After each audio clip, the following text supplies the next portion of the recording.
E. M. Denning. Narrated by Kurt Graves. Chapter 1. Taylor. Nash and Damon's secret love affair was actually the worst-kept secret on the face of the earth. Taylor was pretty sure the only person who was actually clueless about it was Jonah. Taylor didn't know when it started or how serious it was, but he did know what it looked like when Damon kissed Nash. He'd never get the image out of his head of Damon glancing around to make sure the coast was clear. It wasn't. And then his hands on Nash, pulling him in. He knew what it looked like when the kiss ended and Nash gazed at Damon like he was the only thing on the planet worth looking at. From where Taylor sat, it appeared pretty serious. Serious enough that for the past few months, as far as Taylor was aware, they stole every moment together that they could. Why they didn't tell anyone about it was the only thing he couldn't figure out. Well, whatever reason it was theirs. As was their secret. Taylor had never let anyone know about the kiss he'd seen. He kept that little nugget of information to himself. And if it broke his heart to see everyone else so easily find love when Taylor couldn't, that was okay too. He was still young, after all, was what most people would say. And it was true. He was only 22. A lot of people his age weren't thinking about forever. But some people his age were on the other side of the college experience, heading into the real world for the first time, a place Taylor had always inhabited. Taylor didn't even remember his mom. His brothers had helped their dad raise him, and it was a good life. Most people might not get why Taylor still liked living in the basement of his childhood home, or why he wanted to work at the diner. And that was okay. They didn't have to understand him. But it would be nice if someone did. If he had that special person whom he could curl up with and simply exist. More than hot dates and nights of drinking and random sex, all of which Taylor had done. He wanted the quiet parts of loving someone. It was a pipe dream. No one wanted a plant-obsessed guy in makeup and earrings who still worked with his dad, who still lived with his dad. Sort of. The house had a basement suite, and when they were kids, their dad had rented it out, usually to harmless old ladies. The quiet, grandmotherly types. Then Jonah went to college, and Colby ended up managing a gym and moving across town, and Taylor had taken over the basement suite. Sure, Taylor could probably move out, but he'd be crazy to. The rent he paid was a fraction of what he'd have to pay elsewhere, and he lived close to work. Besides, other people might want to be far away from their family, and for good reason in some cases, but Taylor had never felt that way about his. It had been a weird kind of hell when Jonah went off to college. Even though Jonah was the quiet one, it was quieter without him around. Nothing had been the same. Even fire nights had been quieter. But they were back to normal now. Normal, but better, because Jonah brought Spencer and Colby brought Milo, and Nash and Damon were usually always there. Taylor glanced at the clock, and if he did a happy little shimmy because it was almost time for everyone to show up, no one but his plants would know. And although they were nice to have around, they weren't exactly big conversationalists. They were increasing in number again, and soon Taylor was going to have to offload one or two somewhere. He'd already plant-bombed Jonah's classroom and Colby's apartment. The diner in the upstairs had been almost too easy, Taylor thought, as he checked on his plants before slipping into his room to get ready. It wasn't like he had anyone to get ready for. But he still liked the ritual of changing into the perfect outfit. The weather was turning colder, so tonight his outfit was a pair of skinny jeans and a shirt that was just on the obscene side of tight and low cut, with an oversized sweater that was soft as a cloud and could only be described as baby pink. Dangly earrings had become his favorite indulgence lately when not at work, and he put in a pair of silver ones. They were simple enough. A thin chain attached to the post of the earring with a pearl at the other end. He added a touch of lip gloss and a bit of mascara because he liked how he looked with it, before going upstairs. He was usually the only one who used the connecting door between the upper floor and the basement, and he popped out into the kitchen where his dad was. "Hey, kid, you look nice." "Thanks. Do you need any help?" Taylor took a seat at the counter. His dad always had been quick to compliment his kids, but when Taylor had started dressing differently, his dad had noticeably turned it up a notch. Now, even when Taylor wasn't wearing makeup or anything, when he looked like he looked on any other day, his dad made a point to tell him that he looked nice. It was sweet. "I think I have everything under control. It's supposed to be chilly later, so maybe you could take the blankets out of the laundry closet." Fire nights happened all year. Rain or shine or snow or sleet. They were like the Postal Service, only stopping for natural disasters. Well, rain tended to put a damper on fire nights, but they tried to plan around the weather the best they could. And on the nights when they couldn't be outside, they brought the party into the living room. There was an electric fireplace in the room now, set up below the television. It was one of those cheap ones you get at Walmart that plug into an outlet. They'd all sit around in the living room on couches and the floor. Dad would sit by the fire and play guitar, and it was almost as good as a proper fire night. In some ways it was cozier. More intimate, because everyone was forced into a smaller space. Taylor silently prayed for rain as he checked on the blanket supply. "Everything is good to go," he told his dad when he returned to the kitchen. "What's on the menu tonight?" "Food." Taylor rolled his eyes. "So hilarious. You're such a dad sometimes." "Thanks, kid." That wasn't a compliment, Taylor teased. "We're having barbecue chicken, corn, and potatoes." "S'mores?" "Always." "You're the best. Are you sure you don't need help?"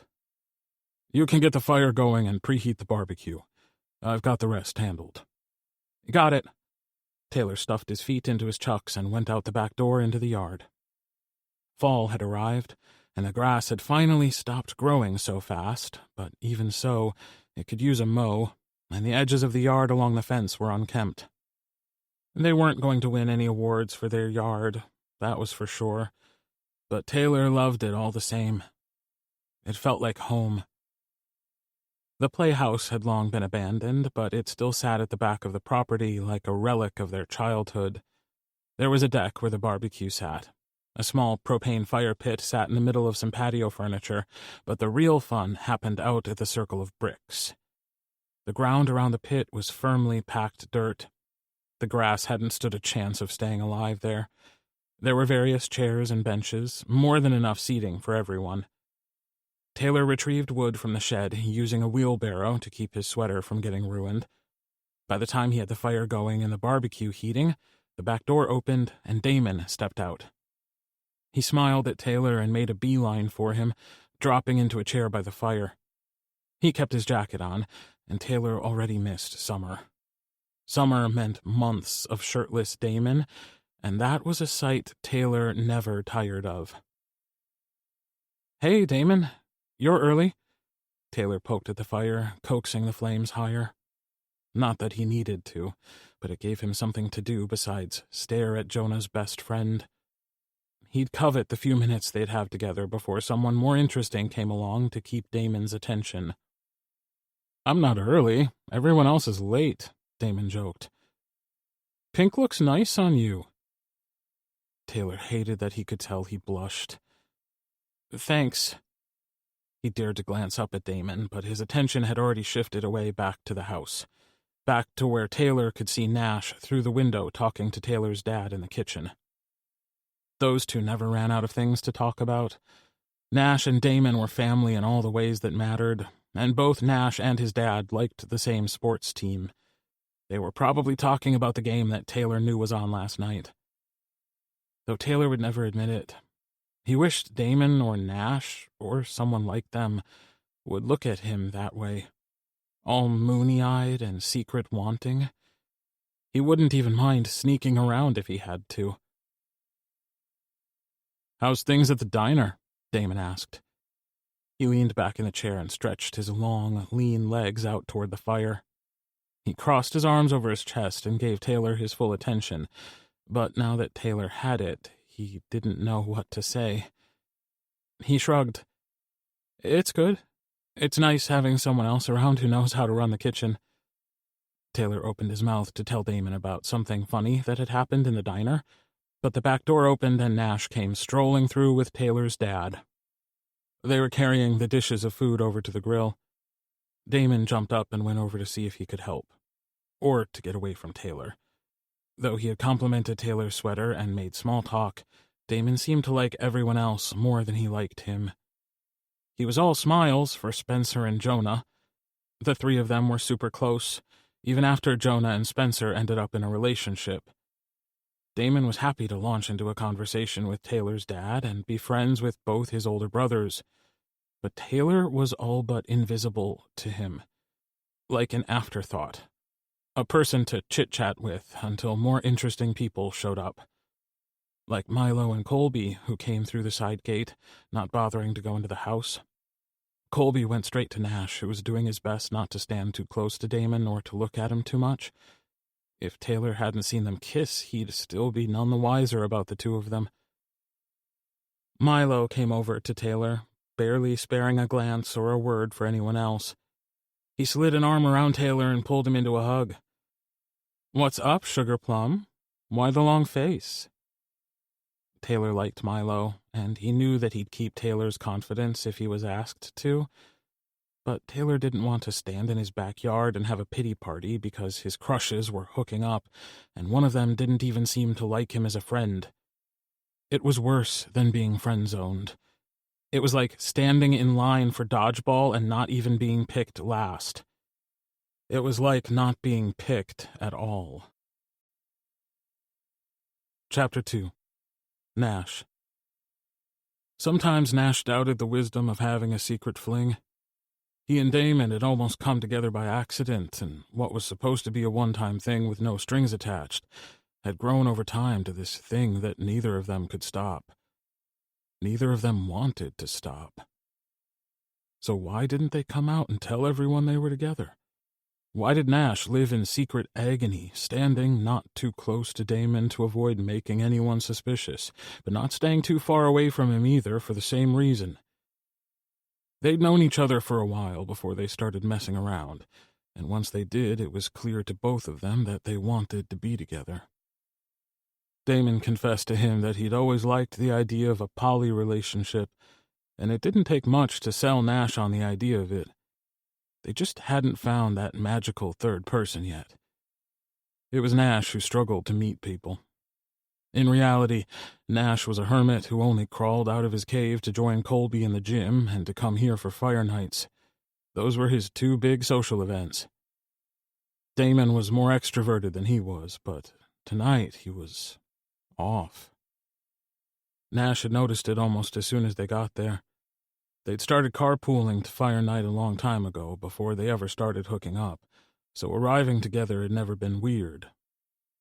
Tonight, Damon had headed straight for the backyard, which also wasn't unusual. What was unusual was the way Nash was certain Damon was almost avoiding Taylor. He'd noticed it months back.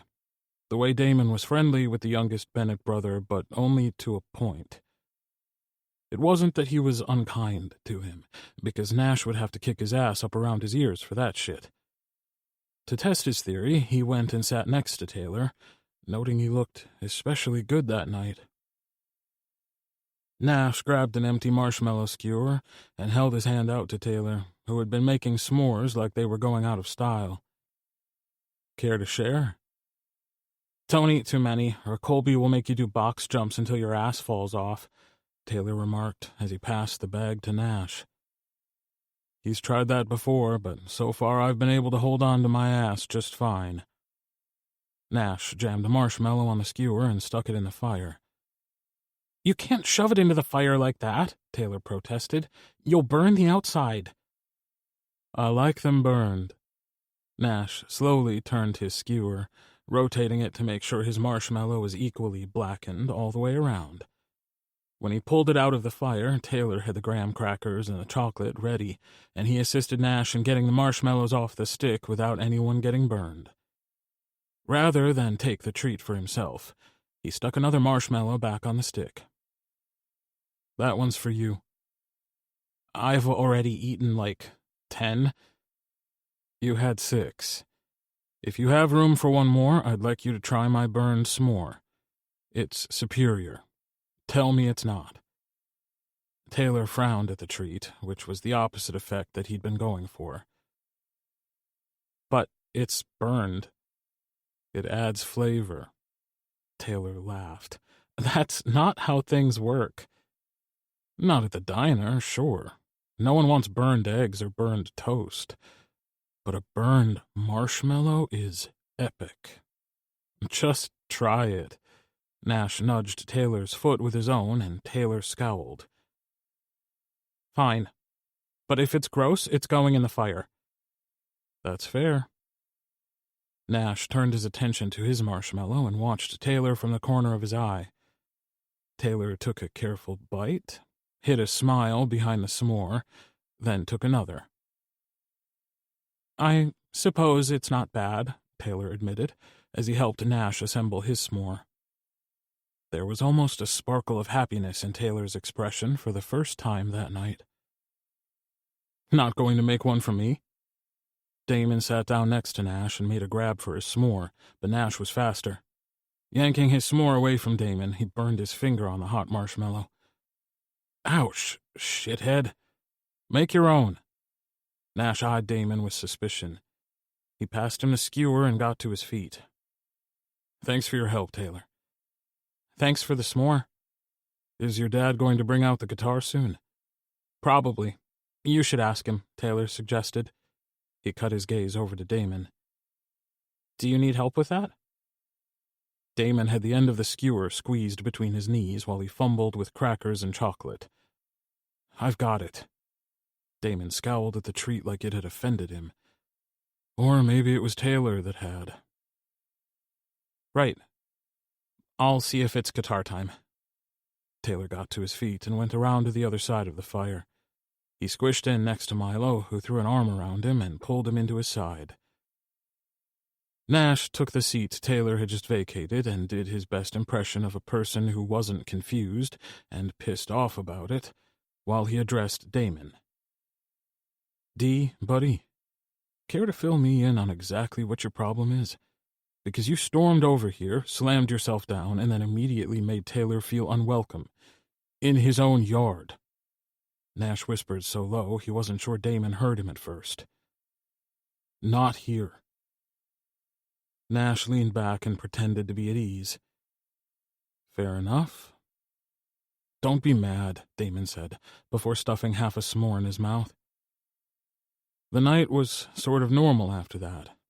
Ethan Bennett, probably the coolest dad on the planet, played enough songs to please his adoring crowd. A little weirdness where Damon was concerned lingered, but Nash doubted anyone else noticed. The night ended as it always did, with Ethan playing one last song before heading inside. They weren't wild party animals or anything, and sometimes the rest of them stayed while Ethan went to bed.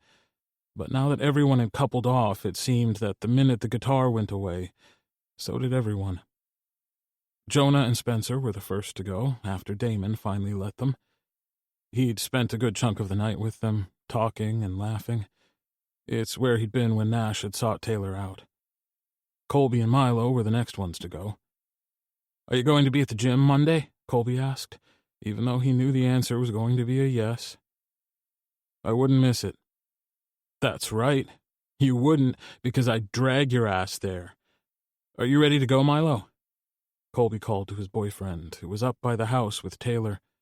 The two of them were huddled close, and Taylor's hands were tucked in the sleeves of his sweater. God, he looked young then. Young and vulnerable in a way that Nash didn't like. Taylor was in fact younger than him, but not by much. 22 to his 26. There was nothing wrong with Nash liking the way Taylor looked, or the way he was always trying to bring sunshine into everyone's life. But tonight there was something off about the whole thing. Taylor slipped inside, and Milo appeared at Colby's side, looking not at all worried. Nash bid the two of them good night. "I'll get the fire." He tore away from Damon's side and filled the bucket with water. The rule of the Bennett house was that the last ones to leave doused the fire. He poured the water slow and careful, not wanting to splash his legs and get dirty ash all over himself. When he was done, Damon was waiting by the side gate for him. Nash looked down and saw the light in Taylor's apartment turn off. He shoved his way past Damon and strode down to the curb where he'd parked his car. They alternated picking the other one up for fire night, and this time it had been Nash's turn. He was able to keep his cool until he got away from the Bennett house. "What the hell was that?" Nash asked. "You all but ignored Taylor all night, and then you came over and were all, 'Me wants s'more,' like a caveman. Then you went right back to ignoring him." Damon let out a sigh that sounded almost painful. "I'm sorry." "Don't apologize to me, but don't treat Taylor that way. What's your deal with him? Did he piss you off or something? I literally don't see how. He's like the nicest person we know, and that includes our asshole best friends, Jonah and Colby, who, by the way, aren't fucking stupid. If they don't know about us already, they're going to figure it out." "Jesus, Nash, I know all this. I said I was sorry, okay? What do you want from me?" Damon opened and closed his fist, staring down at his hand as he did it. It was something he did when he was upset, and Nash's anger softened. "Can you talk to me? What's your deal with Taylor? I'm sure whatever he didn't mean it." The sound that came out of Damon was a strangled sound of sheer frustration. "He didn't do anything, okay?" Damon raked a hand down his face. "He's just so fucking... ugh." "You're going to have to elaborate." Nash grit his teeth. He was 2 seconds from pulling over, hauling Damon out of the car, and shaking him until he made sense. "He's so fucking pretty, okay? It fucks with me." Nash almost drove through a stop sign, and he had to slam on the brakes. Heart thudding against his chest, he looked at Damon. You're being an ass because you're attracted to him? Are you 5? Nash couldn't believe what he was hearing. "I didn't mean to be an ass to him. Just, he's so handsome. But then he wears that shiny lip stuff and that fucking sweater, and I wanted to burrow into it with him. But his brothers and his dad were right there. And the guy I'm not casually seeing was right there, and it made me all stupid and panicky." Nash took a deep breath and continued driving. "So you like him? I'm not mad that you like him, Damon. We agreed we could discuss adding someone else to our relationship." Damon snorted. "Yeah, but Taylor is probably off limits." Nash reached across the space and gave Damon's thigh a gentle squeeze. "You're allowed to like him. Taylor is very, very likable. And as for anything else, I'm pretty certain Taylor can make his own decisions." There was a heavy silence all the way back to Nash's because he wasn't letting Damon go home and sulk all by himself. Once they were inside, away from prying eyes, Damon took Nash's face in both his hands and pulled him into a kiss. "You're not mad?" Damon asked. God, this man was such a people-pleaser. He couldn't stand it when people were upset with him, which didn't prevent Nash from feeling that way when he had a genuine reason, like tonight. "I'm not mad anymore. I was mad, but you explained your actions. You can't ignore Taylor like that, though. I think you really hurt him tonight." Damon groaned and melted into Nash's embrace. Damon mumbled something into Nash's shoulder, but he couldn't quite make it out. "What was that?" "He's never going to forgive me." Damon sounded forlorn, and it made Nash's heart soft for him. Damon never wanted to hurt anyone. The sooner he sorted things out with Taylor, the better. I think you're dramatic. He's hurt, but he'll forgive you, even if you did act like an ass. I tried not to, but he's this fucking instant erection machine. All I have to do is look at him and I get hard. Do you know how many old people I had to picture naked tonight? Nash barked out a laugh and tugged Damon into his bedroom. Slowly, he stripped Damon of his shirt. So, I like him. Now what? Damon looked at Nash like he held all the answers, which was ridiculous because he was flying just as blind as Damon was. Now you text him and tell him how nice he looked and that you're sorry you were an asshole, and you tell him to have a nice sleep. Won't that be weird? Damon asked, flicking the button of his jeans open. No weirder than being a dickwad because you can't deal with your own inconvenient boners. I suppose that's fair. Damon tried to reach for Nash, but he stepped back. What, you want me to text him now? Nash folded his arms over his chest. You'll feel better if you do. God, fine. Damon yanked his phone out of his pocket and sat down on the edge of Nash's bed. He fired off a text, and the moment he hit send, some of the tension in his shoulders fell away. It might take more than a text to make him feel better.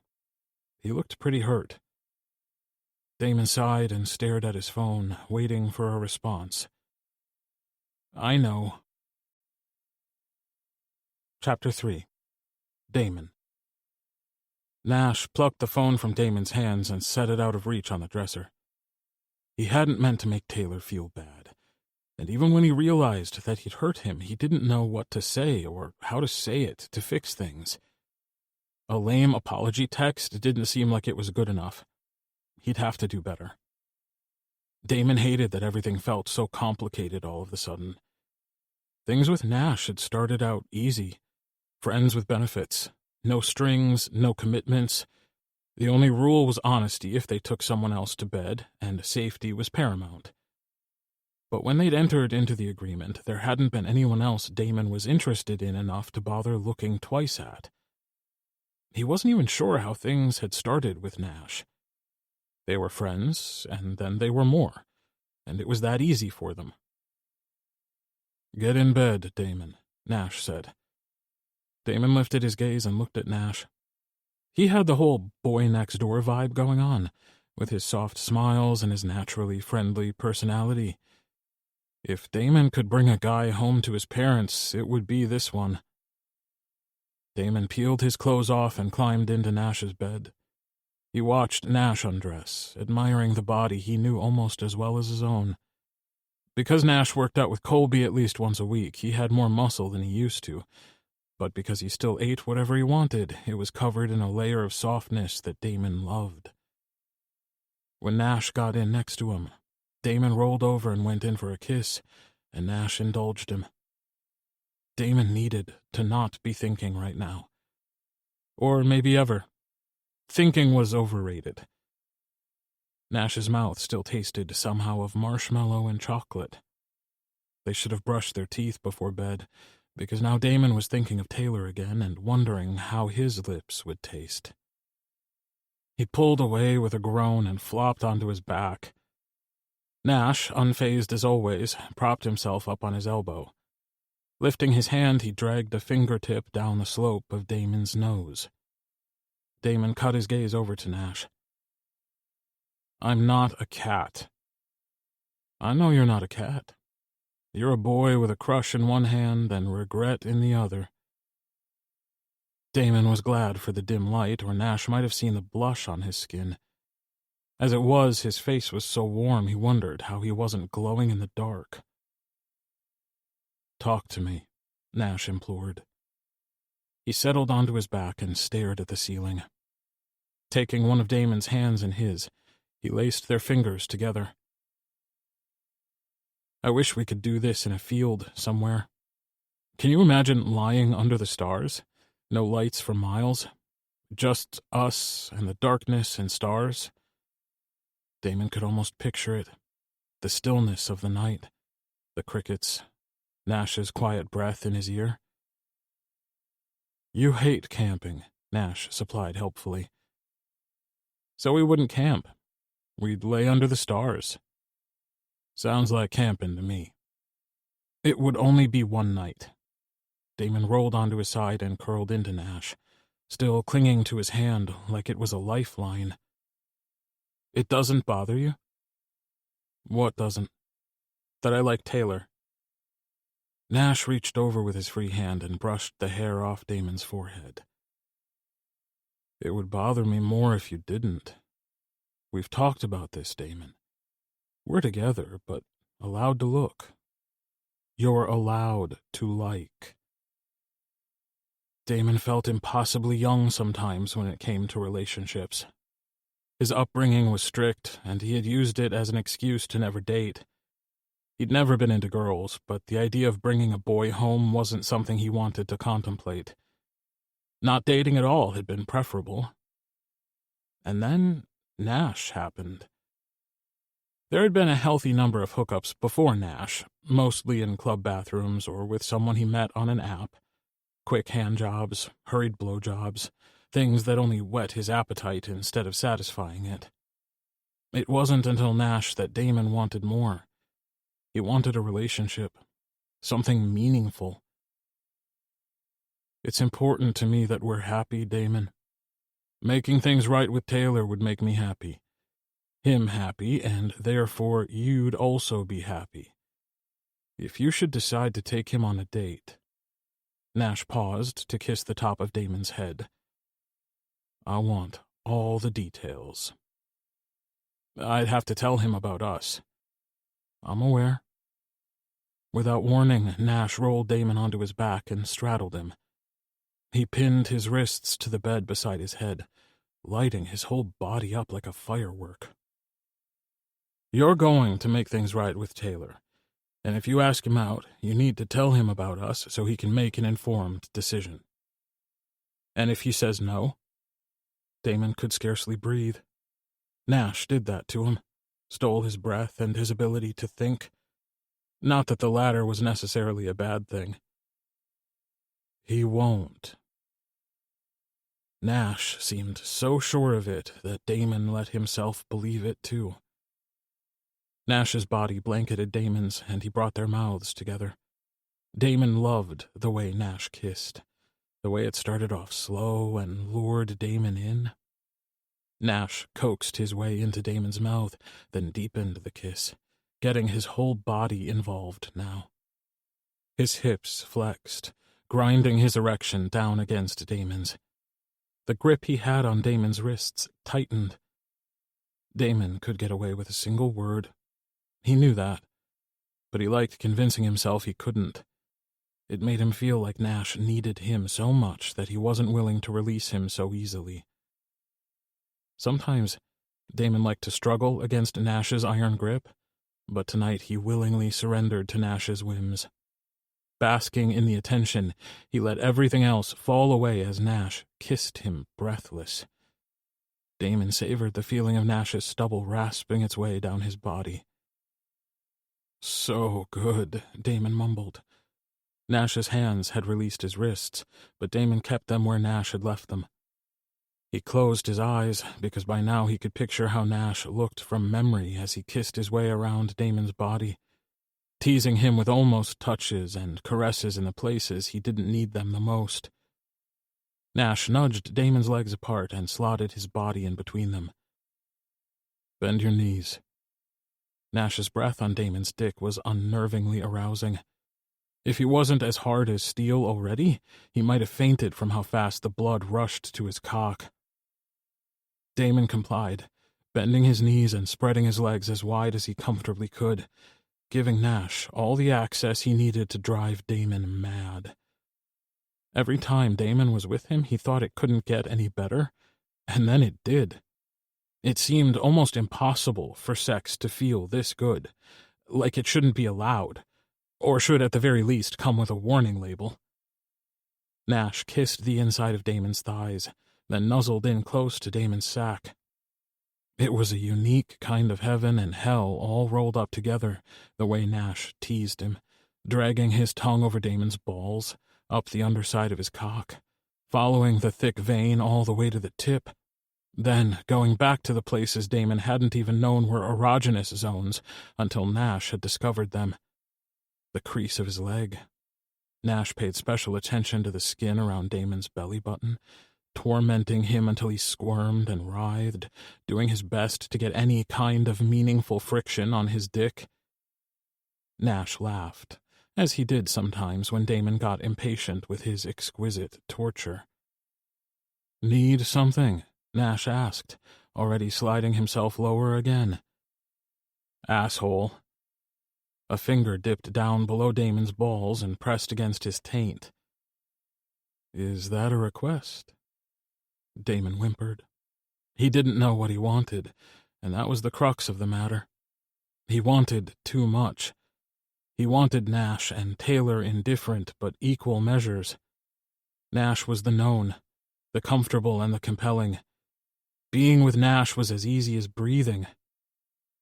Taylor wasn't unknown. At least Damon hadn't thought of him that way. Up until recently, Taylor had been the known quantity. And sure, Damon had liked him, but now he couldn't look away. It wasn't only the makeup, because Taylor wasn't always wearing it. Even when Damon had seen him looking as he always did, in torn and faded jeans with his signature grease-splattered diner apron over top his shirt, Taylor was attractive. But there was something about him now. His confidence had grown 3 sizes, and it was hotter than hell. Confident men were Damon's weakness. Nash had proven that over and over again. Just as he was proving now, taking Damon's throbbing cock into his mouth, swallowing it down, caressing it with his tongue in sinful ways that had Damon writhing and moaning. God, Nash's mouth was a gift and a curse. He'd talked his way into Damon's arms, then his bed, then his fucking heart. The things he'd done to Damon were only eclipsed by the things he'd done for him. "Nash," Damon's voice sounded strained. His body was too tight from pleasure. "Please." "Please what? What do you need?" Nash kissed along the inside of Damon's fuzzy thighs. "Tell me what you want. You know the deal." Nash would give him whatever he wanted, so long as he asked for it. But sometimes it was hard to get the words out. He almost couldn't believe that he could have these things, and the way they made him feel. Loved and light and invincible. Sexy and shy all at once. It was like Nash found all the different versions of Damon that lived inside him and knew how to coax them out. "I want your fingers." Damon pressed his eyes shut. "In my ass. I want your fingers in my ass, and I want you to kiss me until I can't think." Nash fumbled around in the half-dark and retrieved the lube, then settled in next to Damon with slippery fingers. Once Damon asked for something, Nash was good about not making him wait, and it wasn't too long, though it felt like eternity, before Nash's fingers were dipping inside Damon's hole. First one, slow and gentle like the way Nash kissed him. Damon always savored that first intrusion, that first little sting of tightness before he remembered to breathe and let Nash inside. It was hesitation followed by absolute, exquisite pleasure. "I love your fingers." Damon wrapped his arms around Nash and held tight, as if to keep him from escaping, even though he knew Nash wasn't going anywhere. "I love how you feel on me." Nash slanted his mouth over Damon's, and his kisses grew in intensity, sweeping Damon away. When Nash slid a second finger into Damon's slippery hole, he keened and clutched Nash tighter. When Damon couldn't kiss anymore because he couldn't breathe, couldn't do anything but thrash and beg and cling to his lover, Nash kept his mouth busy on Damon's neck. He whispered things Damon couldn't hear over the rush of his own pulse, things that sounded like honey-coated praise, gentle little words that felt almost as good as Nash's fingers striking Damon's prostate over and over. Nash brought Damon to the edge of his orgasm, his body tight and hot all over. Nash kissed the whimper back into his mouth when he pulled his fingers out of Damon's ass and wrapped his hand around Damon's cock. Damon came with a handful of strokes. The whole world whited out for a moment, and when Damon opened his eyes a second later, Nash was kneeling over him. Damon loved watching this. Loved watching Nash let go. Using his cum-coated fingers, Nash took hold of his cock in an overhand grip and stroked himself hard and fast before switching his grip and leaning down. He planted his free hand next to Damon's head and stole a kiss. Damon reached for Nash.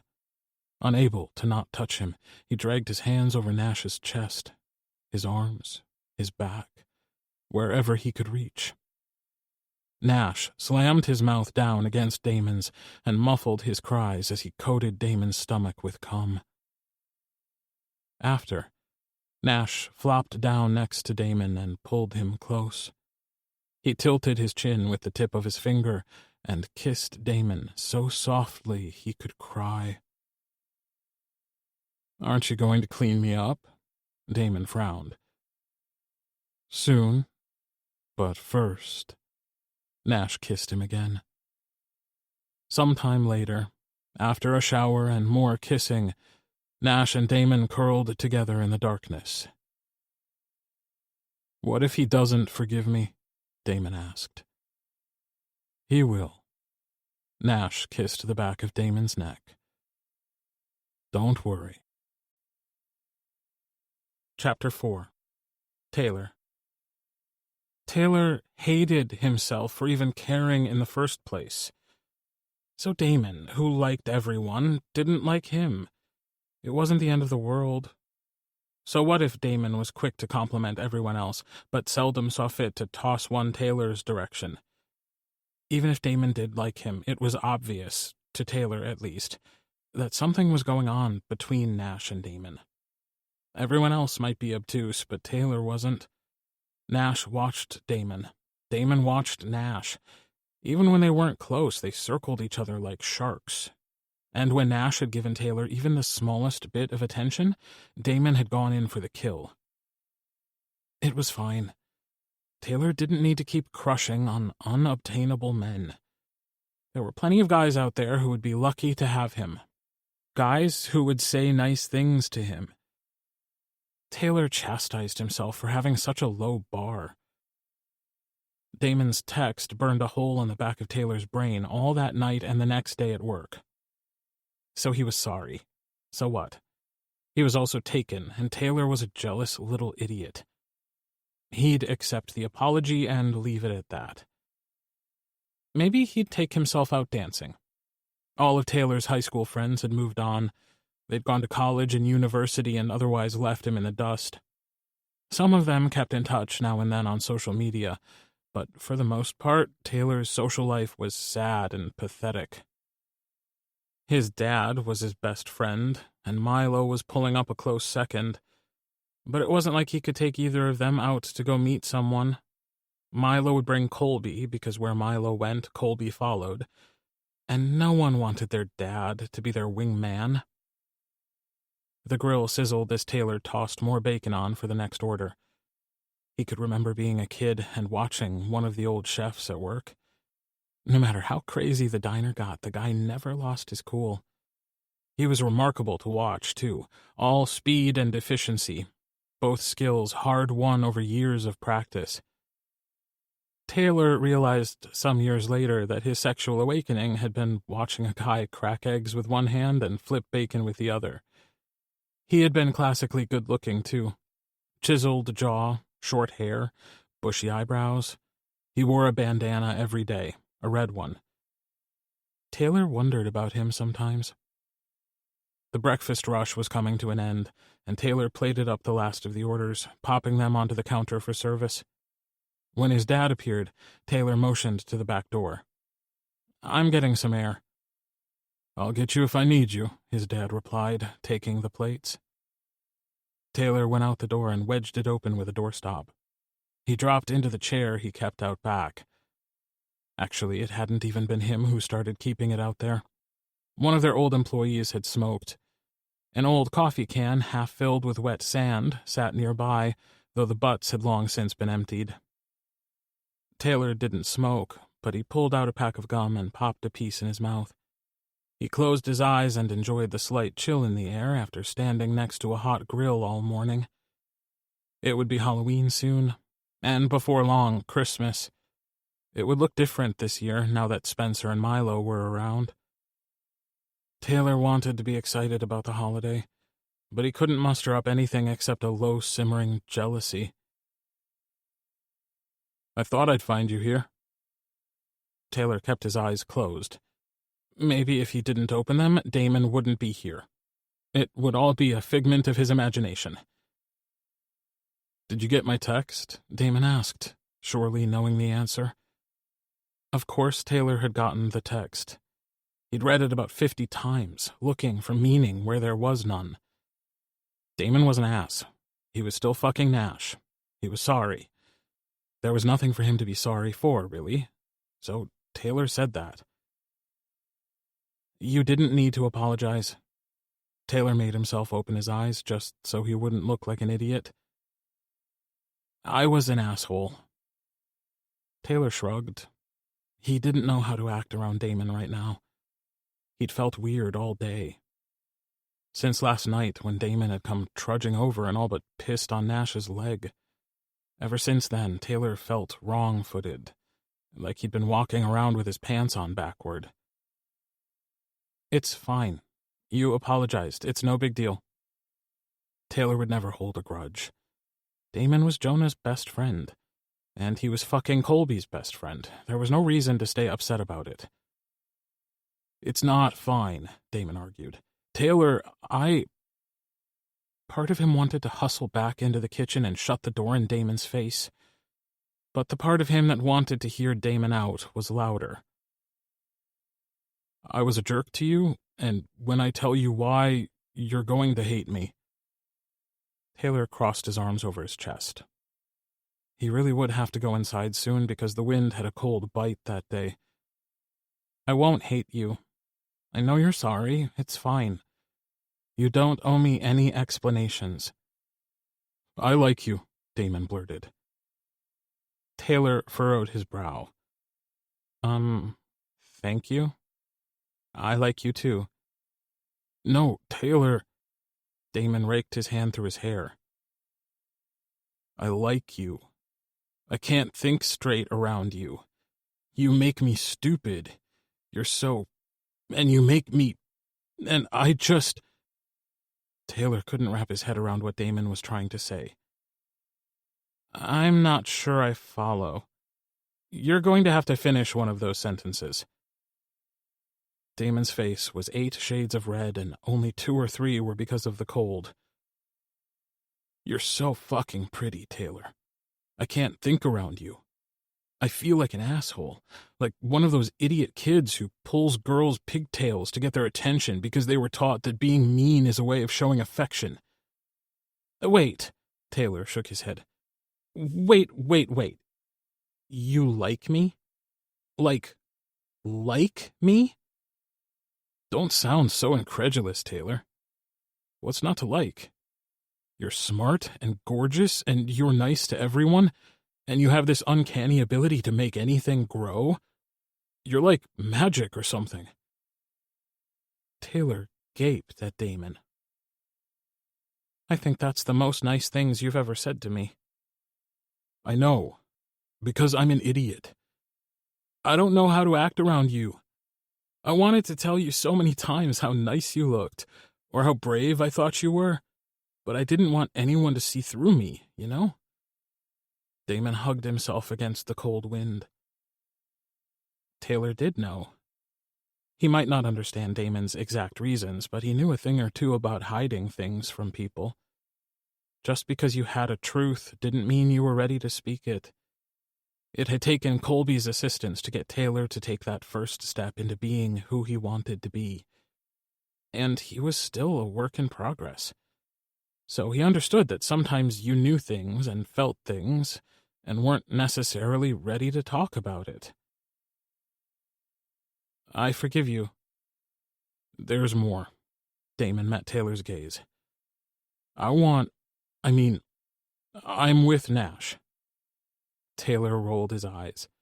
That's not the secret you think it is. At Damon's alarmed expression, Taylor softened his voice. I figured it out when I saw you and Nash kiss. Damon sighed in relief. He took a step closer. I talked to Nash about this. I talked to him about everything. I'd like to take you out. On a date. A real one. And Nash is okay with this? Nash and I are together, but we have rules about things, and we're allowed to see other people. And you want to see me? Damon nodded. I do. I'm sorry I was a bastard to you. I want to take you out, but not because I was a bastard to you. I want to take you out because I like you. And you don't care that I'm your best friend's little brother? Damon snorted. I could take Jonah with my hands behind my back, and Nash would run interference with Colby. It's fine. You're a risk I'm willing to take. If Taylor hadn't been sitting down, he would have fallen over. From inside the diner, Taylor heard his dad calling for him about an order. My break is over. Taylor got to his feet and stared at Damon. I feel like I've stepped into an alternate universe. Taylor couldn't confess that he'd liked Damon since the moment he met him. He was suddenly at war with himself because he didn't want to mess things up for Damon and Nash, or Damon and his brother, or for anyone. Don't say no. Damon surged forward and grabbed one of Taylor's wrists. He looked down at his hand, as if he was just as surprised as Taylor that he'd done it. Taylor opened his mouth, but Damon didn't give him a chance to say anything. One date. One chance, okay? For better or worse, Taylor couldn't say no to Damon. Not when he was so fucking earnest and almost desperate. Not when it looked like Damon would fracture if Taylor refused him. Taylor could take any amount of personal suffering, but the idea of being the cause of Damon's was too much. Text me later, okay? Damon smiled, so bright it was like the clouds parting and the sun coming out. That's not a no. That's not a no. Taylor heard his dad call his name again. I'm needed in there. I'll text you the details of our date.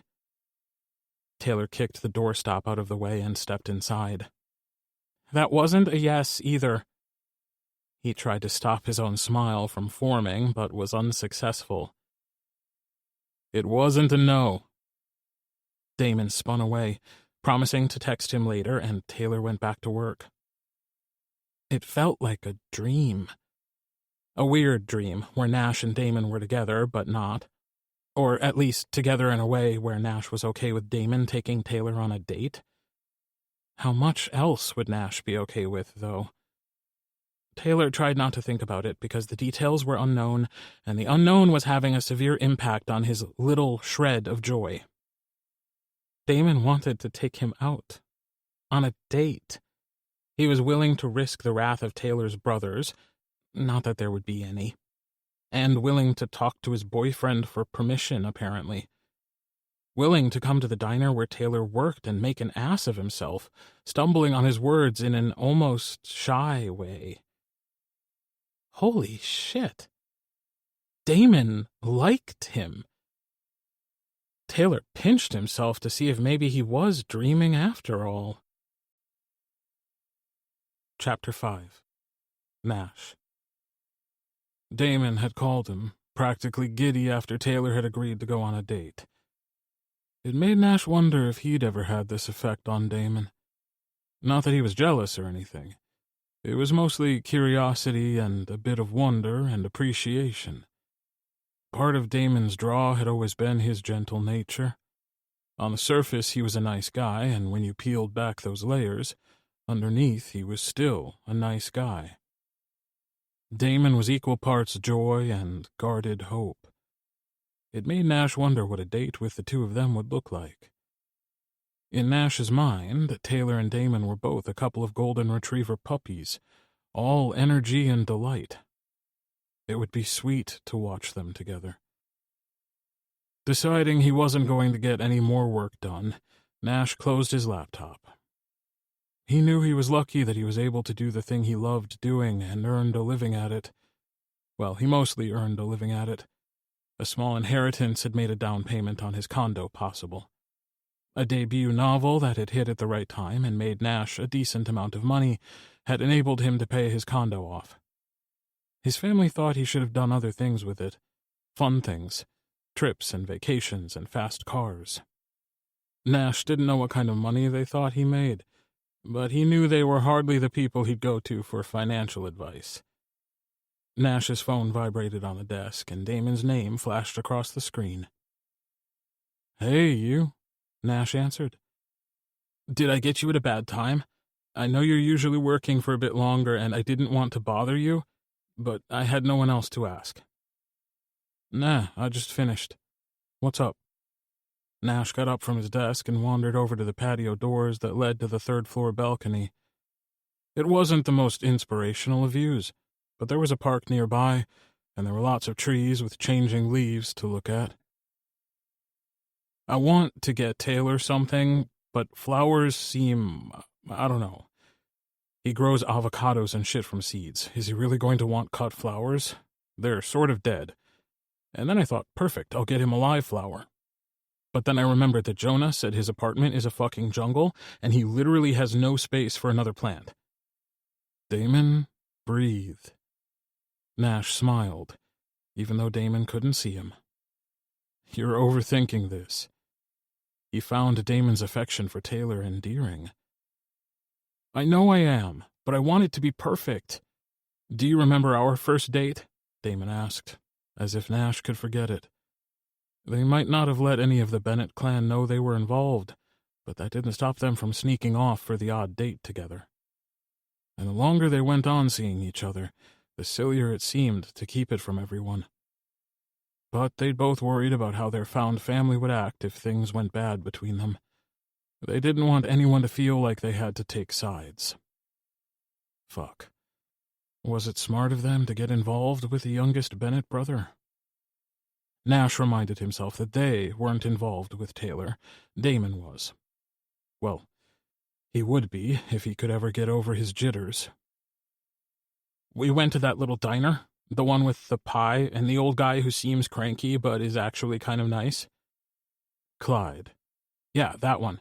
And after you took me out dancing, even though it's one of your least favorite things?" "Not with you," Nash interrupted. "I like dancing with you." Damon made a lot of things bearable. Dancing, for one. Nash never did enjoy it much. Being on a dance floor made him feel stared at, seen in a not good way, and awkward. But when Damon was with him, it didn't matter if Nash didn't know what he was doing. Damon did, and Nash could focus all his attention on Damon and forget anyone else existed. Damon had gone silent. "Damon? You're so fucking... How do you stand letting me think of dating someone else?" "I like making you happy. Taylor makes you happy." "How did Taylor take it when you told him about us?" Nash had been dying of curiosity. When Damon called the first time to tell Nash about the date, he'd been too excited about Taylor saying yes. The call had been fast and furious, and Damon had to go before Nash could ask any questions. Not everyone was okay with dating someone who was clearly seeing someone else, but Nash and Damon were determined to handle any hiccups as they came along. They both agreed that this was the kind of thing they could handle, so long as they talked about things and made sure the lines of communication were always open. "He seemed worried at first, but I think he must have believed me when I said it was okay with you." "It's got to be okay with all of us, Damon, not just me. Anything he wants to know about us, you can tell him, okay?" "Okay. But none of this answers my original question of what to get him." "I think you probably can't go wrong if you get him something for his plants." "Like what?" I don't know. Go to a store with a garden center and see what jumps out at you. Damon sighed. You're so good at this. Maybe you should be the one dating him. Nash didn't hate the idea, but it wasn't like Taylor was interested in him. Damon was hotter and way more entertaining than him. Nash's idea of a fun night was a movie marathon and dill pickle flavoring for his popcorn. What time are you picking him up? 6, Damon said. I'm taking him for food he doesn't have to cook, and then we're going to the roller rink. Can you roller skate? Damon laughed. No, but neither can he. We're going to have the best time making complete asses of ourselves. And once we've sufficiently wounded our pride, and probably our asses, we're going for ice cream. Nash so desperately wanted to ask if Damon had planned any X-rated activities for him and Taylor, but he didn't want to be snoopy. It wasn't his business unless it happened, and even then it was only his business to know if they were safe. Before Nash got himself too wound up thinking about Taylor and Damon and anything they might get up to on their own, Nash avoided the subject. It sounds like fun, he told Damon. We could go together sometime, Damon said sheepishly. I don't want you to feel left out. I don't. I'm happy that Taylor is giving you a shot. I want the two of you to have a great time. And you don't feel weird about me going on a date with him? I think the three of us are going to have moments where we all feel weird about it. But so long as we're honest, I don't see it becoming a problem. It's my first time in a relationship like this, but if I minded you going out with Taylor, I wouldn't have told you it was okay. Do you trust me? Of course I do. I trust you too. And I trust Taylor. I think you'll have fun together, and I hope he's okay with you telling me all about it, because I'd like to hear everything. Everything? Damon's voice took on a low, husky tone. Everything, Nash confirmed. God, how is he so hard just from talking about this? And if he's not comfortable with that, I only need to know that you're being safe with each other. Of course. That should be a rule, don't you think? That no matter what, we're always safe? I would never do anything to put you at risk. I like that, Nash admitted, his chest warm with affection. Do you think we need more rules? Damon asked. I think that we're doing fine feeling things out as we go. Besides, we have 2 rules already. Communicate and be safe. What else is there? Nash could practically hear Damon's eyes roll. Go shopping. You're running low on time. Shit, you're right. Okay, I'll talk to you later and let you know how things went. I can't believe we're actually doing this. And you're sure you're okay with it? I promise I am, Nash reassured him. After another couple minutes, he was finally able to get Damon at ease enough to get off the phone and go shopping for a gift for Taylor. Nash thought it was sweet, the way Damon was so excited about his date. An introvert by nature, it wasn't unusual for Nash to spend the entire week in his apartment. It was why he went to the gym with Colby, and why fire nights at the Bennetts were so important to him. It was also why he didn't do things like get grocery delivery. He realized that while he might do fine on his own, that not leaving his apartment was a very easy habit to get into. Nash stuffed his feet into his sneakers and grabbed his keys off the counter. He didn't need to shop yet, but he did need something to keep himself occupied, so he didn't spend the whole day staring at the clock, waiting to hear from Damon. Growing up, Nash had spent a lot of time in the kitchen with his mom. She was one of those annoying people who could bake anything and have it look as delicious as the picture in the cookbook.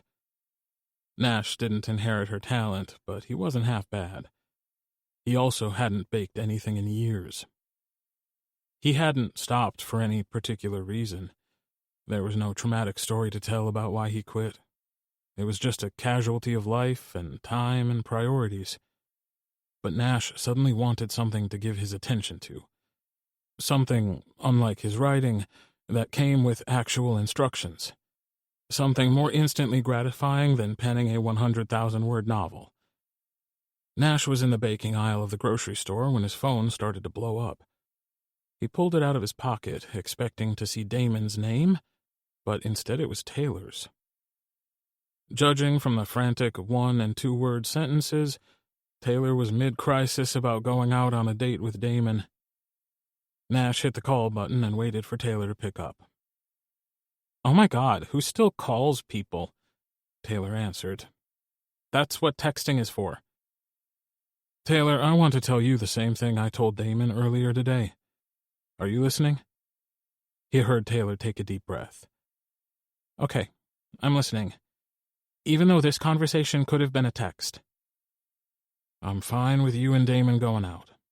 I'm fine with whatever happens between the two of you, so long as it's safe and sane and consensual." "Oh God, that sounds so fucking dirty." Taylor sounded scandalized. "Damon and I have talked about this long before today. We've always been open to dating other people, but there hasn't been anyone worth it. Until now." "Oh," Taylor exhaled. "Okay. But are you sure? I saw you kiss one time, and you were sorta super into it."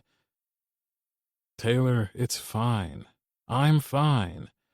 I want you and Damon to have a great time, okay? Don't worry about me. Okay?" "Okay. But thanks for checking in," Nash went on to say. "I appreciate it." "Thanks for letting me date your boyfriend," Taylor laughed. "That sounds so weird. Okay, I need to get ready. Now that I know you're really okay with it." "I am." "Nash?" "Yeah?" "Thanks." Taylor ended the call and Nash tucked his phone away, only to have it buzz a minute later. "I still say it could have been a text, but thanks for calling. XO." Nash texted back, telling Taylor again to have a great time. Nash paid for his groceries and went home, determined to keep his mind off Damon and Taylor and their date. He wasn't successful, but at least his cookies were. And if he spent most of the night watching the clock, at least no one was there to call him on it. Chapter 6. Damon. He couldn't be late. That was the thing that had run through his mind half the day. And the closer it got to the time he was supposed to pick Taylor up, the more he thought about it. That was how Damon ended up parked around the corner from the Bennett's house at 20 to 6. It was too early to show up, but now at least the goblin in Damon's brain was satisfied that he wasn't going to be late. Instead, it was now chastising him for being too early, hence the parking around the corner. He didn't want to show up too early either. Would it be poor form to text Nash for luck, for advice, for moral support? Probably. Instead, Damon texted Jonah. Their friendship had evolved in recent months, somewhere around the time Damon started sneaking around with Nash. Then, shortly after that, Jonah and Spencer had started seeing each other. Damon liked Spencer and Jonah together. They were a couple that made sense. They were well-suited, and it was obvious they were crazy about each other. Jonah sent an image back to Damon, showing off a tower of papers he had to mark. Damon replied that if Jonah gave his students less homework, he'd have less to grade. Jonah sent back a row of crying face emojis. Damon looked at the time and groaned. Only a few minutes had passed. If he showed up now, he'd still be ridiculously early. Damon's phone buzzed with a text from Nash. "Have a wonderful time." It might not look like the most enthusiastic text on the planet, but Nash's blessing meant everything to Damon. Nash was one of the best things that had ever happened to him. So what the fuck was Damon even doing? He had a perfectly good thing with Nash. Was he willing to risk it? But Nash didn't make it feel like a risk.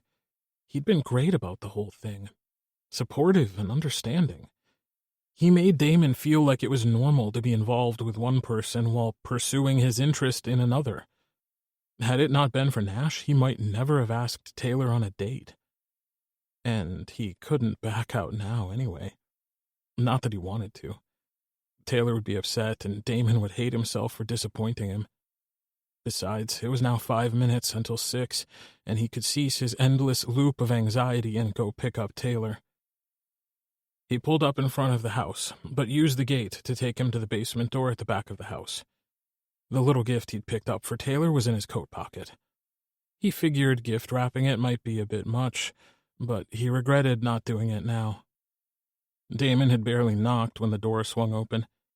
Taylor greeted him with a stunning smile. His curly blonde hair had the whole just rolled out of bed all sexy like this look to it.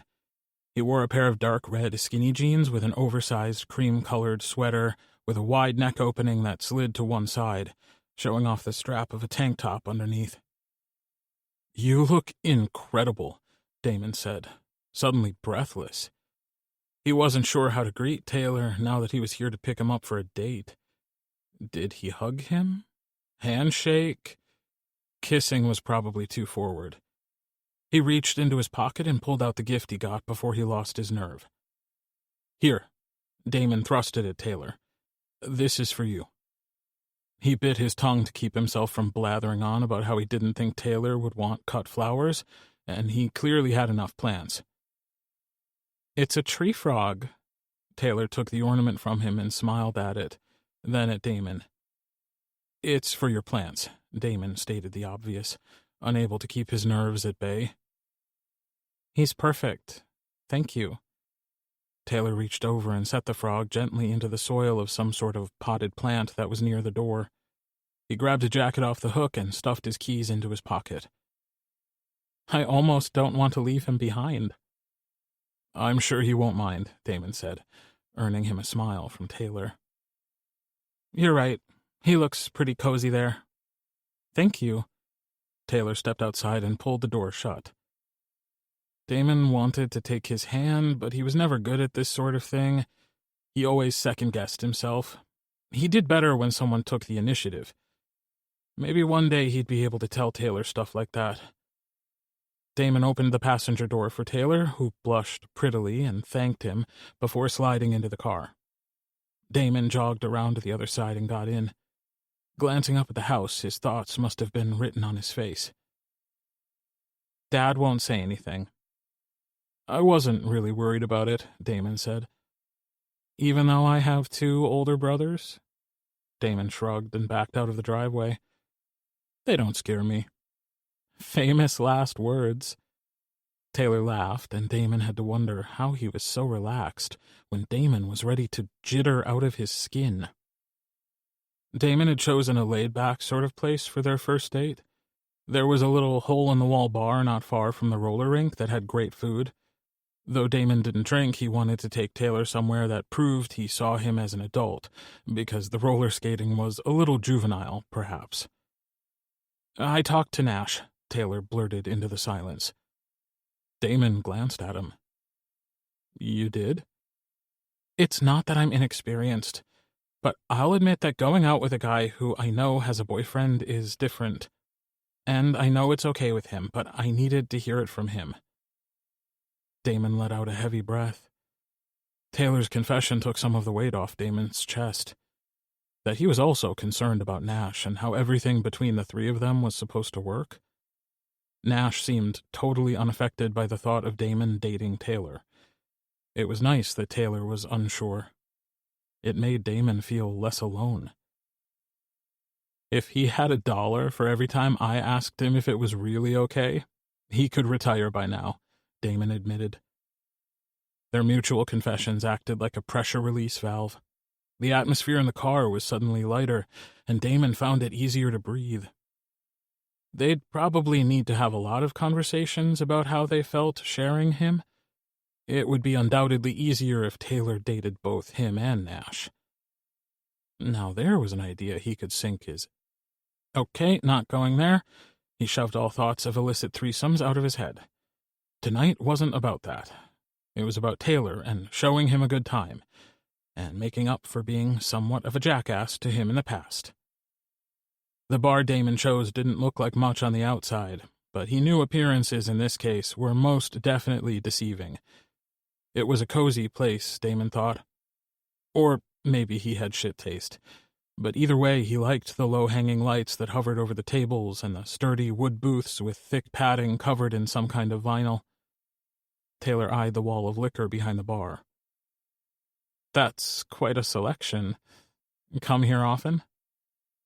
Not for that. Damon grinned at him. A server came around, and Damon instantly recognized him.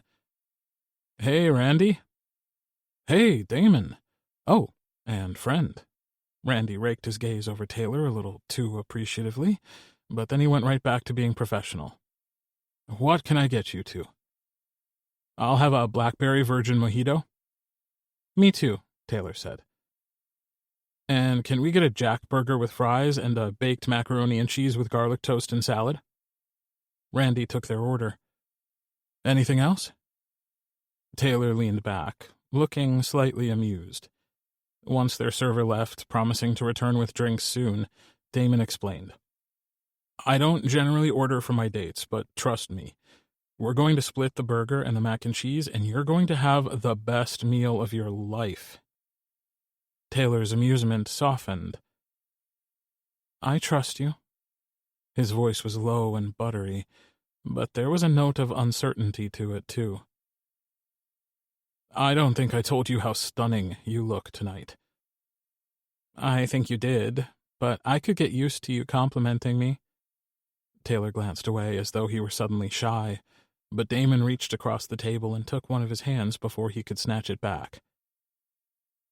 You look incredible, Taylor. And I'm sorry I didn't say so a long time ago. It was stupid, but I was afraid. Afraid?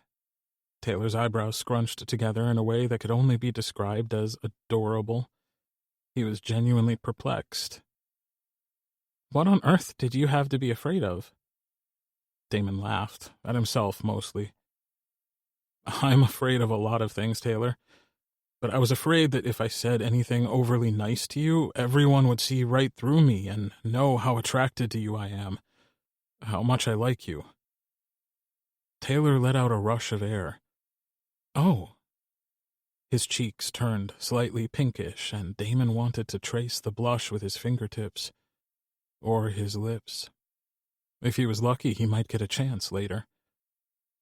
Their drinks arrived, and Taylor wasted no time taking a sip. So, tell me, Damon, how did you find this place? It's not exactly eye-catching from the road. It was true.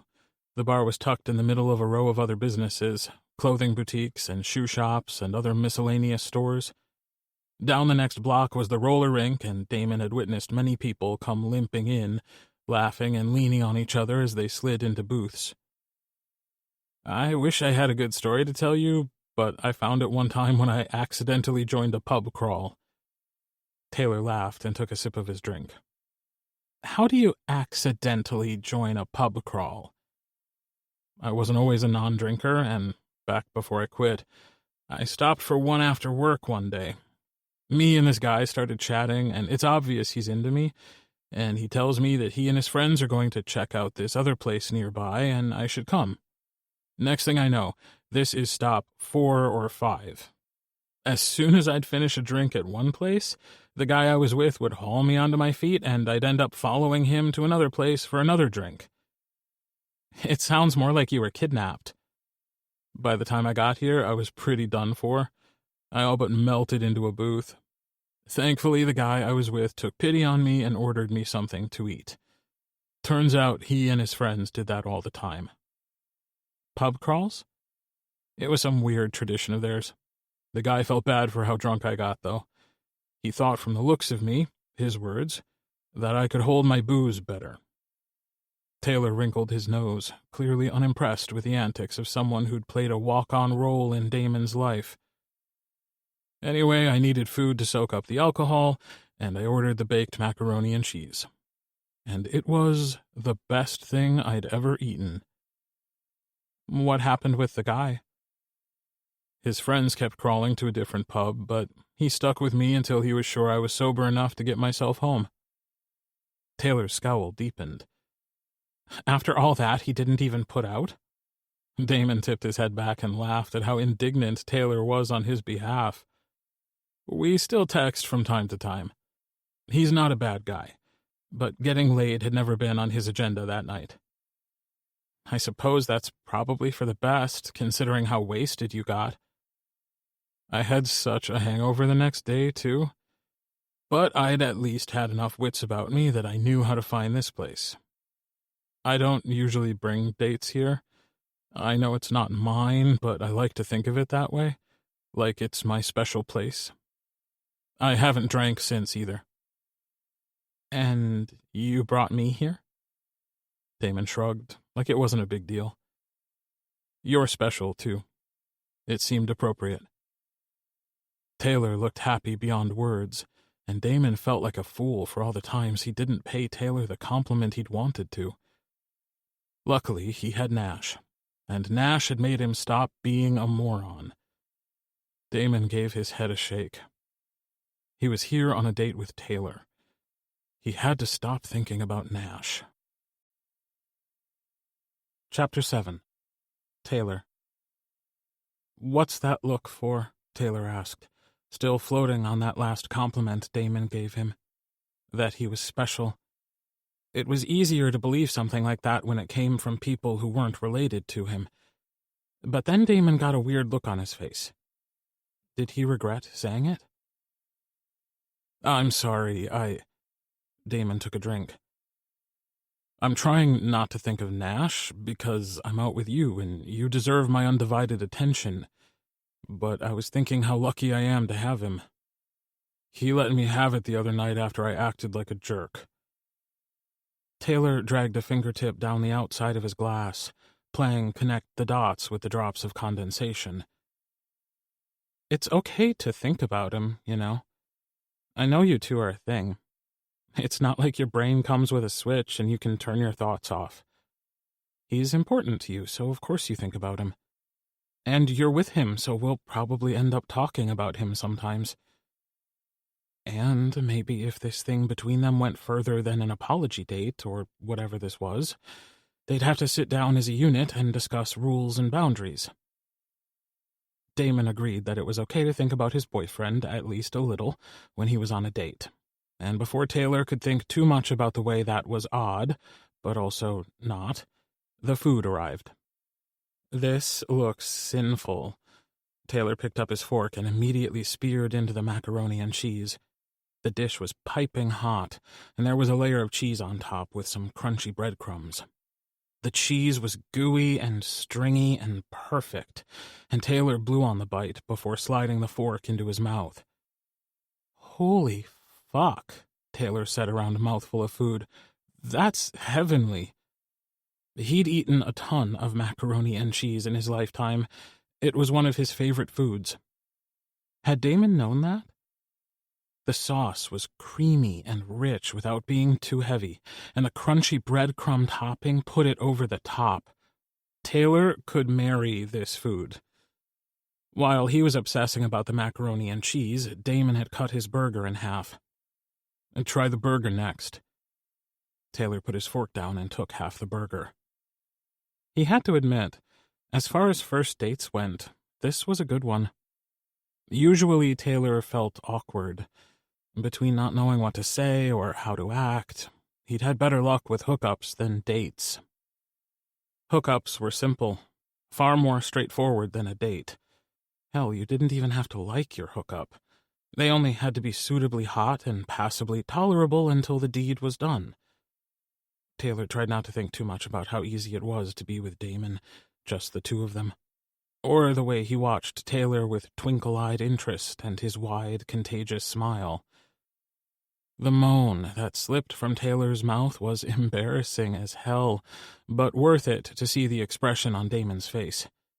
He dreamed of having Damon look at him like that. It made Taylor feel powerful when men looked at him that way, like he was the only thing in the world worth wanting. Taylor's head spun with the realization that this was happening. This was a date, and he was on it with Damon. "This is amazing," Taylor said. Damon snatched a fry off the plate and popped it in his mouth. "I knew you'd like the food." "I meant being out with you. On a date."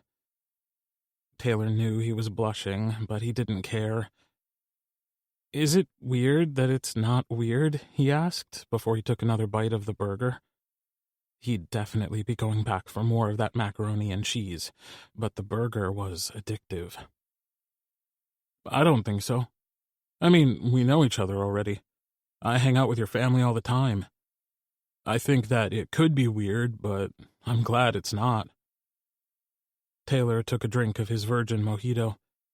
He didn't want their whole date to be about Nash, but there were things he was curious about, like how they ended up together and whether they'd shared anyone between them before. Taylor wanted to know all the rules of their dynamic. "You can ask things, you know."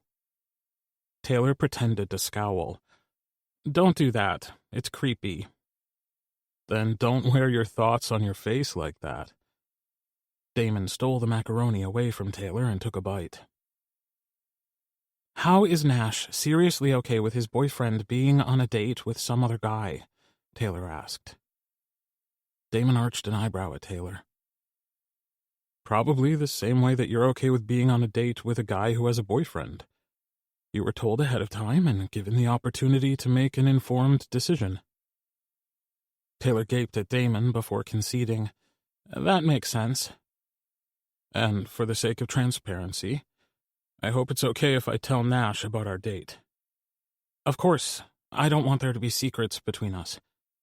Except for the little one that Taylor would keep to himself. His crush on Nash didn't need to be talked about." "Neither do I." "How did you and Nash end up together anyway?" "Proximity, at first," Damon answered easily. A fond smile tugged at his lips as he recalled the story. "We'd carpool to fire night and then not see each other until the next fire night, or sometimes I'd run into him at the diner. A bit before Jonah and Spencer started seeing each other, we just... I don't know." Damon's eyebrows knit together. "We kind of started hooking up. It was one of those things where you reach for someone and you tell yourself it's because they were convenient, but it was because they're safe." Damon exhaled and took a drink. "Sorry, wow, that was a bit much, I think." "Nash is safe." Taylor wasn't sure if it was a question or a statement, but the next thing out of his mouth was definitely a question. "Why are you two sneaking around?" Damon laughed. "It started because we weren't sure what we were doing, and why risk invoking the wrath of the Bennett brothers if we didn't have to? If things went sideways, we didn't want anyone to feel like they had to choose sides. And then I think we kept it up because it's fun to feel like you have this secret that no one knows." Damon stopped, but Taylor could tell from the way he furrowed his brow that he wasn't done. "Plus," Damon continued, "with us being open to the idea of a poly relationship, I think it made it easier to entertain the possibility of seeing other people if there was less to explain to everyone else." Taylor could not imagine Nash and Damon casually discussing men they might like to bring into their relationship, like they were talking about the weather or what they had for dinner. Instead, he said, "I thought maybe it had to do with your family." Taylor didn't have all the details, but he knew Damon wasn't close to his family. Damon shrugged. "I stopped letting them be a factor in my life a few years ago."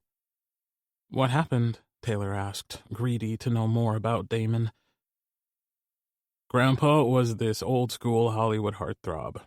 No, you haven't seen anything he's in.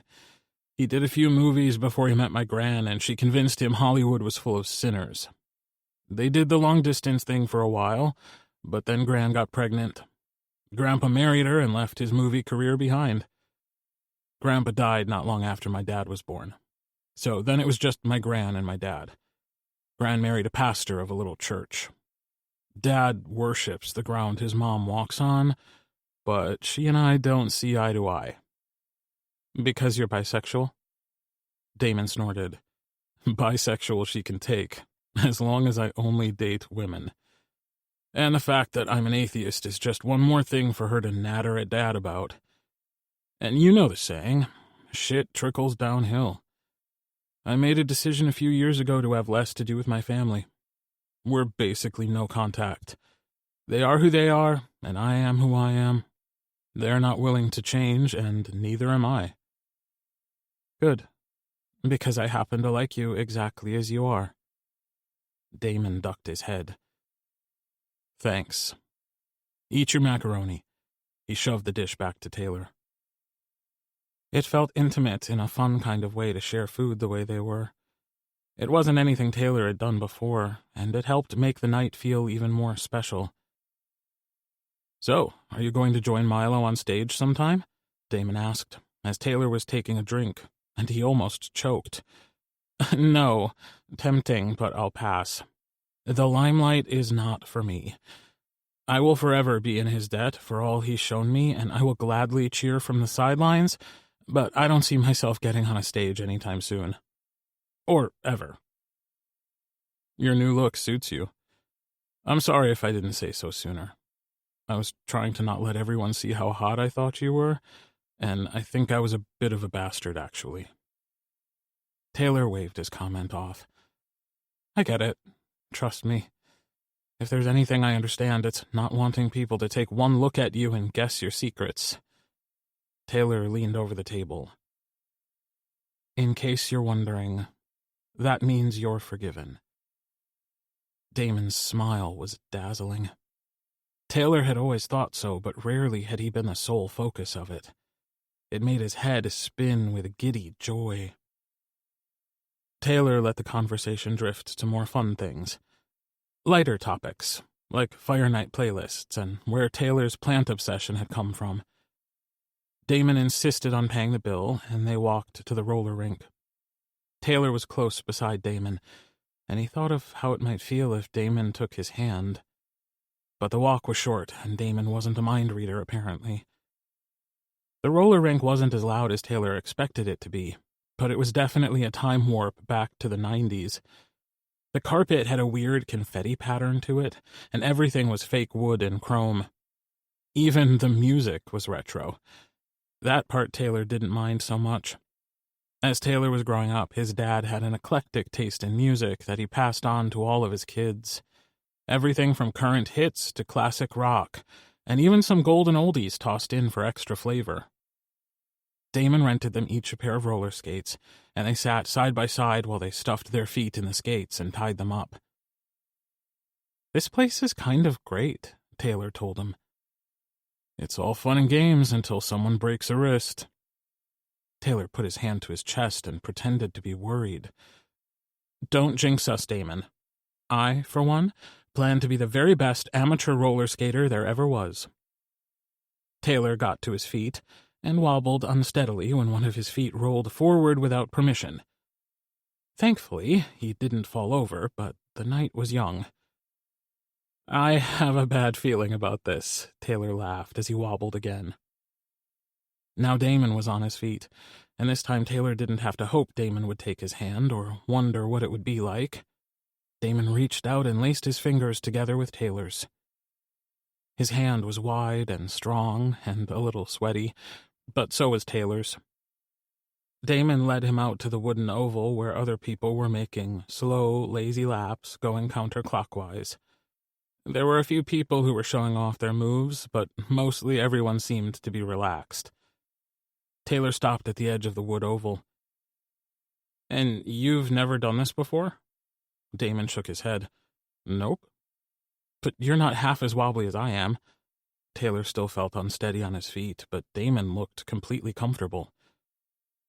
Come on, it can't be hard. Damon let go of Taylor's hand and stepped onto the skating surface.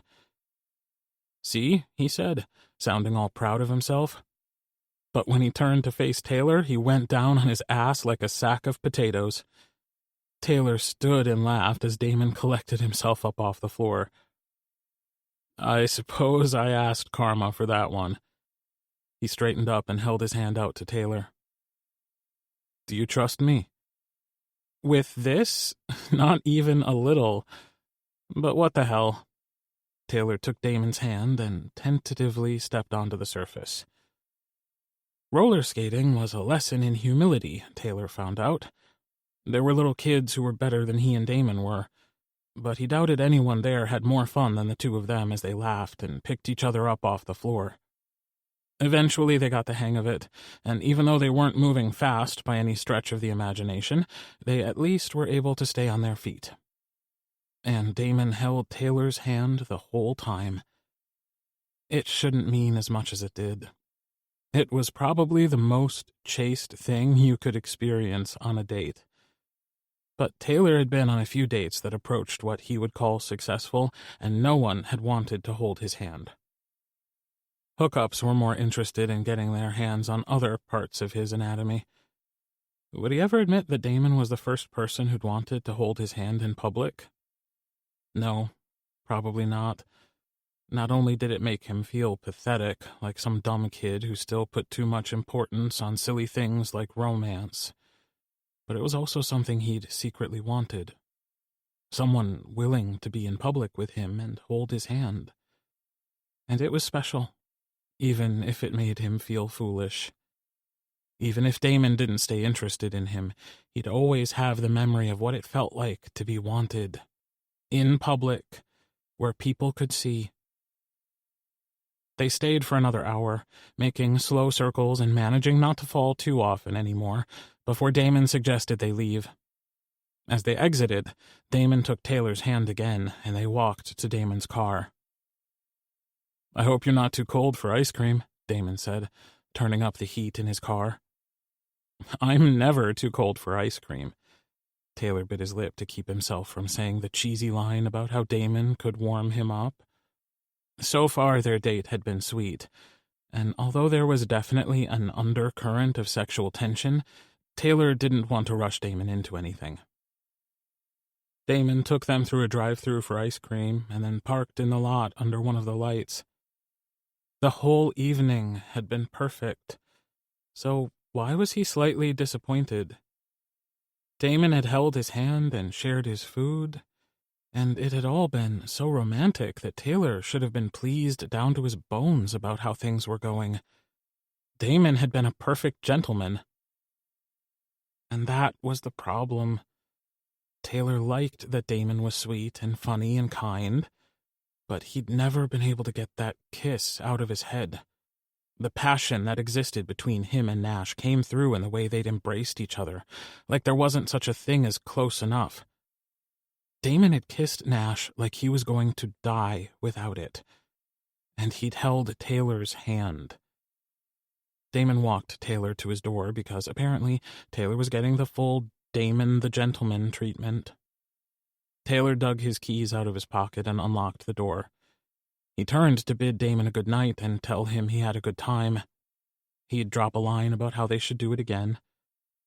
When he turned, Damon stepped into his space. Taylor went still, like a deer in headlights, as Damon reached for him. His heart was frantic, but the rest of him was calm, as if fearful moving too fast would break the spell and make Damon change his mind. But he didn't. He stepped in, his free hand coming to rest on Taylor's waist, and tugged himself even closer. Then Damon's mouth descended on his. Taylor grabbed onto Damon to steady himself because his knees were suddenly devoid of any strength. Damon tasted like mint chocolate chip ice cream, and Taylor swooned when his tongue eased its way into Taylor's mouth. It made him hold tighter, suddenly mad with desire. Need pulsed in him, and he was hard as steel, but before Taylor could do something like wind a leg around Damon and pull him closer for a nice, quick, dry hump at his door, Damon pulled away. "I want to take you out again," Damon said to him, frustratingly putting more distance between them. "I want that too." He wanted more than that.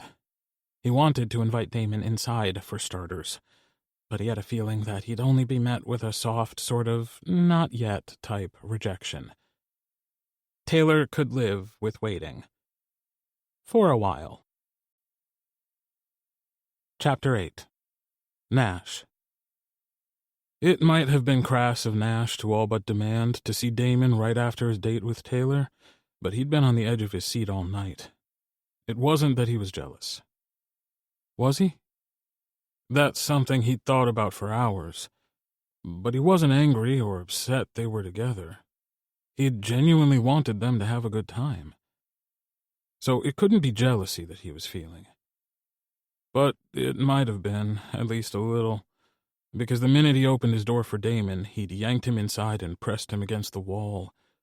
No time was wasted in kissing Damon.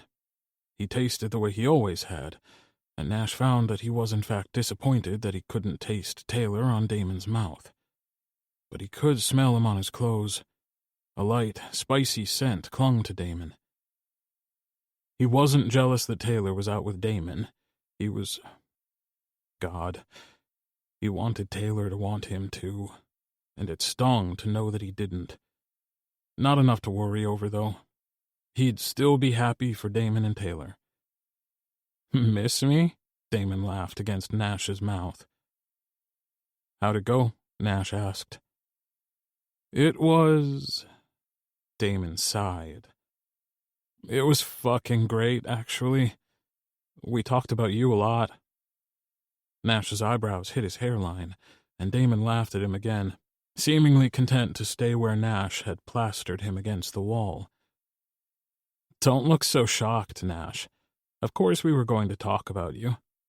He had questions about us."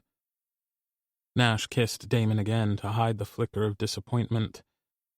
Of course that's why they were talking about him, because he'd said he was okay with the two of them dating. And he was. That hadn't changed. It made no sense to be upset about a thing he said could happen. And he didn't think that's what was bothering him. "Did you kiss him?" Nash had to know. Not knowing was eating at him like a sickness. He was so fucking curious about what it would have looked like. Damon wrapped his arms around Nash. "I did." He looked almost sorry that he had, and that was something Nash didn't want. "Tell me about it." Nash kissed the side of Damon's neck, knowing full well that it was his weakness. Predictably, Damon melted with a little moan.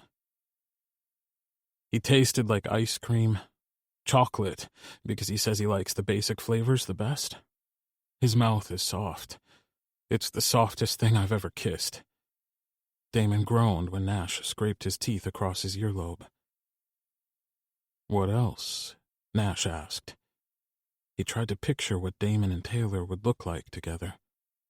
Taylor was a bit shorter than both him and Damon, so of course Damon would have to lean down. But was Taylor short enough that he'd have to tiptoe? "He's surprisingly strong, and his ass looked hot as fuck in the skinny jeans he wore. We're going out again." "When?" Nash had figured there would be more than one date between them. "I don't know yet." Damon's grip on Nash tightened, and he rested his head against Nash's shoulder. "Damon?" Damon took a deep breath, then another. "It's weird, okay? To get home from a date and tell my boyfriend about it?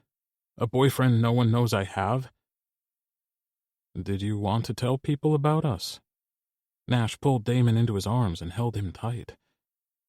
"It might be hard now that you've taken Taylor on a date." "I know." Damon turned his head and kissed Nash's neck. "It was nice, though, to be out in the open with him like that. I want the same for us." "We'll have to talk about it with Taylor. If he's seeing you, he's part of this too now. And we can't make these kinds of decisions without him." Damon pressed an open-mouthed kiss against Nash's neck. "You should have seen him tonight. Hot. Scorching. These fucking red skinny jeans and this off-the-shoulder sweater thing. Holy fuck. And he had makeup on, I think, because his mouth was shiny and his lashes were so long." Nash shuddered when Damon flicked his tongue against his earlobe. He pressed Damon against the wall harder and fumbled with a button to Damon's pants before easing his hand down the front, gripping him through his underwear. "Tell me more." Nash rubbed Damon's length, not at all surprised how hard and hot he was. or that he'd leaked pre-cum into his underwear. The wet spot had to be uncomfortable, and Nash hid a smile as he tucked his hand inside Damon's underwear. "Oh, fuck," Damon groaned, and gripped Nash even tighter. "Tell you what." "Tell me about the kiss." Nash kept his strokes slow and teasing. He loved using pleasure to torture Damon, and Damon loved everything Nash did to him. His words, not Nash's. "I walked him to his door, but I'd wanted to kiss him all night by that point." Damon moaned when Nash's thumb brushed over the head of his cock, paying special attention to his slit and the drop of pre-cum that beaded there. He looked, oh fuck, so good, Nash.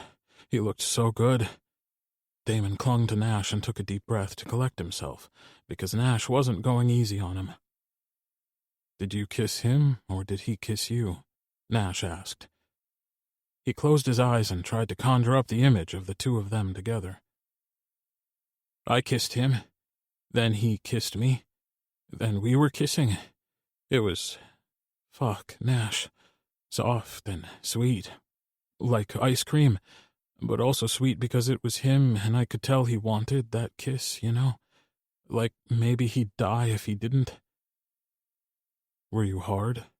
Nash pumped Damon's cock a few times with the strong grip he knew Damon liked best, the one that almost hurt but didn't. Damon shuddered and bucked in Nash's hands, and he backed off before Damon found his release. "Were you hard?" Nash repeated the question. "So fucking hard. He was too." "Tell me what you wanted to do." "I wanted to take him inside and then... Damon lost the ability to speak for a moment because Nash had gone back to stroking Damon the way he liked it best. "Then what?" Nash asked, not easing up. He pulled Damon to the brink first, then eased off. He stilled his hand completely, letting Damon keep the warmth of his touch, but nothing else. "I wanted to kiss him everywhere." "Everywhere? What would that look like?" Damon's voice was barely there now, all husky and strained, like he needed to come but didn't want to all at the same time.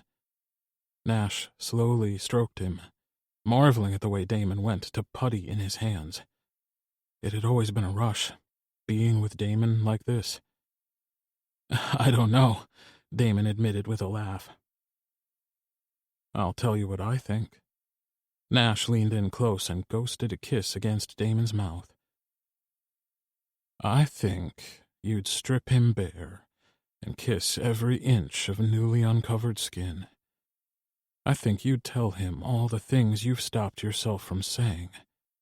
I think that you'd put that mouth of yours to excellent use, and you'd suck his brains out through his cock." Damon whimpered. Nash's cock was harder than granite. He could barely think from how fucking turned on he was, and he didn't stop Damon when he reached for him and pushed his cotton pants down, freeing his cock. He'd gone commando, and Damon made an approving sound as he grabbed Nash's cock. "Please," Damon ground out. Nash didn't keep lube by his front door, because who kept lube by their front door? No one. He gripped both their dicks in one hand. They'd have to make do with pre-cum and spit, which Nash provided before going back to talking Damon through his dirty daydream. "Would you eat his ass?" Nash asked, starting off slowly. He braced his free hand against the wall to steady himself. Damon clung to him with both hands and tried his best to fuck the channel Nash made with his hand. "I'd do anything he wanted," Damon admitted. He sounded ruined already, so close to the edge that he vibrated against Nash, his body wound tight as the pressure built and built. "Anything?" Nash inquired. "Anything means a lot of things." "Nash, please, anything," Damon begged. "I need to come so fucking bad." "So desperate," Nash rasped. "So needy." Even though he teased Damon, he wasn't unaffected by their conversation, or the way Damon melted under Nash, greedy and needy in a way that made Nash's head swim. Nash, fuck. Damon was hot when he got too desperate to think, too needy to be coherent. It was how Nash liked him best. He kept him there a bit longer. The novelty of being dressed but still doing dirty things never quite wore off for him, and the fact that they were both fully clothed except for their dicks made Nash feel crazy with how turned on he was. Damon bucked into Nash's grip once, twice, and Nash sealed his mouth over Damon's, kissing him hard and deep as he came. Damon moaned and writhed as Nash kept stroking, kissing, kept him pinned to the wall while he chased his own orgasm. Sticky cum coated his hand, his cock. He used Damon's release to smooth the glide as his own came barreling down on him. He added to the sticky mess between them, panting and gasping against Damon's parted lips. I can't feel my feet. Damon huffed out a laugh. Damn, babe. That was something else. Nash wanted to crumple to the floor. He was boneless in the best of ways, jelly from head to toe after a spectacular orgasm. It was also new for Damon to use a pet name, but Nash wasn't going to call him on it. In the past, Nash hadn't liked it when men called him cutesy little names, but he liked it the way it sounded coming from Damon's mouth. Like ownership. Like Nash belonged to him, and he belonged to Nash. Even if they'd gotten off thinking about Damon fucking someone else. Fucking Taylor Bennett. That was a head trip and a half. But Nash couldn't get the image out of his head, of Damon and Taylor together, bare skin and unbridled passion. He could blame the writer in him for painting such a vivid picture, or he could blame the fact that he was a horny bastard. But mostly, it was because Taylor was stunning, and Damon looked happy tonight. Happy and light, and being with Taylor had brought that out in him. You're so fucking beautiful like this, Nash told him, indulging himself in laying another series of open-mouthed kisses against Damon's throat. Like what? Half hard? Half dressed? Standing in your hallway with my dick out, covered in cum? You'll need to be more specific. Damon laughed and tried to dislodge himself from Nash's hold. Happy. Nash pulled Damon in for another kiss, and he went eagerly. When the kiss ended, Nash finally let Damon go, and he ducked into his kitchen to wash his hands. Maybe he could convince Damon to take a shower with him, rather than do a post-orgasm spot wash. Damon tucked his dick back in his pants and zipped them up. I had a great time tonight. Damon bit his lip. He looked conflicted regardless of what he'd just said. Nash went over to him and cradled his face. I'm glad you did. Nash kissed him again, softer and sweeter, hoping to show him that it was okay. I was worried you'd regret letting me do this. I could never regret anything that makes you this happy, Nash promised. Stay the night? Damon toed out of his shoes and kicked them to the side. Try and stop me. Chapter 9. Damon. Damon woke before Nash and untangled himself from his octopus embrace.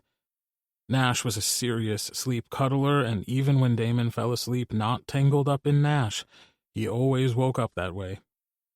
Damon grabbed a shower and walked into the bedroom to find a clean set of clothes. Nash had woken up and was still lounging in bed, propped on an elbow. Work today. At 10. Damon worked at a pharmacy. It wasn't what he dreamed of doing when he was a kid, but no one dreamed of becoming a pharmacist until they looked at other degrees and pay scales and decided that it wasn't a bad option in the long run. Damon kept a set of work clothes at Nash's house for emergencies. And random Tuesdays. Truthfully, half his wardrobe had migrated over to Nash's apartment. Not that Damon minded, but Nash might if he realized. "Did you want to go for breakfast?" Nash tossed back the covers and climbed out of bed, and Damon did his best not to let himself ogle him. The man was fucking breathtaking, slightly furry in all the right places, trim from his sometimes twice-weekly workouts with Colby. He made Damon's mouth water. "Sure." Nash stopped on his way out of the bedroom and gave Damon a knowing look. "We can eat at the diner if you want." "I think Taylor would be wounded if we cheated on his pancakes." Damon stepped into a pair of the black slacks he only wore to work and pulled on a light blue button-up. Nash came back from the bathroom and pulled Damon into a kiss that tasted like mint and mouthwash. "One of these days, I need to get you all dressed up." "You're ridiculous. And you're hot." Damon shook his head, but he couldn't stop smiling. "I look like a dweeb. You have a dweeb fetish. You look hot, all put together and buttoned up, all proper and shit. Makes me want to ruin you." Damon reached down and adjusted himself. "Really? Can we not give me a raging boner before work?" Nash's response was to pull Damon closer and press his naked body up against Damon's fully clothed one.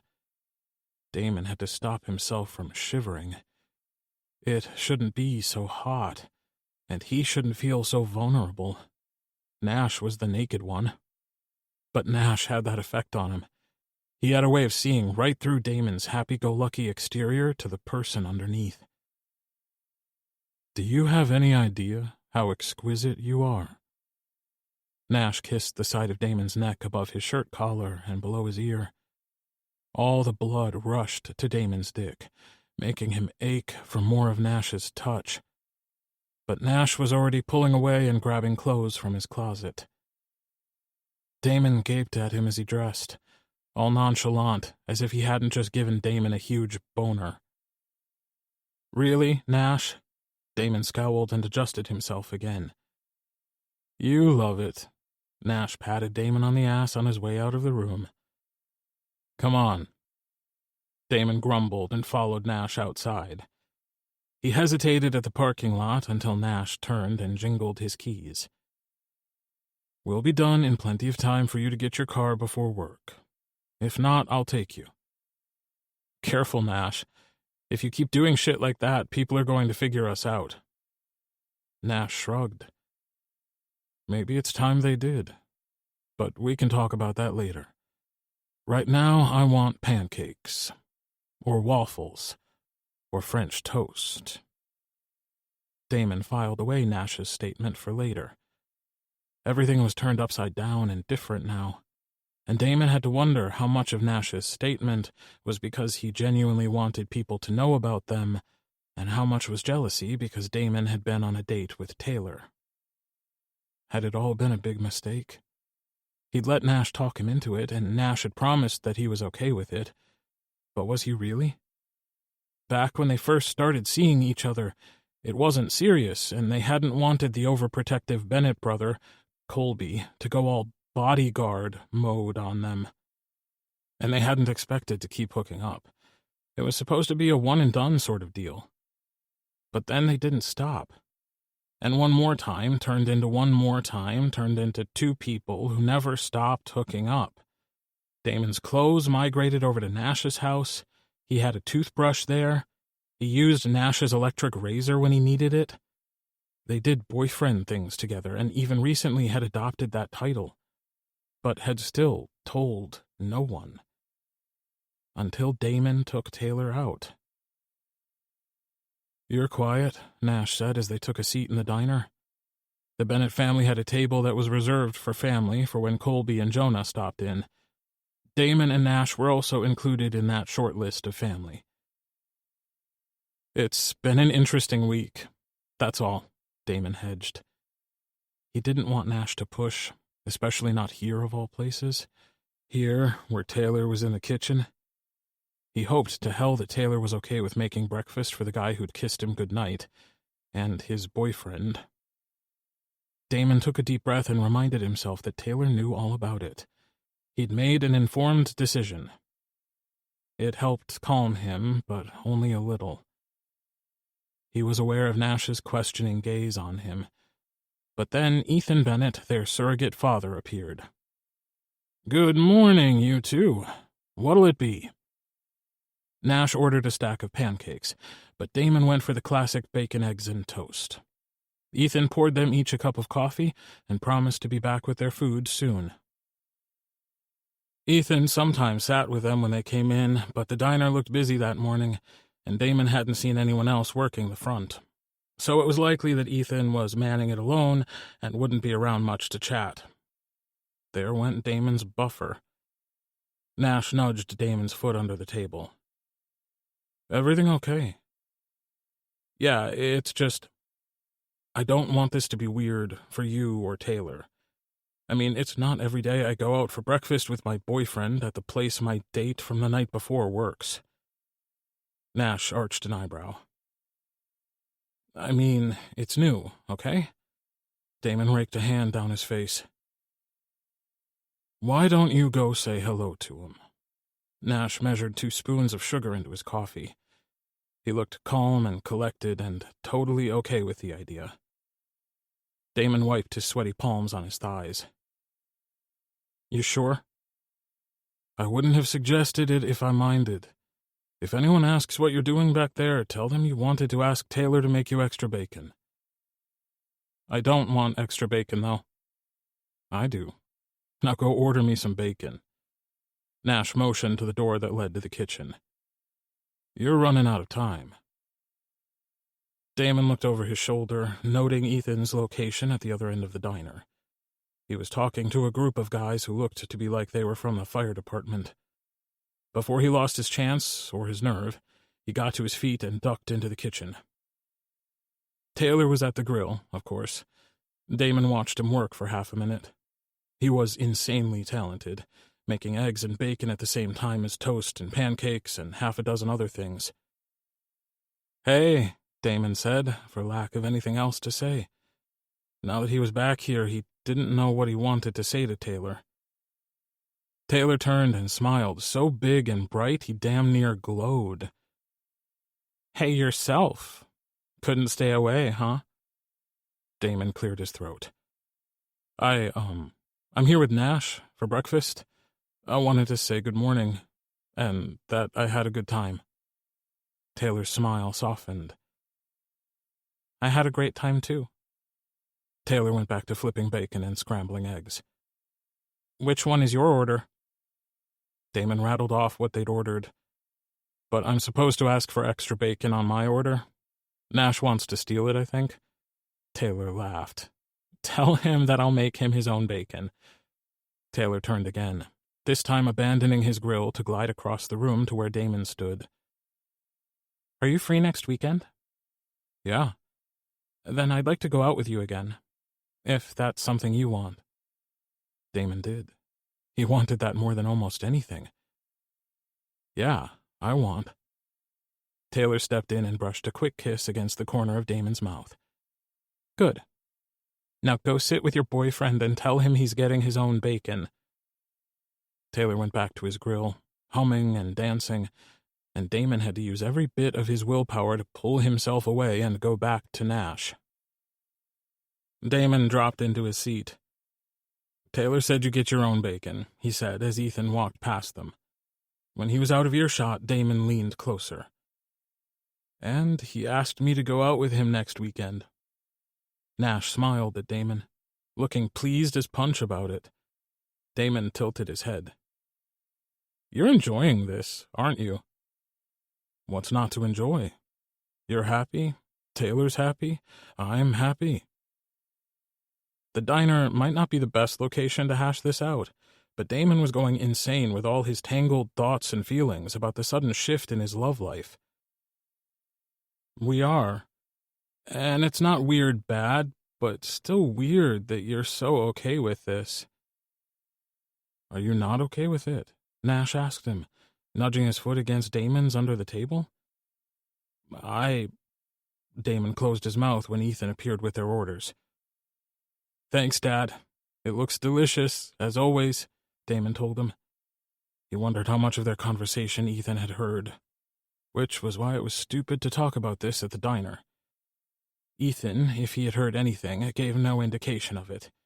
He left them to eat and went to take care of other customers. Damon was glad it was busy and Ethan didn't have time for chit-chat. I'm okay with it. I've never done anything like this before. Neither have I. And neither has Taylor. You're not alone in this, Damon. But you're so calm about everything. On the outside. On the inside, I've thought of 1,000 different ways this can all go wrong. Adding another person to a relationship is a big deal. I want it to work.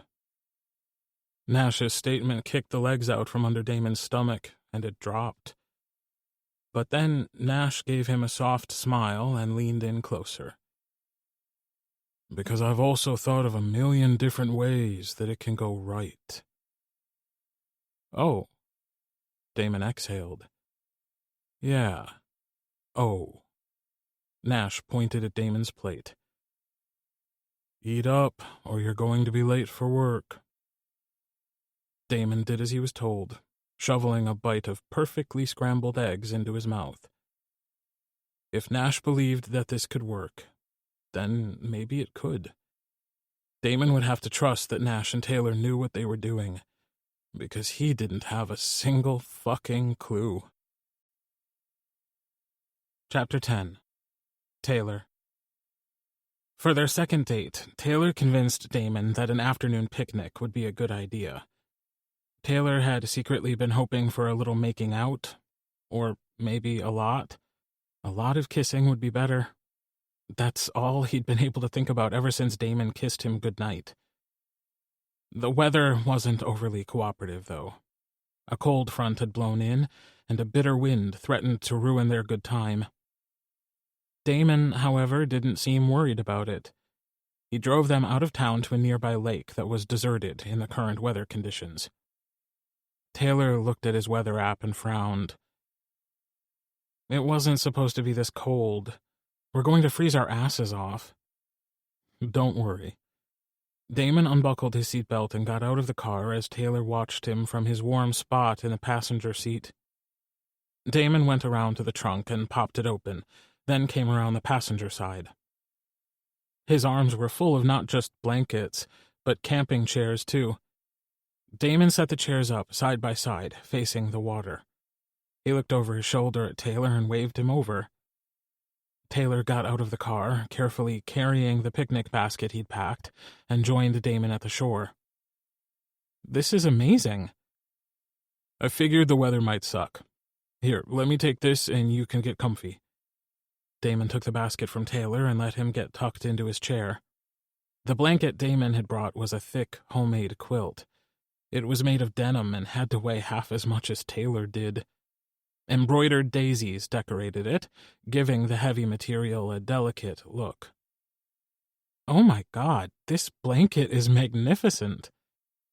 My aunt made it for me when I was a kid.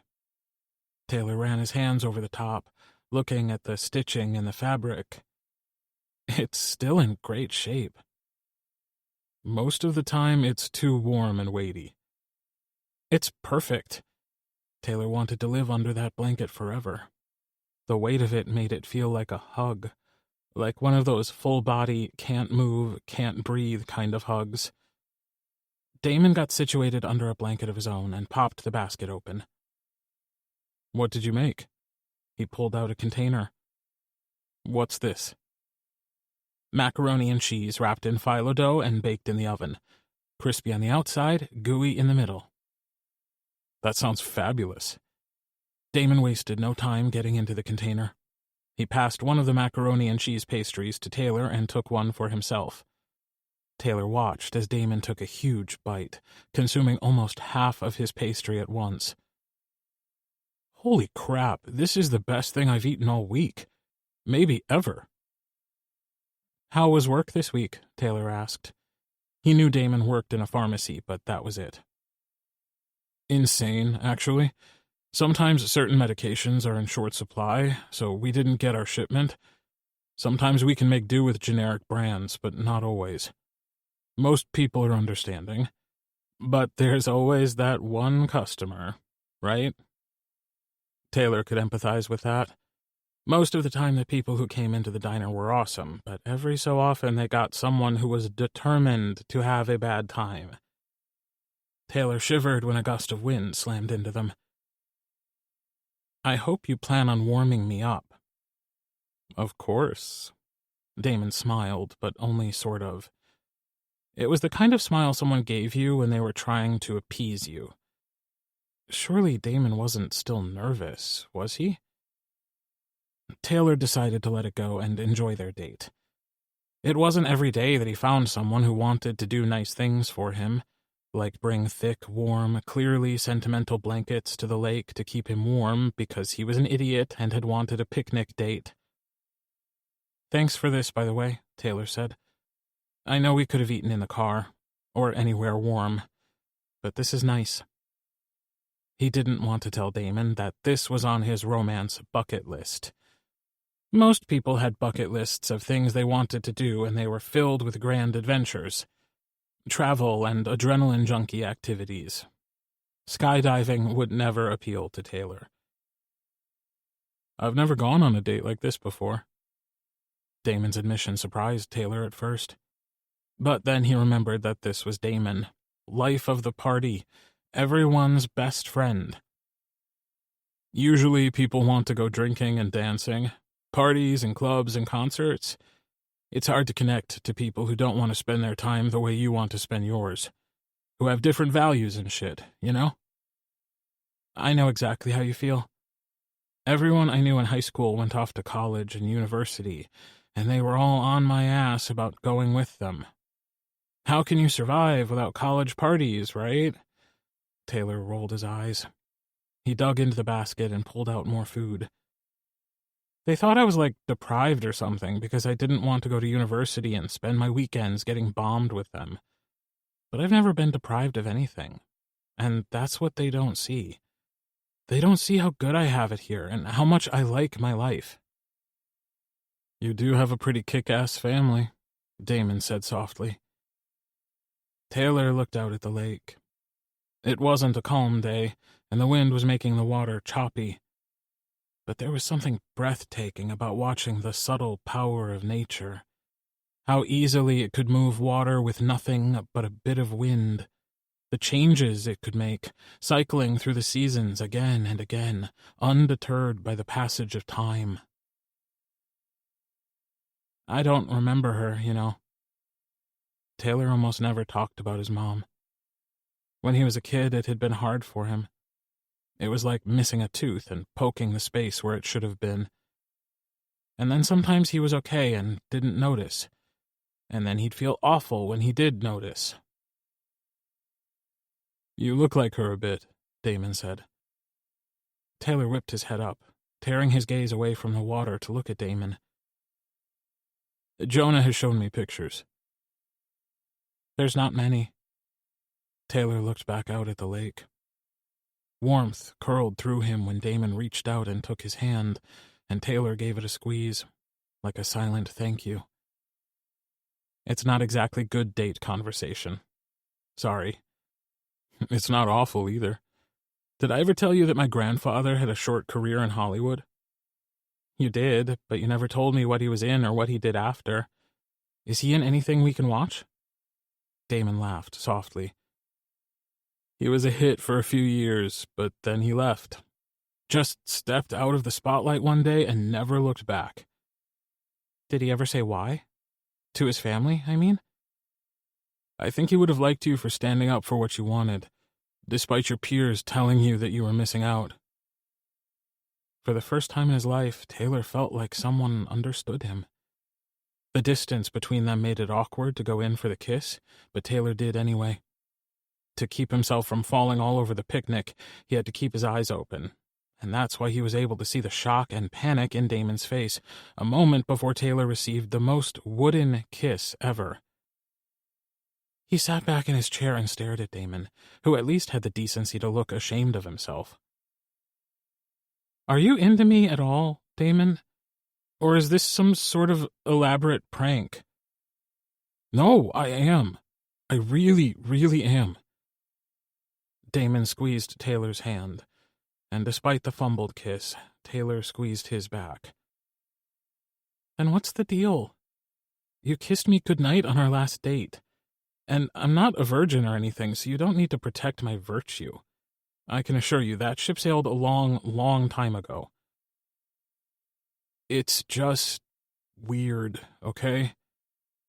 Taylor yanked his hand out of Damon's. You have about 10 seconds to explain that.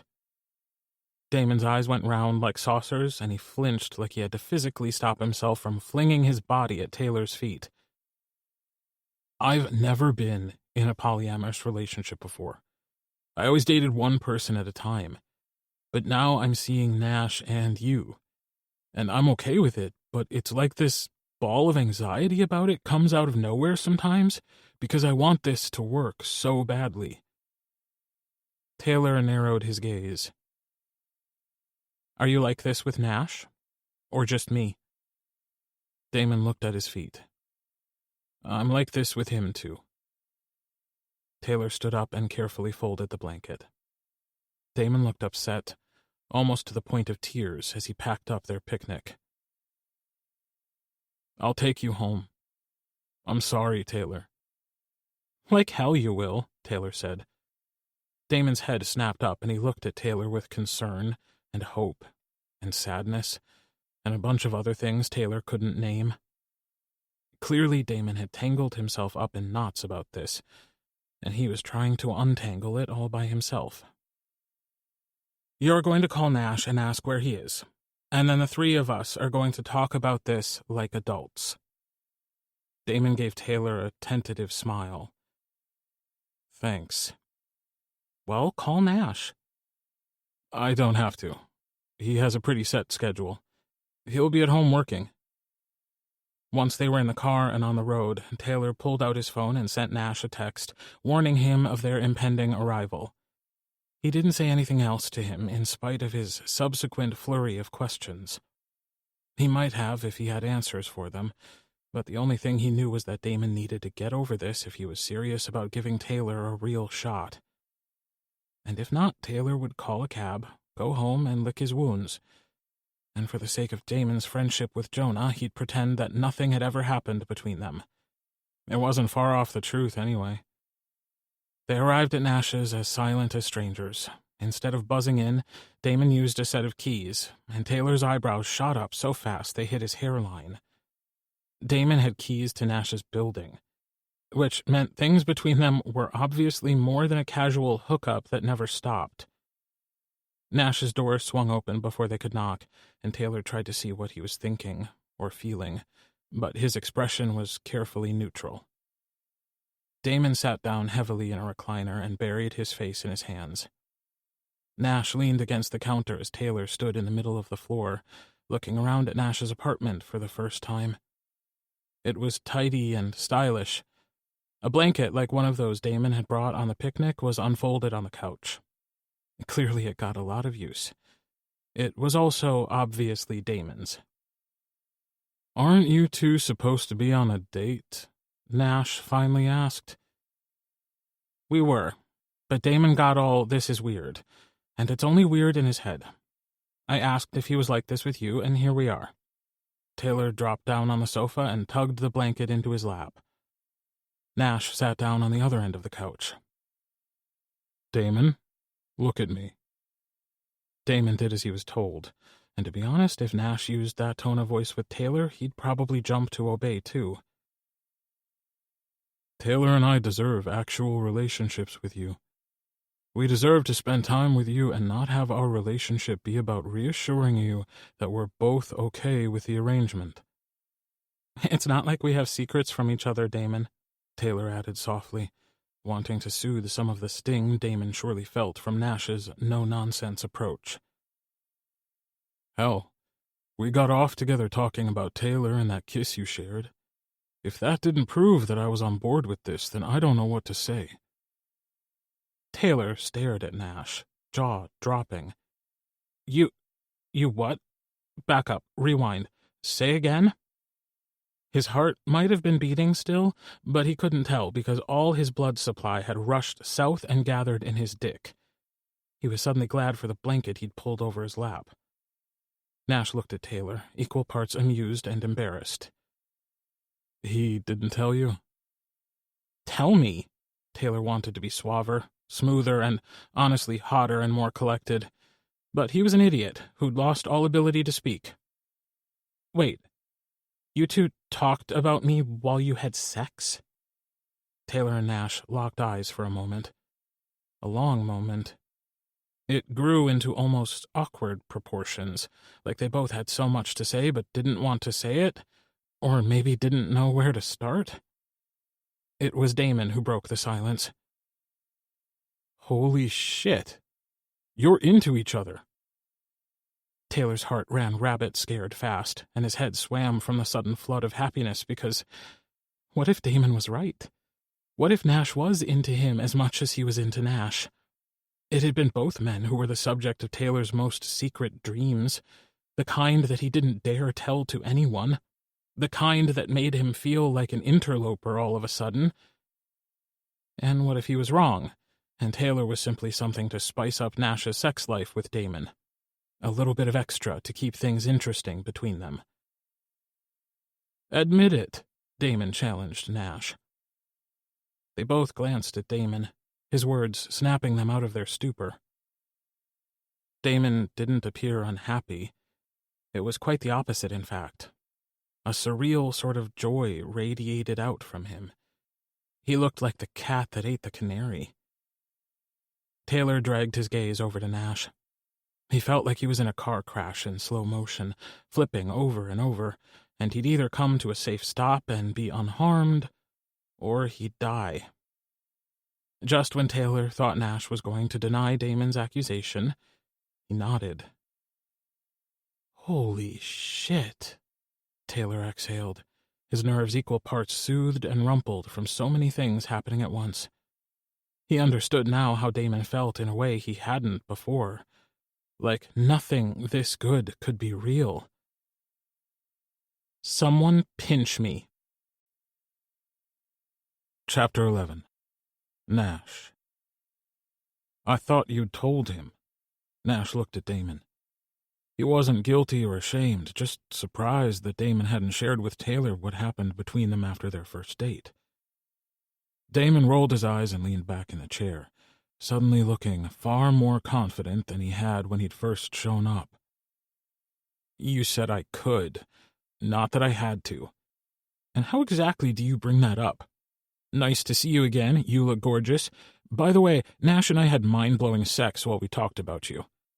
Damon shook his head. "That should have been my first clue that you were into him, because you were way into that." "I can't believe this is happening," Taylor said from his end of the couch. "Neither can Damon, it seems."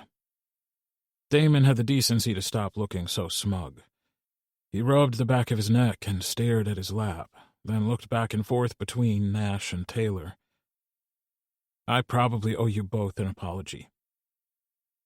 Like I said before, we can't do this if everything between us turns into one of us reassuring you that what we're doing is okay." Nash felt like he'd been cast in the role as bad cop, the hard-ass who laid down the law. But most of the time it was what worked between him and Damon.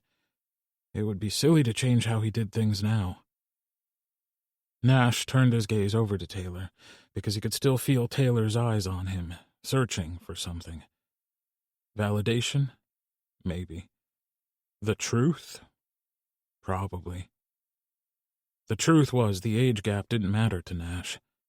Taylor was confident in many ways, sure of his skills in the kitchen and with plants, but still unsure about other things, like his new look, which Nash loved.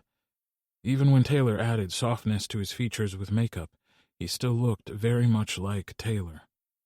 It didn't transform him. It revealed him. "I've had the hots for both of you for fucking ever. So forgive me if I sound overwhelmed, but... Me? Seriously?" Taylor looked to Nash for answers. "How long?" Nash shrugged. I don't know, to be honest. You're Colby's brother, so I tried not to notice you, but you make it pretty fucking hard. You did a good job of hiding it. Taylor clung to the blanket like it was a lifeline. I'll say, Damon agreed. I should have realized sooner. But why didn't you say anything when I told you that I liked him? Because you liked him, Nash said, unable to keep his tone even. Surely even Taylor must have heard the well, duh behind the words, because he snickered. And I wasn't sure he liked me. Oh, trust me.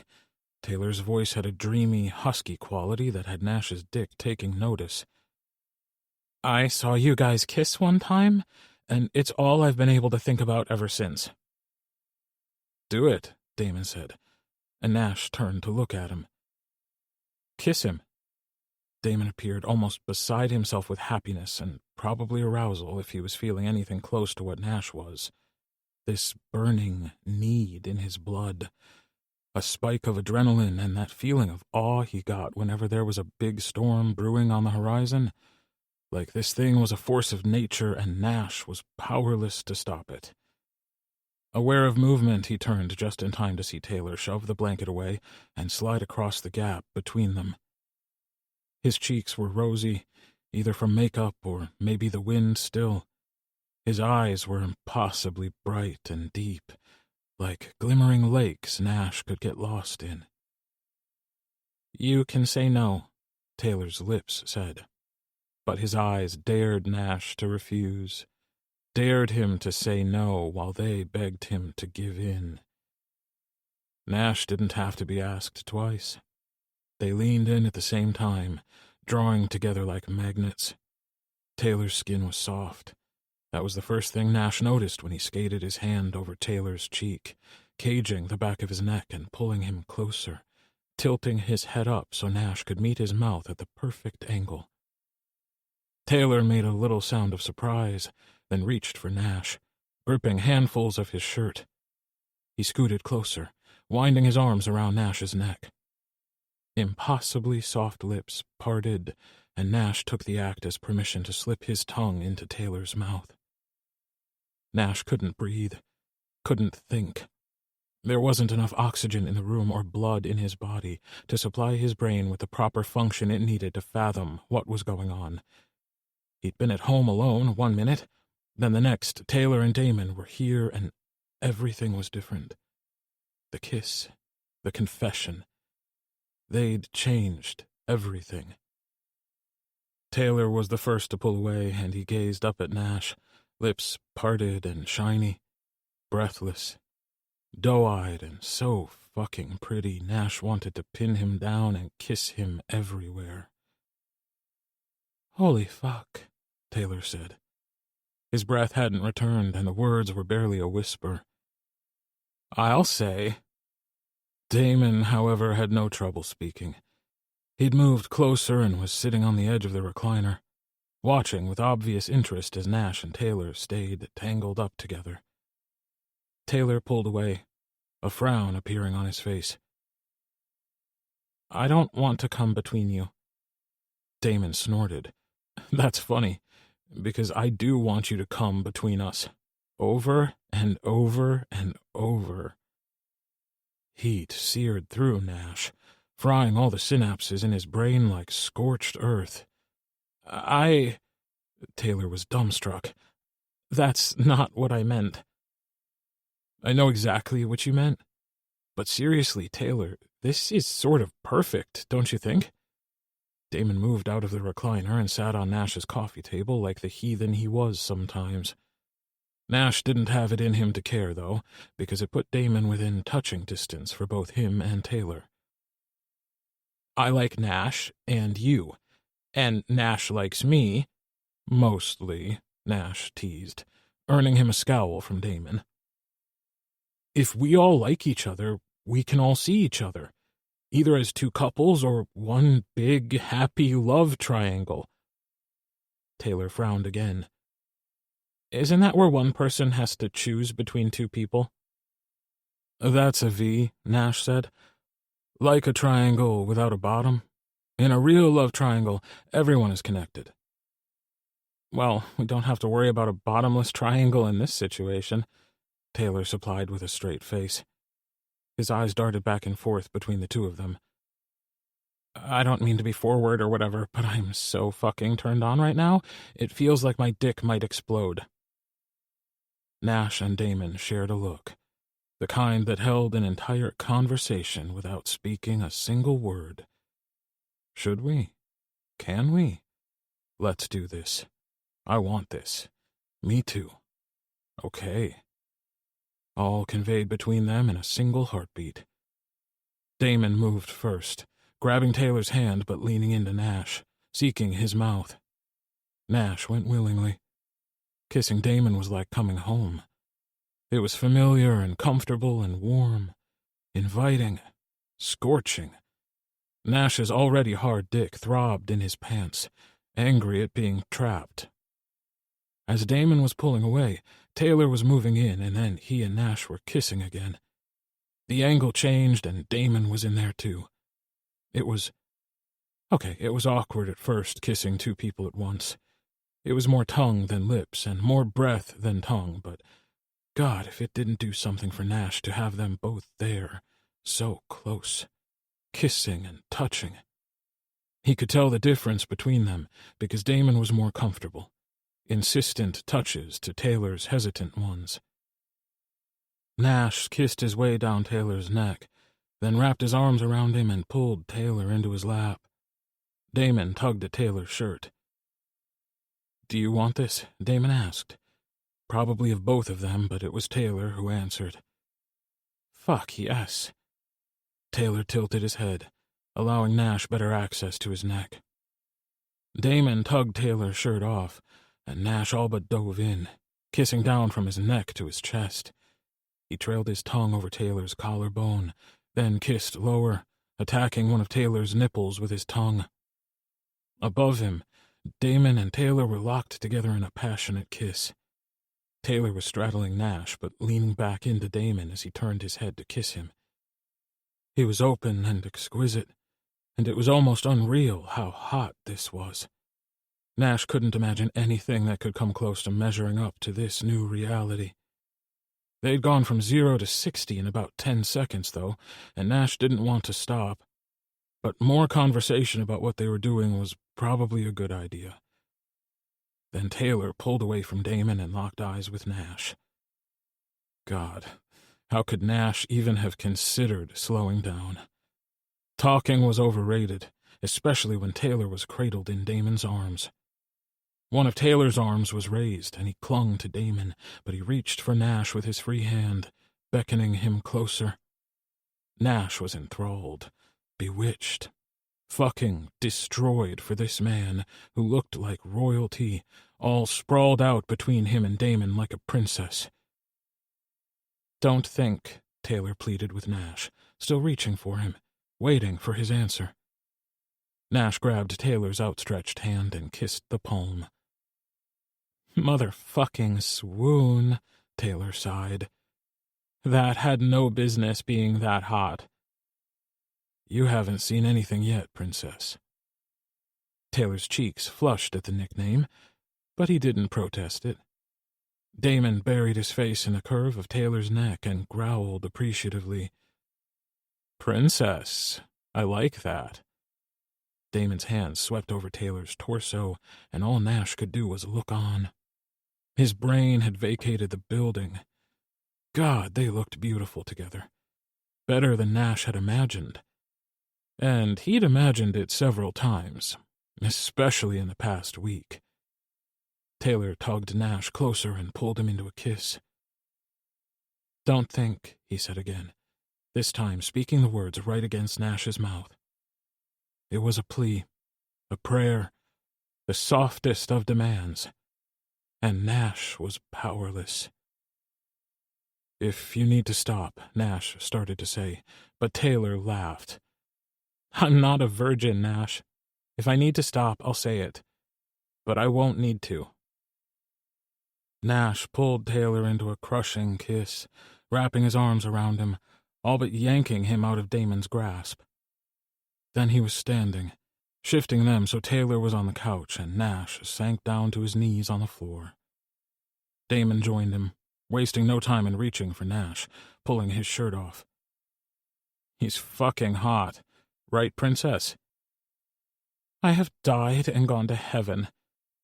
Taylor let out a happy little yelp when Nash reached for the button of his pants. "Oh, fuck yes. More naked. We can do that." Nash chuckled at how playful Taylor was. His enthusiasm was charming, adorable even. A description Taylor might not appreciate, so he kept it to himself. Damon helped Nash get Taylor's pants down around the middle of his thighs. Taylor's chest heaved. He had his arms over his head and he clung to the couch behind him like he needed to keep his hands out of the equation for some reason. Damon grabbed Nash and yanked him into a hard and dirty kiss. Their tongues clashed. Teeth clacked as they battled. Taylor made a happy noise and Damon pulled away, his gaze heavy with lust. "Thank you," Damon whispered to Nash, before kissing him again, but softer. He turned his attention to Taylor after that, smoothing his hands down Taylor's chest, tweaking his nipples, torturing him as he leaned in closer, fanning kisses across Taylor's stomach. Damon reached back and pulled Nash down. Taylor laughed, a little quiet, a little nervous. Then Nash kissed a bare thigh and watched as Damon's mouth made its way to Taylor's cock. "Oh, fuck," someone said when Damon took the head of Taylor's dick into his mouth. And in the next moment, Nash realized it had been him who had spoken. Damon turned his head and shuffled over to make room for Nash. It was an invitation Nash couldn't turn down. Chapter 12. Damon. Damon wasn't exactly sure how he'd ended up on his knees with Taylor's dick in his mouth, but he wasn't complaining. It was kind of perfect, actually. He shuffled over, making room for Nash, crowded in next to him. He released Taylor's dick, but didn't go anywhere. "He tastes incredible," Damon said to Nash. Taylor whimpered when Nash moved in closer. Damon dragged his tongue down the shaft and nestled his nose in the thatch of trimmed pubes at the base of Taylor's cock. "He smells good, too," Damon purred. Taylor's laugh was a little high-pitched, almost frantic-sounding. "It's literally just body wash." Taylor's fingers sank into Damon's hair, scraping against his scalp so gently it made Damon shiver. He'd had all kinds of sex before, but nothing like this. Up until this point, Damon had been a one-person-at-a-time kind of guy, but couldn't get the idea out of his head that this was better. He'd still have Nash, who was his anchor and his safe space. Nash, who had knocked down all of Damon's walls to storm his castle and become his king. And now there was Taylor, their prize, their princess. Damon was terrified of wanting something as much as he wanted this. But he let himself want, even though he could feel his heart quaking with excitement and fear. Taylor gently guided Damon's head, turning it with the slightest bit of pressure in the right places. Damon found Nash was right there when he turned his head. He'd released Taylor's cock and was looking at Damon with hooded eyes and spit-slick lips. Normally, Damon would have a cute little joke to toss out, but today he had nothing. This wasn't the time to joke. Not when all he could think about were the two insanely attractive men that he was lucky enough to share this with. With silent urging from Taylor, Damon ran his tongue down his shaft. Taylor gasped when Nash mirrored his actions. Damon reached for Nash and held onto him, suddenly needing to touch him. Their mouths came together around the head of Taylor's cock, and they kissed. It wasn't a pretty kiss. It was wet and wild and obscene and perfect. Licking Taylor's taste off Nash's tongue was Damon's newest favorite thing. Taylor's hips started to buck, and he keened. "Fucking hell. Close," Taylor warned them. But they didn't care. Their kiss didn't stop or slow. If anything, the promise of Taylor's impending release fueled their passion. Taylor whined, and Damon took over. Ending the kiss with Nash had been almost painful, but he needed this. He took Taylor down as deep as he could and tormented him with his tongue, swirling it over the head of Taylor's cock whenever he pulled back. Above him, Taylor and Nash were kissing, but Taylor was still whimpering and writhing, even more so now that Nash was tweaking his nipples. Taylor's entire body went rigid, and Damon hummed his approval and his consent. Taylor came hard, flooding Damon's mouth as he cried out into Nash's. Even though the sound was muffled, it was still one of the best things Damon had ever heard. Damon could tell the moment they stopped kissing, because post-orgasmic Taylor was a talker. Holy shit, that was... He let out a gasp when Damon kept teasing his cock with his tongue, licking it clean before finally releasing it. That was... wow. I've never seen anything so hot. I want to do that to one of you. Taylor tried to slide off the couch, but Nash sat next to him and pulled him back down. There's plenty of time for that later, Nash assured him. Taylor went boneless as all the fight left him. 3 people were in the room, but only one person got an orgasm. That seems unbalanced. Taylor's lips turned up into a mischievous smile, and his gaze shifted back and forth between Damon and Nash. We need to talk about this before we keep going, Nash said, tugging Taylor's pants back up. As much as I want to see more of you and do more of this, we should talk. Taylor dutifully let Nash help him redress, though Damon noticed that he didn't do up his pants. Damon leaned forward and against Taylor. He reached for Nash and hooked an arm around one of Nash's legs, hugging his calf while Taylor played with Damon's hair. His dick was still hard as steel and throbbing unhappily in his pants, but he could be a responsible adult and have a conversation about this before he worried too much about his neglected dick. I swear if either of you utter the words, "This was a mistake," I will kick your asses. Don't think I can't. Damon knew Taylor couldn't. He wasn't the violent type, and he'd never been in a fight. But none of that mattered anyway, because Damon had no intention of saying anything of the sort. That's not at all what I was going to say. Nash pulled Taylor closer and dropped a kiss on his temple. Seeing Nash be affectionate with Taylor did something funny to Damon's insides. It was a new kind of happiness, something fresh and fragile that he wanted to nurture like one of Taylor's plants. Me either. Damon closed his eyes and relished the way Taylor raked his fingers through Damon's hair, almost like he was petting him. So now that we've established that we're in some kind of ridiculously hot love triangle, what's next? Taylor's voice was soft, and Damon could hear the nerves in it, the way it wavered in uncertainty. Damon made himself open his eyes and look at Taylor. We do whatever we want. Damon truly wished it was that easy. He'd barely, finally upgraded Nash from not-so-casual hookup to boyfriend status, and now they were both involved with Taylor. What even was his life? Damon, look at me, Nash said. Damon dragged his eyes open again and gazed up at Nash. He blinked slowly, like he was waking from a dream he desperately wanted to remain in. Damon tightened his grip on Nash. I'm sorry. Nash smiled down at him. God, he was gorgeous. Damon always did like the tall, dark, and handsome, permanent 5 o'clock shadow look that Nash had going on. Don't be sorry. We're all new to this, and sometimes any one of us might need to be reassured. But Taylor and I deserve to have all of you, not just the insecure bits. You're amazing. You do know that, right? Damon tried for levity, and he forced a lopsided smile. I am pretty great. His words didn't come out with any of the intended enthusiasm. Instead of joking, Damon went for honesty. Sometimes it sucked to be an adult, but he wanted this to work, and hiding behind humor would only get him so far. I'm sorry I got so in my head about this. Taylor, who had looked so very natural, curled into Nash's side, extracted himself from Nash's hold and slid down to the floor and into Damon's lap. Damon winced and shifted around until they were both comfortable. Taylor wrapped his arms around Damon's neck and kissed him chastely on the mouth.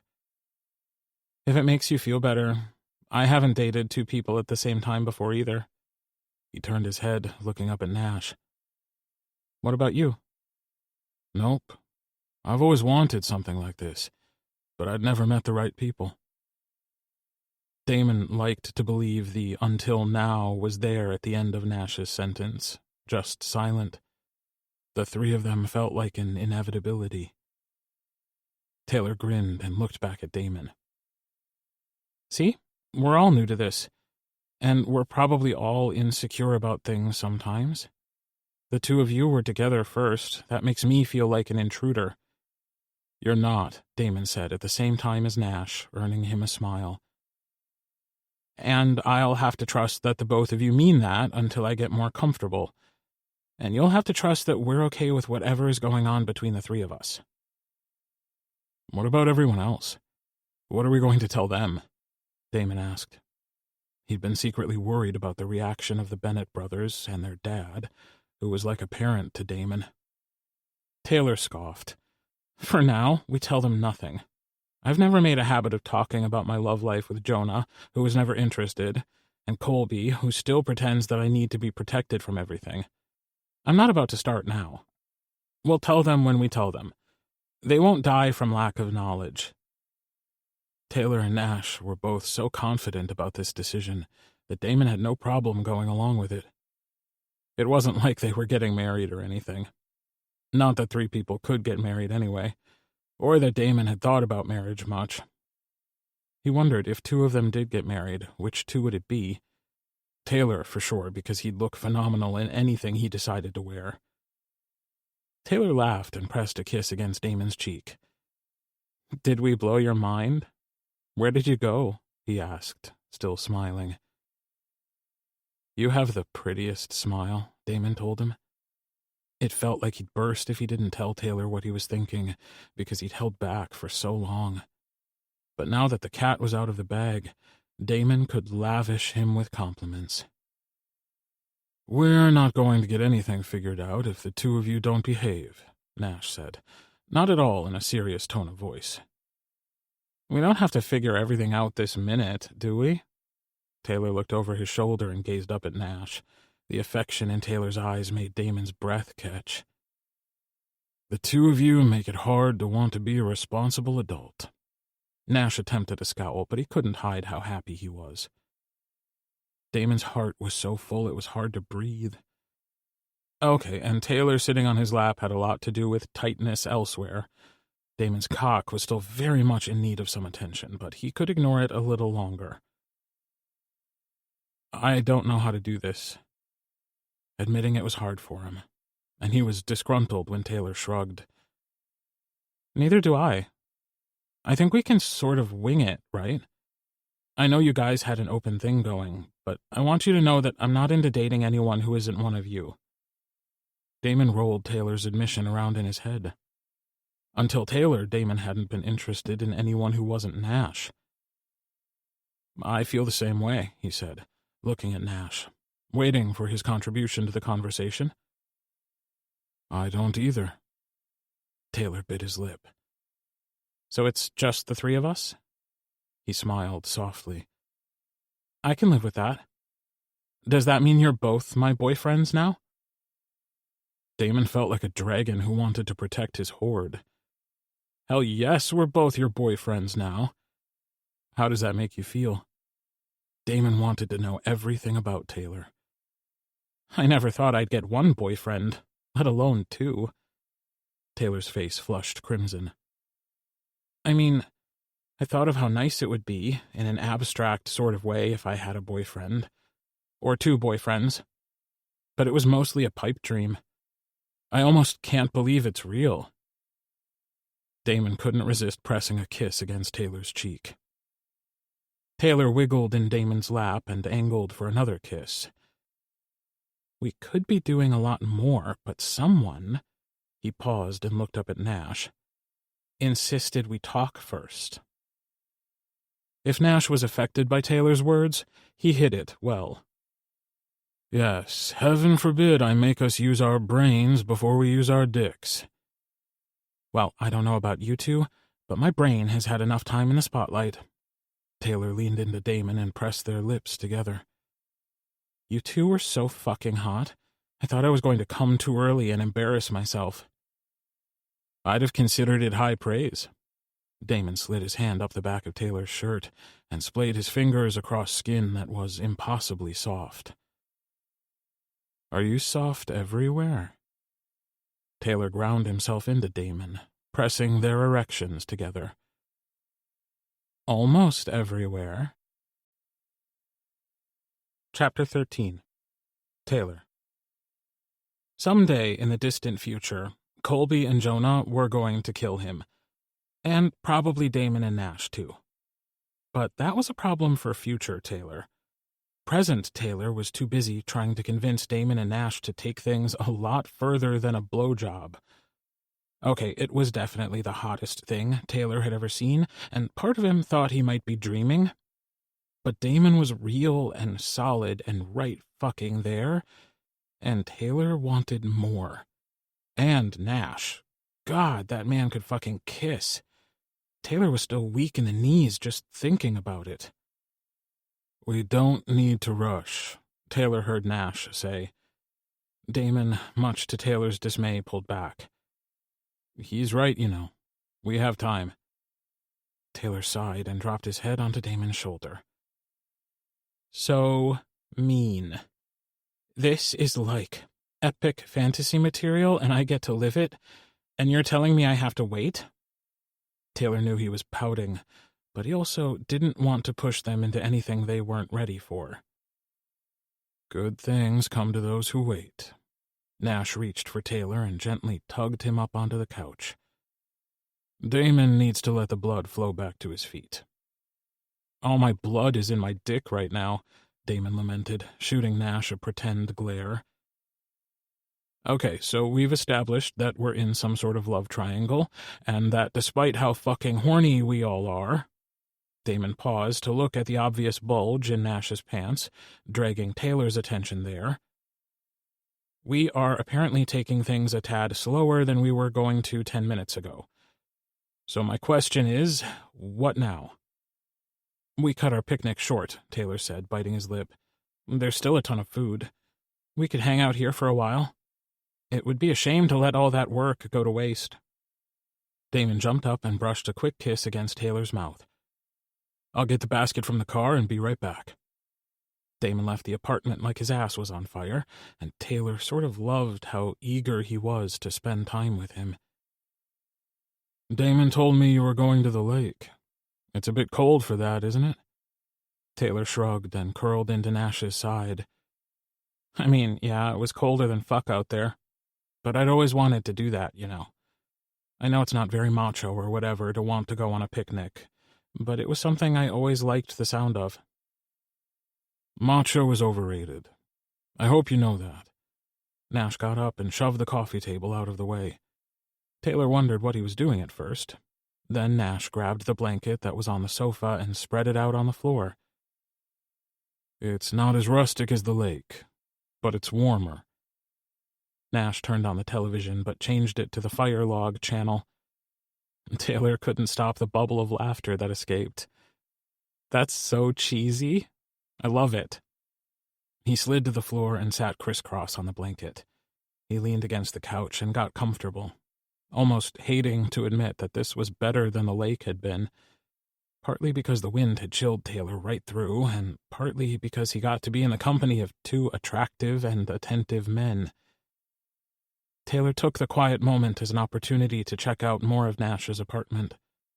The walls were painted a pale yellow instead of the standard beige that came with most places. The vertical blinds that blocked the view of the balcony could definitely go, or at least be opened to let light in. Although light would matter a lot more if Nash had a few plants to look after. "What's that smile for?"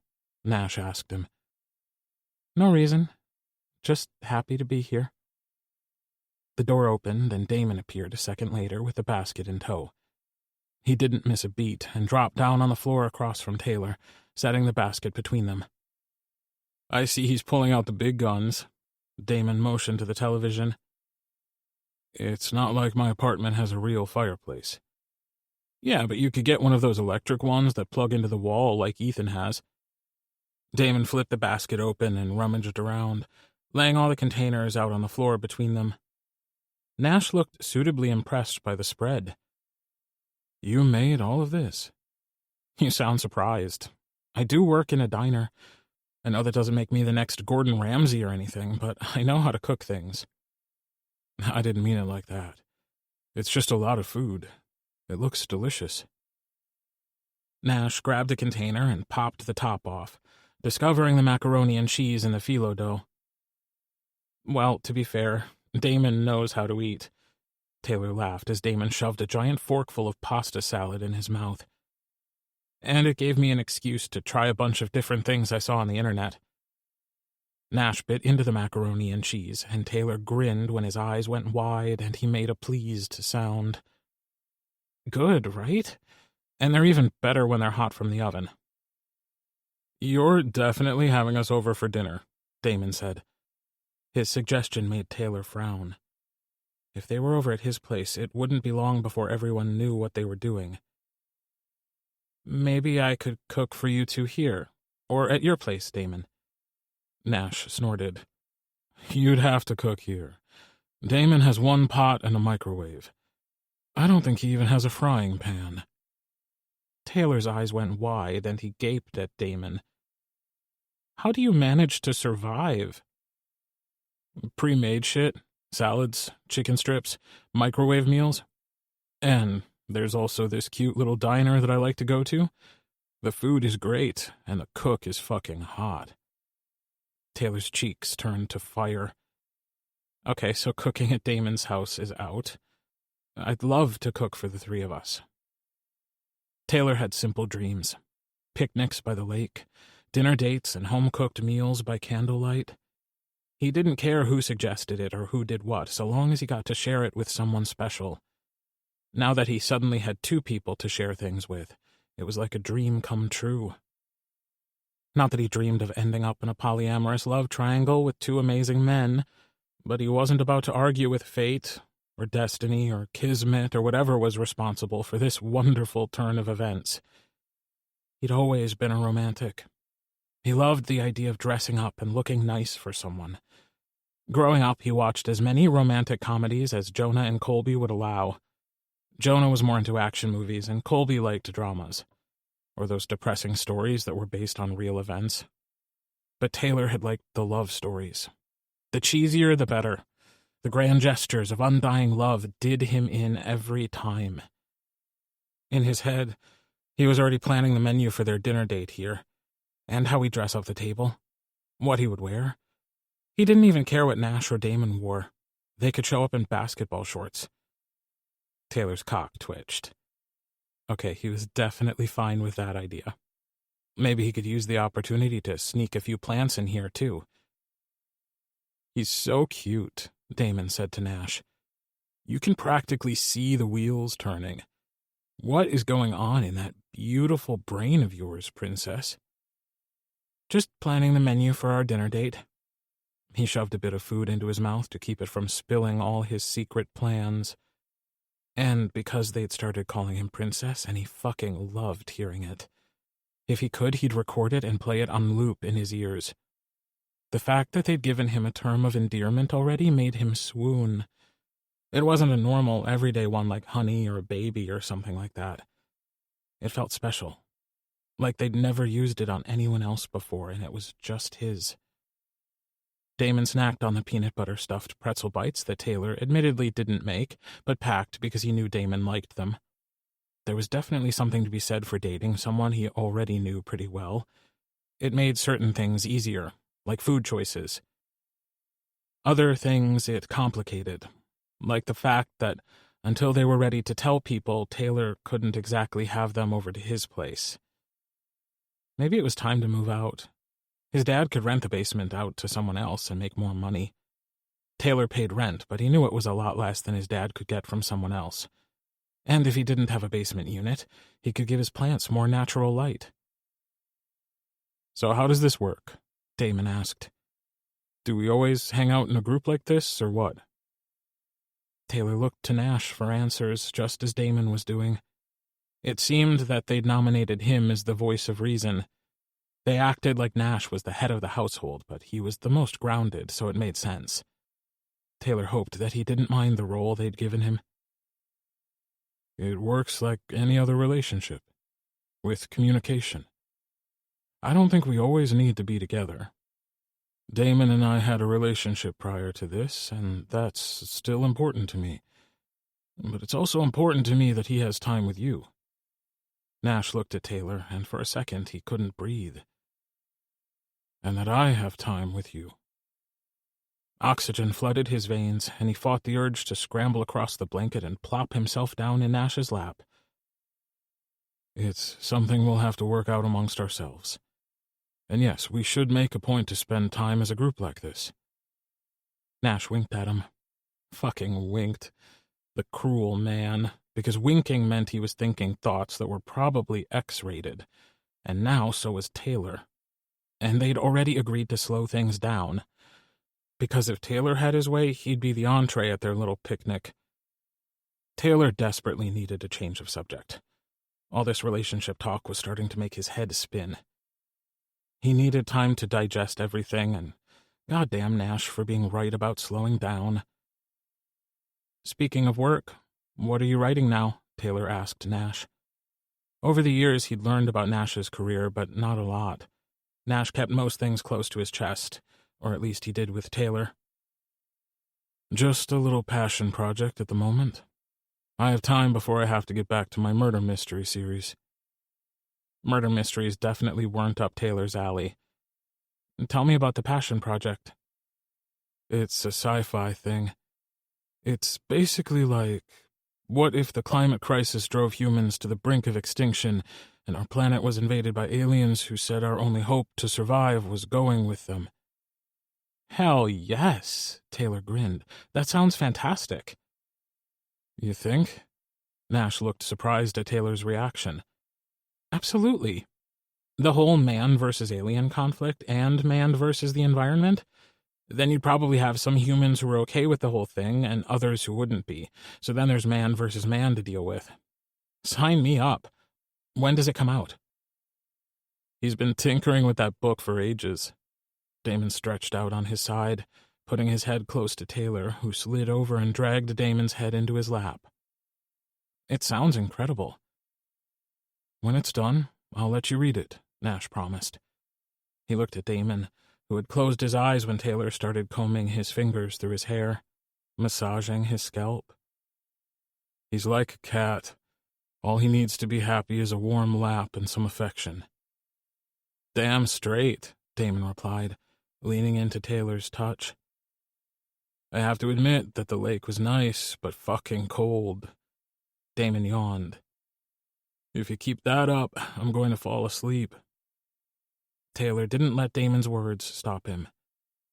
"I wouldn't mind." "He sleeps like the dead, and he snores." "Hey," Damon protested. "No fair telling all my secrets." Damon twisted so he could look up at Taylor. "He's trying to make me look bad. Don't listen to him. Besides, he's a bed hog." Now, boyfriends, there's no need to squabble. If you think that snoring or bed hogging will deter me from spending time in bed with either of you, then you are mistaken. And were it not for Nash being absolutely correct about us needing to not go the speed of light, we'd all be very naked and sweaty right now. Damon lifted his head and scowled at Nash. "Cock block." Nash reached out, grabbed Damon's foot, and dragged it into his lap. Strong fingers dug into the arch of his foot, and Taylor watched Damon melt into a puddle of goo between them. "Oh, God, that's good," Damon groaned. "One day, you'll have to get Nash to give you a foot rub." "All you have to do is ask," Nash said to Taylor. Taylor wanted to ask for more than a foot rub. He wanted to ask for everything. Chapter 14. Nash. Nash had grown to love gym days. They'd started out of sheer necessity. After spending hours upon hours at a desk every day, Nash was starting to feel like a potato. Colby practically dragged him to the first few sessions, promising to go easy on him. It was anything but easy, but Nash liked spending time with Colby at the gym. He was in his element here. Surrounded by people he could help was when Colby was at his best. Today was no exception. There were a few new faces in his class, so he took a lot of time with them during each part of the circuit, making sure they were using proper form so they didn't hurt themselves and were having fun at the same time. Colby could make anything fun. And even though he liked to protect everyone and take care of them, since Nash had joined the gym and worked out with him for so long now, he must have deemed Nash capable of looking after himself, because he'd cooled it with the protective stuff. He also had Milo to distract him. Milo still came to the gym to work out with Colby, but he also respected that this had been Colby's time to hang out with Nash, so even when he was there, he went to great lengths not to monopolize Colby's attention. Today, Milo was across the room on the treadmill. After Colby's class ended, he came over to where Nash had sat and dropped down on the bench next to him. "What's new?" Colby asked innocently. Answering just as innocently was the tricky part. Nash never thought he was a very good liar, mostly because he wasn't very skilled at it. "I'm close to finishing that sci-fi book." Colby's eyebrows shot up. "Really? You've been working on that since, forever ago. That's awesome." Over the past week, Nash had been inspired. He'd written more on it in a handful of days than he'd been able to do in months. He'd like to think it was all him, but Taylor's enthusiasm had lit a fire under Nash. Damon and Colby had been just as enthusiastic, but it was like Taylor was already invested and he didn't even know much about the book. But his comments about conflict had given Nash the inspiration he'd needed to fill in the last of the pesky plot holes, and that was the driving force behind his recent productivity. "If you're lucky, I'll let you read it before it comes out," Nash teased. Colby wasn't much of a bookworm, but he didn't hold that against him. Colby was his biggest cheerleader. He didn't have to read his books to support him. They'd talked about this before when Colby had tried over and over to read one of Nash's mystery novels. His Detective Marley series had hit it big, so Nash kept that series alive and well as his breadwinner. "Are you going to publish it?" Colby asked. "Maybe under a different pen name. I haven't decided yet. It still needs a lot of work, though, so it won't be any time soon." Nash cracked his water bottle open and took a long drink. "How are things with you and Milo?" Colby's face went all mushy and soft, and it was kind of endearing. "You probably don't want the details, but things are going very, very well between us." "I'm glad. You seem happy." Nash leaned against the wall and fell into a comfortable silence with Colby. They'd always been that way with each other, and it was nice to not feel like he had to fill every moment up with something, that they could exist in the same space, and that was enough. Today, though, the silence allowed Nash's mind to wander to Taylor and how alike he and Colby were. Both of them were fiercely loyal to their family and were willing to do anything to help someone. Colby looked more like Ethan than either of his siblings. Jonah and Taylor favored their mom. Not that Nash had met her. She'd been gone a long time before Nash met Colby. There was a strong enough family resemblance that Nash could tell they were related. He'd never been attracted to Colby, though. Not even an inkling of heat had ever existed between them. There was also the fact that up until Colby met Milo, he'd thought he was straight. Nash hadn't always agreed with that assessment, but it hadn't been his place to say anything. "You're lost in space today," Colby said, nudging one of Nash's feet with his own. "Literally," Nash lied. "I was thinking about my book." "Writers," Colby rolled his eyes. "Always so distracted." "Only some of the time. And you're one to talk. I know you've been ogling your boyfriend this whole time." "Who could blame me? He's hot as fuck." Oh, I almost forgot. We're going to this drag show / going away party for one of the queens Milo used to work with, and we've been told to invite as many people as possible. And going away party? Yeah, Ina Mood has landed herself an ongoing gig on a cruise ship. She's off to see the world. And you want me to come to a stranger's going away party? Colby shrugged. And maybe bring a signed copy of one of your Detective Marley books. I'll pay for it, of course, but she's a huge fan. Colby nudged Nash's foot again. Sorry, that's probably overstepping. No, it's fine. I'm always surprised when I find out I have fans. It's weird, but I don't mind. I keep a few extras on the shelf at home. Who should I sign it to? No, never mind, I'll sign it there. It's more special that way. Colby threw his arm around Nash and pulled him into a side hug. Have I told you lately that you're the best? Nash pushed him off and got to his feet. No, actually. Are you heading out? After a shower? Need someone to wash your back? Colby joked, waggling his eyebrows. Definitely not. Although if he did need someone to do that, Colby was the wrong Bennett brother. Not that Nash was going to say anything to give away the fact that he wasn't single. Definitely wasn't single. He bit back a smile and waved Colby off. Go pester your boyfriend. I can tell you miss him. Colby didn't bother to deny it and got to his feet. I'll text you the party details, okay? Thanks again for agreeing. Not a problem. See you later, Nash said, and Colby clapped him on the back on his way by. Truthfully, Nash needed all the goodwill he could build between himself and Colby for when he found out about Nash's relationship. If anyone was going to have a meltdown, it was going to be Taylor's overprotective older brother. Nash tried not to think too much about that, though. For now, he had enough to keep his mind busy between his writing and his boyfriend's. He didn't need to borrow trouble worrying about the reaction of his best friend. He had to have faith that it would all work out for the best in the end.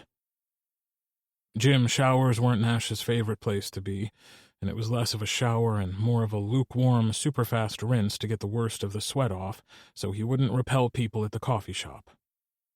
Part of his writing routine had evolved into including a couple of public writing sessions.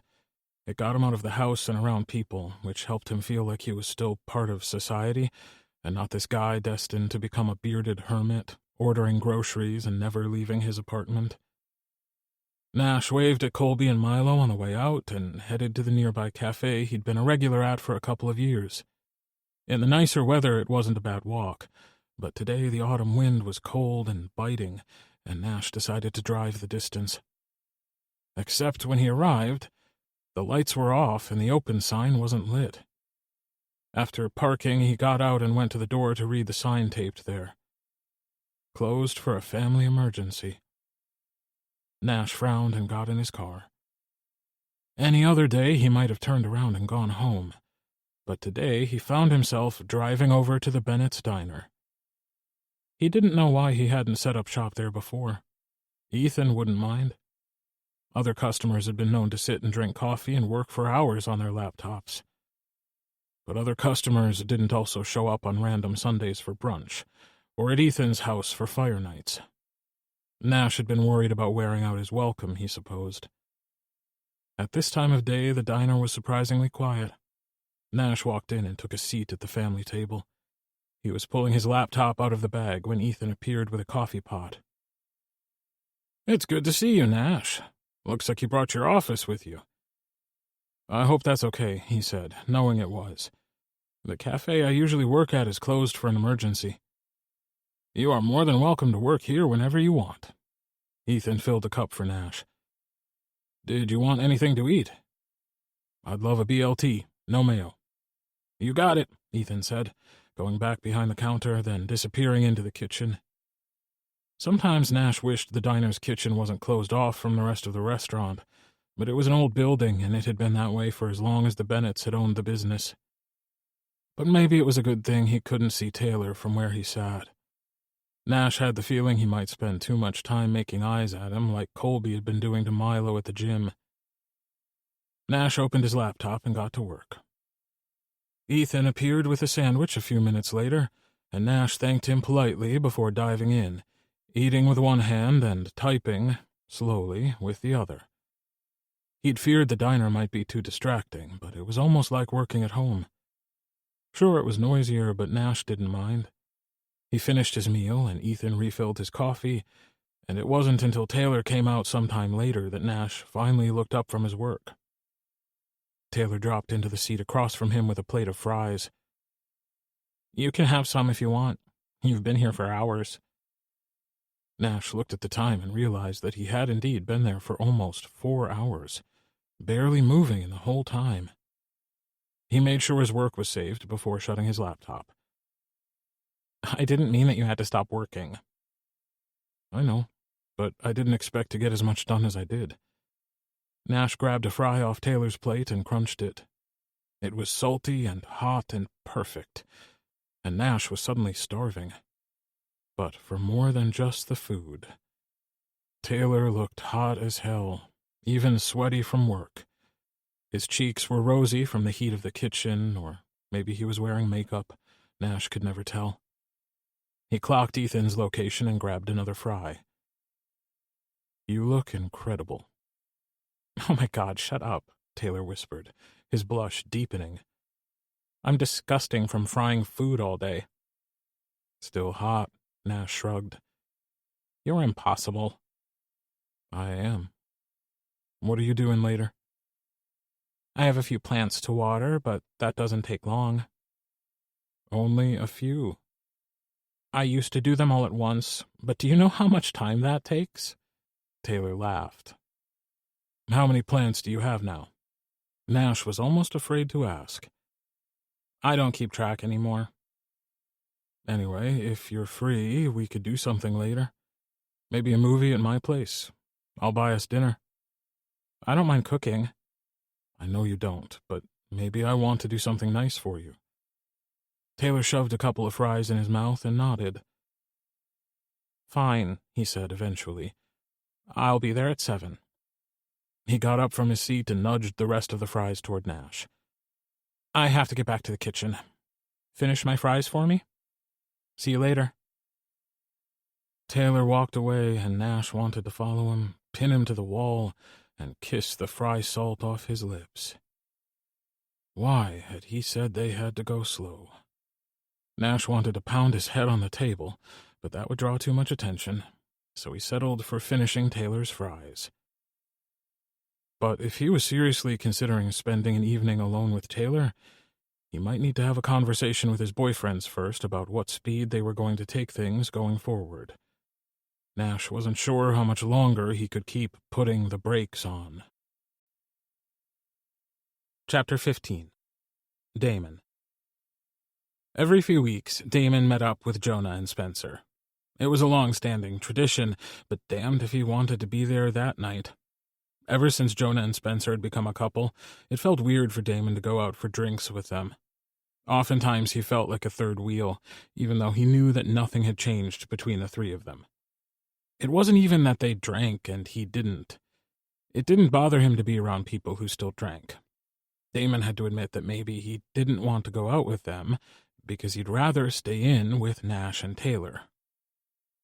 Damon knew he was being silly. Jonah and Spencer were still very much the same as they'd always been, just now with more kissing. Jonah couldn't have found a nicer guy to end up with. Tonight, when Damon could have used the distraction of a few games of darts, there was some sort of unofficial dart tournament going on and was already underway when Damon arrived. He was on time for once, because he didn't have to pry himself off Nash to get there. Damon slid into the booth opposite to Jonah and Spencer. "Looks like it's just drinks tonight." Jonah blinked at him, and Damon thought he looked like a startled owl. "You're here?" "Of course I'm here." "You've been late a lot," Jonah said. It wasn't meant to be mean or judgmental, but the honesty of it sliced Damon open. "Sorry, I've been a bad friend." Running late because he was busy getting tangled in Nash, ignoring Jonah and Spencer and telling himself it was to give them space in their new relationship, when really it was because Damon was obsessed with Nash. You haven't, Spencer and Jonah said at the same time. Damon frowned at them. Don't do that again. It gives me the creeps. First you're finishing each other's sentences, and next you'll be wearing matching tracksuits. Spencer put an arm around Jonah. How did you guess our Halloween costume? We're zombie gym teachers with matching tracksuits. Jonah poked Spencer in the ribs. We are not. And you haven't been a bad friend. Just, if there's anything you want to share, you know you can. We won't tell anyone. I know, Damon sighed. Part of him wanted to tell Jonah about Nash. It seemed increasingly uncomfortable to keep it a secret, especially now that the addition of Taylor had upgraded him and Nash to boyfriend status instead of friends with benefits. But if he told Jonah about Nash, he'd tell him about Taylor, and Damon wasn't ready to face the rest of the Bennett clan about starting something up with the youngest member. There's nothing to tell. I've been preoccupied. And we haven't? Jonah motioned to himself and Spencer. I swear, sometimes I forget anyone else exists. If it wasn't for the Sunday brunch and the fire nights, Colby would think I'd gone missing. He's protective. He's better now with Milo. Jonah gave Damon a knowing look. He was certain that Jonah didn't know all his secrets, but maybe he'd been kind of obvious. Or maybe Jonah was more observant than Damon gave him credit for. What can I get you boys tonight? Yvonne was their usual waitress. She had short, dark hair, tattoos down both arms, and the look of a woman who would take no shit. But she was also really friendly and always seemed happy to see everyone. The usual?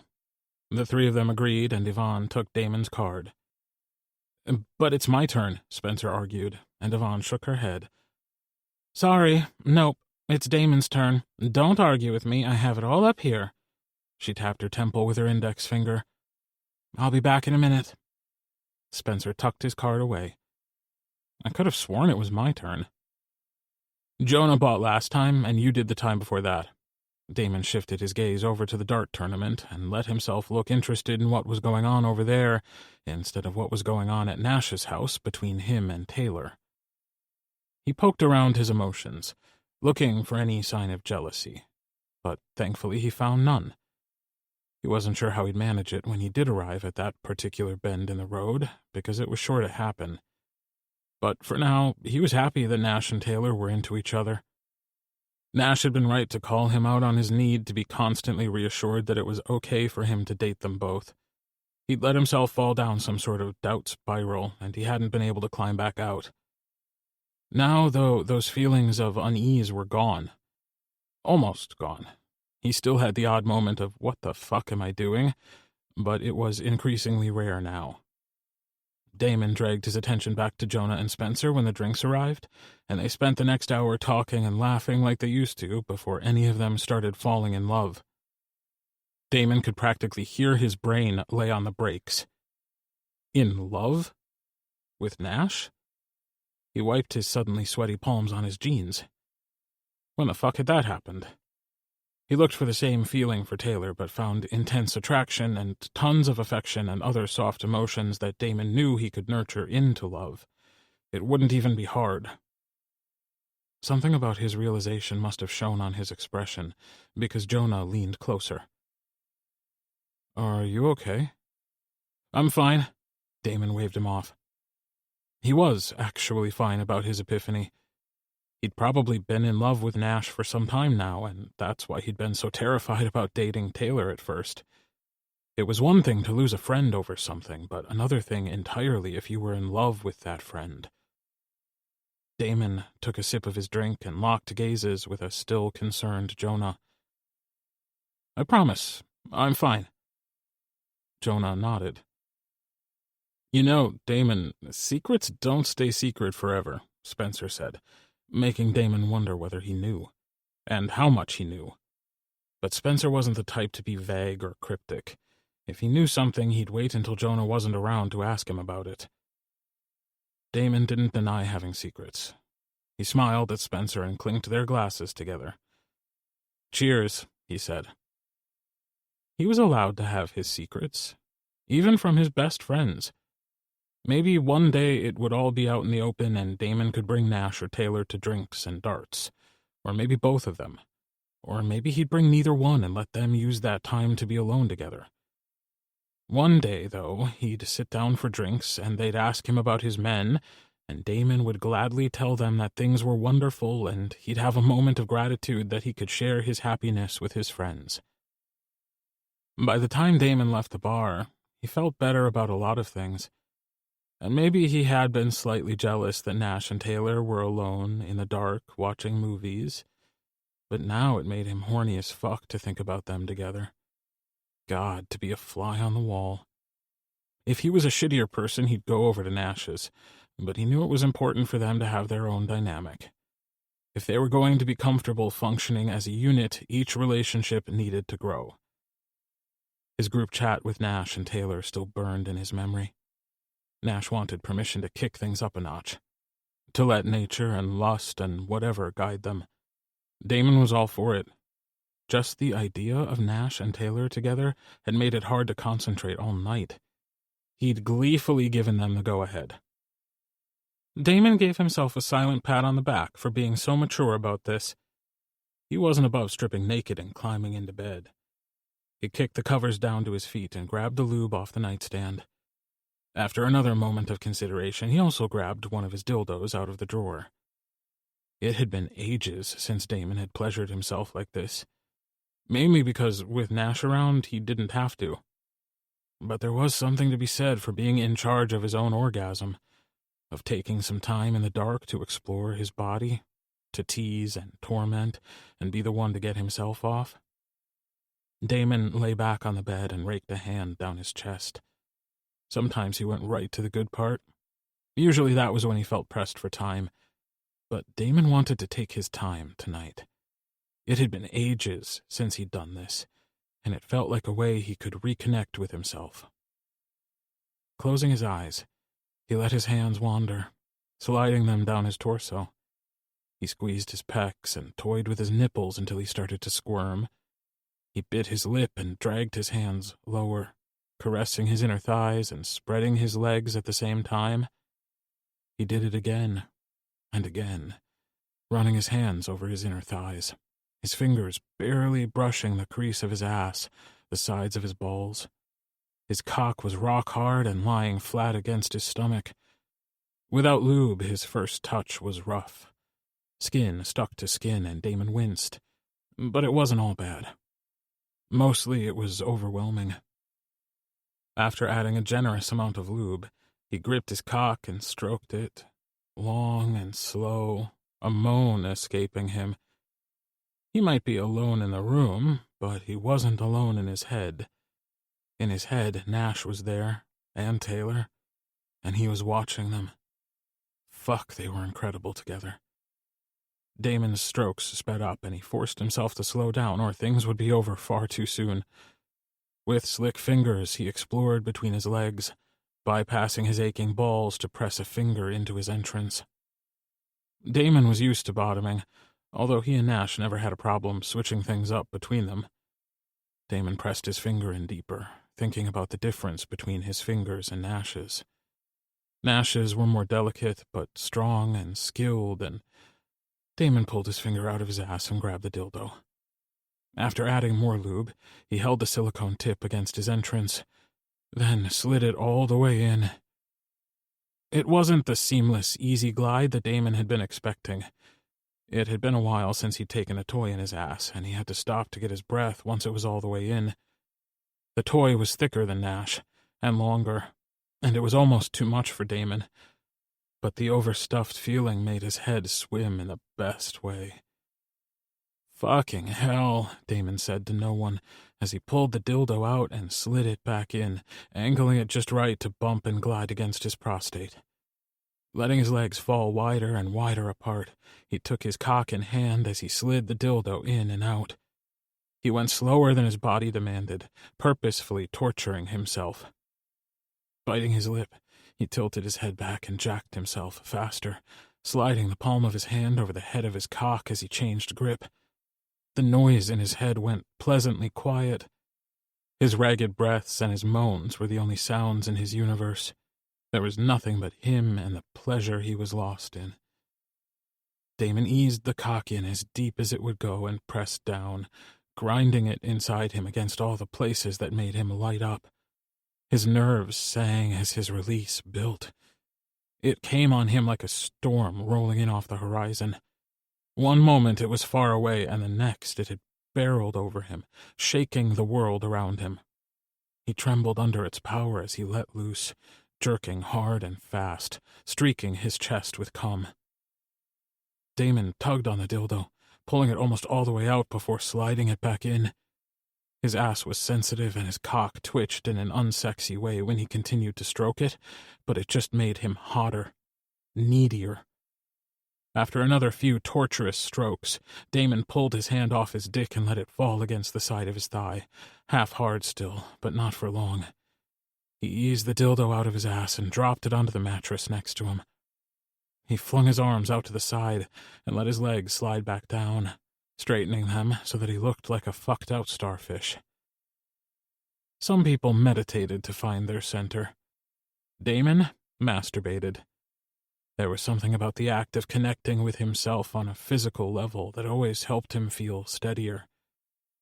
He was sure that a therapist would have fun unpacking that with him, but it wasn't a thing he felt he needed to fix.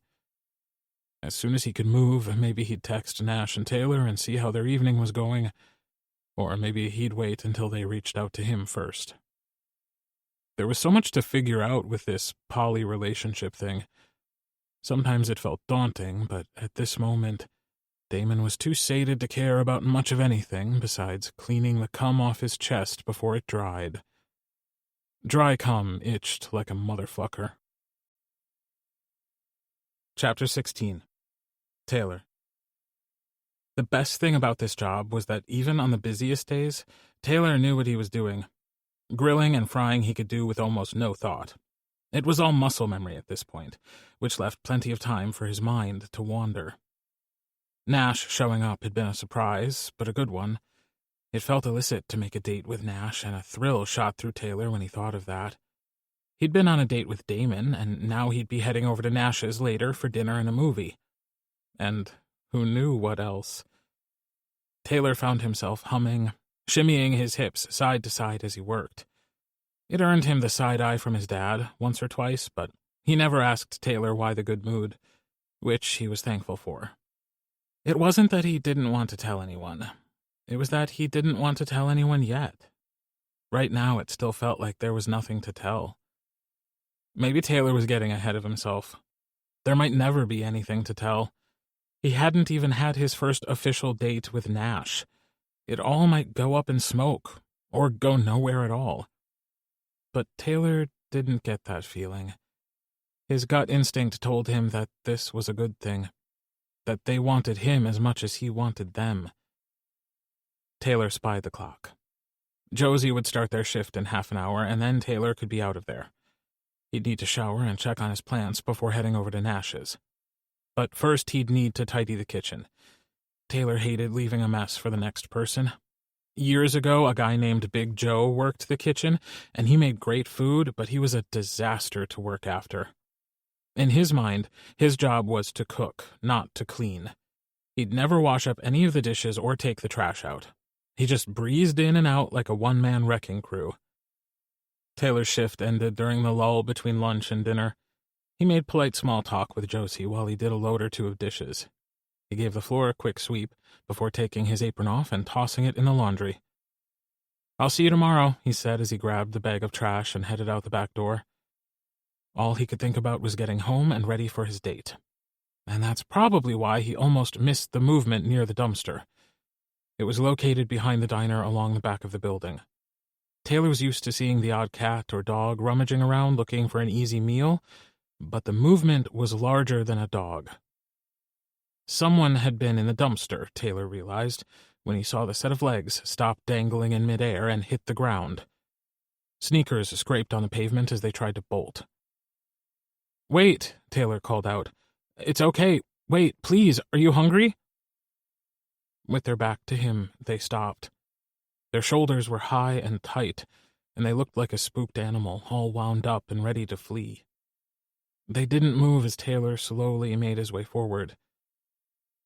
"It's okay if you don't want to come in the front, but if you wait here, I can go inside and grab you something real quick." The shoulders dropped a little. "I'm Taylor. What's your name?" he asked, inching closer. The person turned their head, looking over their shoulder at him before turning the rest of the way around. A familiar face looked back at him. Taylor couldn't quite come up with the name, but he was sure he'd gone to school with him. Taylor had been younger than him by a couple of grades, but he remembered everyone speculating what happened when he didn't show up for graduation. By the following September, everything was forgotten. A new year meant whatever happened was old news. "Taylor?"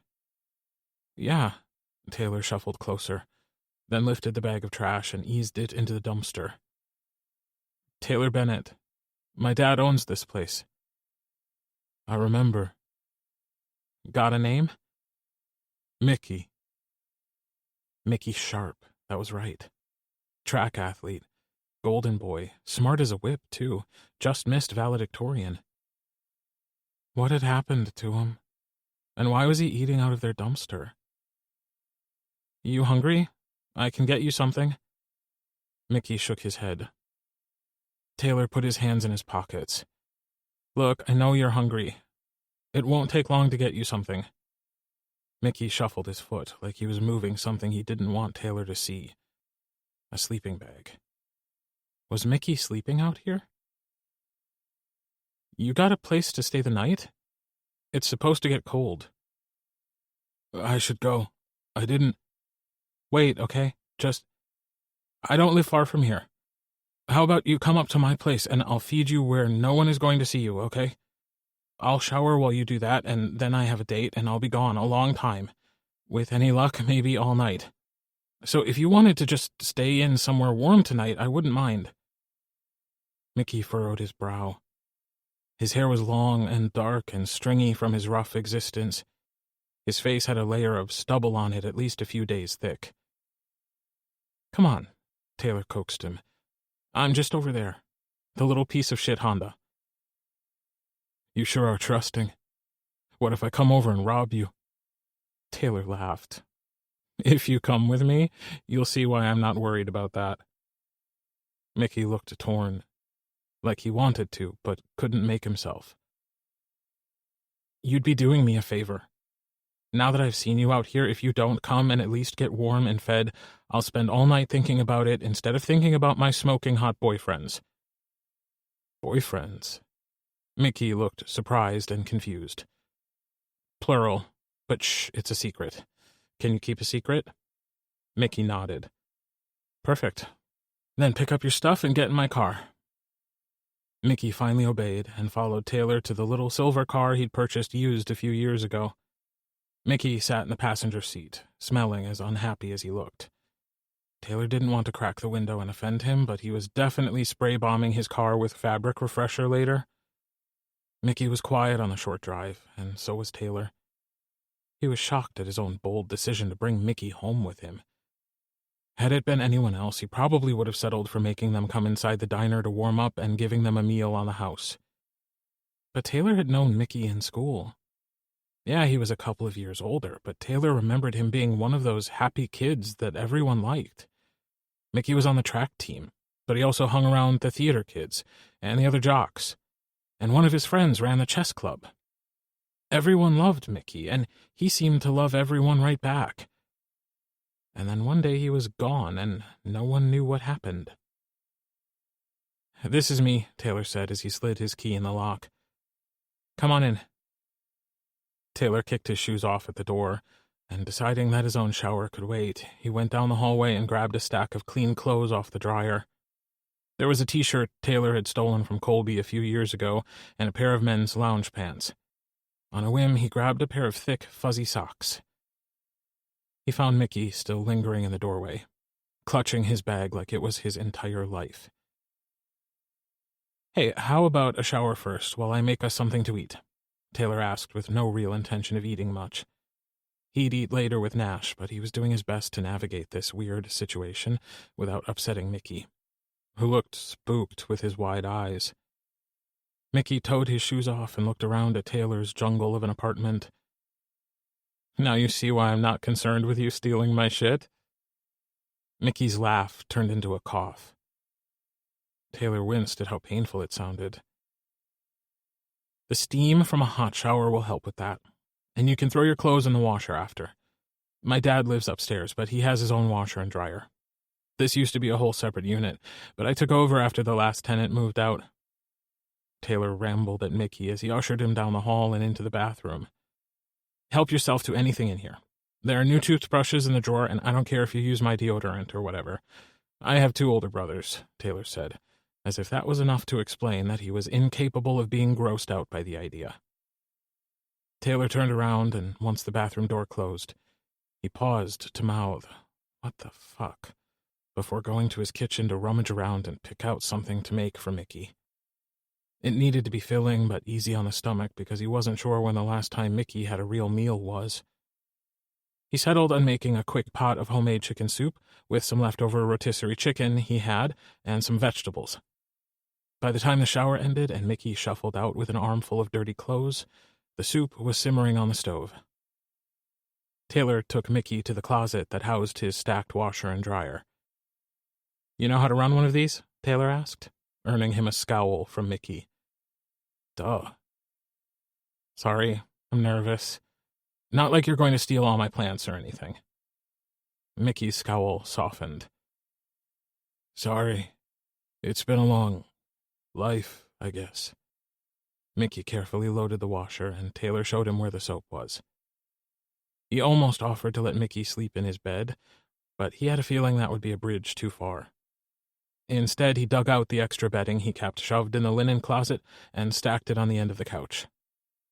Mickey sat down on the other end, and then Taylor stood there uncertainly. I have to shower and stuff. You can watch TV or whatever, get comfy. I have some take-and-bake bread in the oven, and it should be done by the time I'm out, and then we can eat." God help him, this was fucking awkward. Mickey didn't seem to want to talk much, and Taylor was doing his best not to pry into his life, even though he was dying to know what the fuck happened.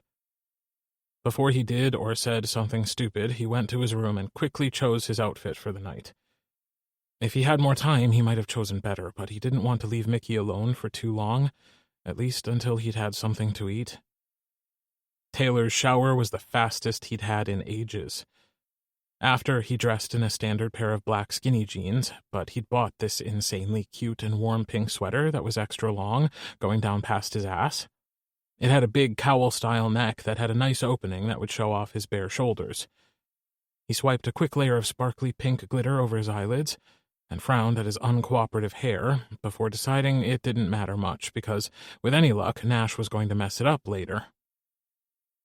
Mickey was half asleep on the couch when Taylor appeared and pulled the bread out of the oven. He let it cool for a minute while he dished up a bowl of soup for Mickey before slicing it and adding a layer of butter. He set everything on a tray and carried it out to the living room. Mickey startled and began to rise, but Taylor set the tray on the coffee table. "You might have noticed, but I have plants on every surface in this house except for this one. I usually eat here in front of the TV. It's fine." Taylor went back to the kitchen and grabbed a beer and a pop from the fridge. Once he was back in the living room, he showed them to Mickey. "Pick." Mickey looked at him, then at the drinks, then back at Taylor. "The pop will be fine." Taylor nodded and handed over the icy can and took the beer back to the fridge. He picked up a bowl of soup for himself that was mostly broth, and when Mickey gave him a serious side-eye, he explained that he usually ate a big lunch at the diner. When Mickey was done, he glanced over at Taylor. "You're fucking weird, you know that?" For a minute, Taylor thought he meant because of the eyeshadow or the pink sweater, but then Mickey continued. "You don't even know me, and you bring me back to your house." Taylor shrugged. "I know you enough. You went to the same school, but you were a couple grades ahead. Mickey Sharp, track athlete, golden boy, vanished before graduation. No one knew where you went." "I wasn't sure you recognized me." Well, it's been a while, but you're still you. Mickey scoffed, and Taylor didn't know what to say to that. He got to his feet, knowing that if he left now, he'd be earlier than the time he'd said he'd be at Nash's. But he couldn't stay here and be subjected to any more awkwardness. I'm going to be late if I don't go, but you should stay the night. I'm stuck here until my clothes dry anyway. Mickey looked like he was ready to fall over from exhaustion. Help yourself to more dinner, or anything that's in the fridge. Taylor stuffed his feet into his shoes. On a whim, he stopped by the washer where Mickey's backpack was sitting empty, waiting for his meager possessions to be returned to it. He grabbed the $50 he had in his wallet and shoved it into the bottom of one of the pockets in Mickey's backpack. Taylor made himself leave. He hoped Mickey was still there when he got back. And he almost kicked himself for not giving Mickey his number before he remembered that Mickey probably didn't have a cell phone. What happened to you? Taylor voiced his question out loud in the solitude of the car, then started it and headed to Nash's. Chapter 17. Nash. When Nash opened his door, Taylor spilled into his apartment looking like an agitated pink marshmallow. A soft pink marshmallow on two very sexy legs who flung his arms around Nash and started talking a mile a minute. Please tell me that I'm not insane, Taylor began. Nash stiffened. If Taylor was having a breakdown about the three of them, Nash was seriously going to call the whole thing off. Insecurity was one thing, but a constant stream of it was more than he could take.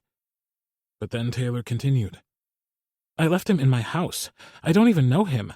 Well, I do, sort of, but I don't, and I brought him home like a stray cat and just left him there. But he looked like he needed some safety and some solitude, and I think he's harmless. Who was in Taylor's house? What? Nash tried to wrap his head around all the things Taylor had said, but nothing was making sense yet. Come all the way inside and sit down. I'll get us a beer and you can start at the beginning. Okay? Taylor exhaled and gave Nash a nod. He looked relieved already, like he didn't even need Nash to solve whatever problem he'd invented for himself. He just wanted someone to listen to him. You look pretty tonight, Nash told him. Taylor wasn't always in pretty things like this now. Often he still saw Taylor in a lot of familiar things. But this pink sweater was new, and so was the shimmery eyeshadow he'd chosen. It was times like this when Taylor really looked like a princess, all soft and sweet, and looking for reassurance from his knight in shining armor. One of them, anyway. Taylor's cheeks pinked, and Nash brushed a kiss against his mouth before pulling away. Go get comfortable and I'll get the drinks. Nash entered the living room to see that Taylor was sitting on the couch. He'd drawn his legs up next to himself, and was busy covering up with a quilt Damon brought over one day and had never taken home. He handed a beer to Taylor and sat down next to him, raising his arm and draping it over the back of the couch so Taylor could snuggle in close. Taylor took a sip of his beer and let out a sigh. His name is Mickey Sharp. He was a couple years ahead of me in school, but he was nice. Everyone liked him. He was a track athlete, but he was friends with everyone. And he didn't hang out with people who were jackasses, you know? Anyway, right before graduation, he vanished. No one seemed to know where he was. Taylor went on to explain how he found him dumpster diving behind the diner, and how he'd been reluctant to go inside. Which, if he'd just been scrounging in the trash, he was probably too embarrassed, something Taylor picked up on. So he showered and fed and sitting in my house while I'm not there. Sure, the one thing I have to steal are plants, but it's weird, right? It's a little weird, but I trust you, and I trust your instincts. If you think Mickey is harmless, then you're probably right. He looked too exhausted to cause much harm. Honestly, I think a strong wind could knock him over. Taylor relaxed now that Nash had reassured him. It was nice to be there for Taylor, who had no lack of people to support him, and that he'd chosen Nash when he could have called anyone made Nash's heart swell. I think you did a very nice thing. And it probably won't bite me in the ass. Taylor laughed and took a sip of his beer before leaning in closer and resting his head on Nash's chest. All the way over here, I kept feeling more and more stupid. Granted, it's not an everyday occurrence, but he seriously looked like shit. Like he was ready to fall over. I wonder what happened to him. Me too, but I didn't ask. Do you know how hard that was? But I have 2 brothers who are forever in my business, so I know how it feels to have people try to pry things out of you that you don't want them to know. So I chattered away like a squirrel on speed and probably made an ass of myself. But at least for tonight, he's safe and warm. You're an amazing man, Taylor Bennett. Nash dropped a kiss on Taylor's head and felt him shrug. I mean, thanks, but it's sort of ingrained in me, you know? Dad has always been the first one to help someone up. I guess I'm just a younger, pinker version of that, Taylor said, making both of them laugh. Nash knew all about Ethan Bennett and his brand of quiet help. The way he made sure that his sons were taken care of and all his sons' friends were taken care of. The way Ethan asked about Nash and his writing with more interest and enthusiasm than Nash's own family. In a stormy life, Ethan Bennett was a lighthouse, offering guidance so you didn't bash yourself on the rocks and go under. Fire night had likely started because one of his kids' friends was hungry and cold, and cooking food out back on the fire was something that no one could resist, no matter their pride. Taylor's stomach growled like a rumbling volcano in the previously silent room. Nash laughed. Kissing Taylor's head again, he extracted himself from their snuggle session on the couch. I'll get dinner started. I'm early, it's fine. Taylor's stomach argued with that statement. Okay, maybe I am a little hungry. I made a pot of chicken soup for Mickey, and to make him feel like I didn't go to any extra trouble for him, I had a bowl of mostly broth. The god of your stomach is displeased with your meager offering. Taylor spun around on the couch. Hanging his arms over the back, he stared at Nash as he started to gather things from his pantry. What are you making, my stomach god? I thought you'd just order something, to be honest. Taylor deserved a home-cooked meal. Sure, Nash could have ordered food, but he wanted to cook for Taylor. It was odd, because Damon didn't care about things like that. He was just happy to have food put in front of him. But Taylor was always cooking for other people, so it was important to Nash that he do this for him. It's not anything special, I'm afraid, but it'll be hot and home-cooked, and you don't have to lift a finger. Just sit here and look pretty? Taylor took a sip of his beer, unable to hide his smile as he did so. Something like that. Nash threw together a quick chicken fettuccine with mushrooms and onions. He was no baker, and he wasn't about to experiment on Taylor, so he'd purchased garlic bread earlier in the day. It wasn't the best idea now that Nash thought of it, but if they both had garlic breath, did they cancel each other out? While Nash put dinner together, he and Taylor chatted, and Nash wasn't surprised with how smoothly the conversation flowed. Things with Taylor had always been like that. He was an easy guy to talk to. But now there was a depth to the once shallow chit-chat. Superficial small talk had gone out the window, and they were connecting on a deeper level now. And it was so effortless. Almost too easy, but Nash banished that little shred of doubt to the corner and plated their food. He'd planned to set the table all romantic, but with Taylor showing up early, it had slipped Nash's mind. Sit, Nash said, putting the food on his small dining table that he seldom used for this purpose. Returning to the kitchen, he dug into the drawer for the pack of candles he'd bought for this occasion. Lacking proper candlesticks was a problem, until he spied the empty beer bottle sitting on the counter. Nash grabbed a matching bottle from the recycling and shoved the bottom of the candle into the mouth of the bottle. Grabbing the pack of matches, he went to the table where Taylor sat, a soft yet amused look on his face.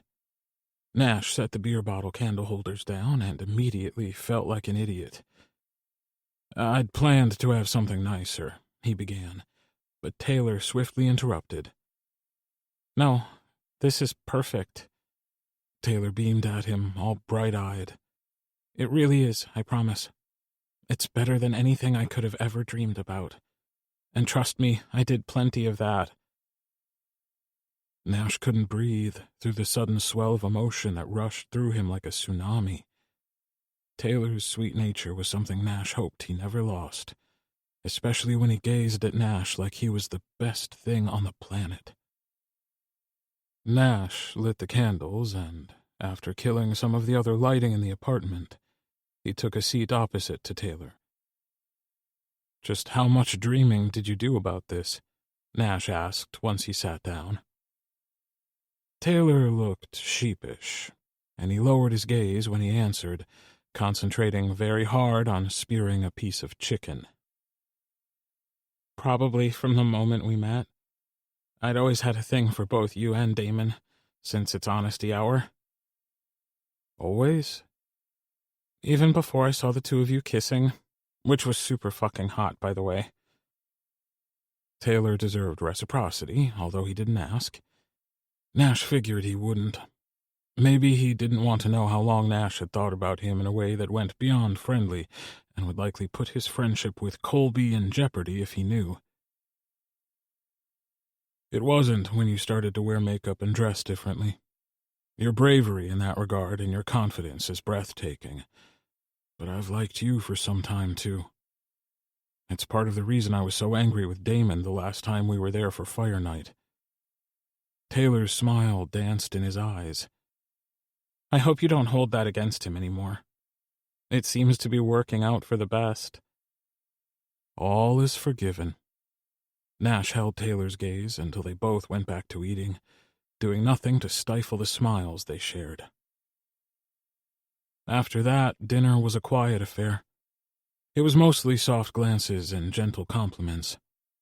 Taylor had the look of a man who was savoring every bite of food and drop of conversation and filing it all away in his memory bank for later. When the meal was over, Nash cleared their plates and doused the candles. He and Taylor ended up on the couch under that quilt of Damon's, and they chose a movie they'd both seen 1,000,000 times. Each of them knew they wouldn't be watching much of it. By the time the opening credits were done rolling, Nash had his arms around Taylor. Neither of them was watching the screen. Instead, they were making out. Taylor's sweater was impossibly soft, and his kisses started out that way, but they soon heated up, and his wandering fingers slid under Nash's shirt.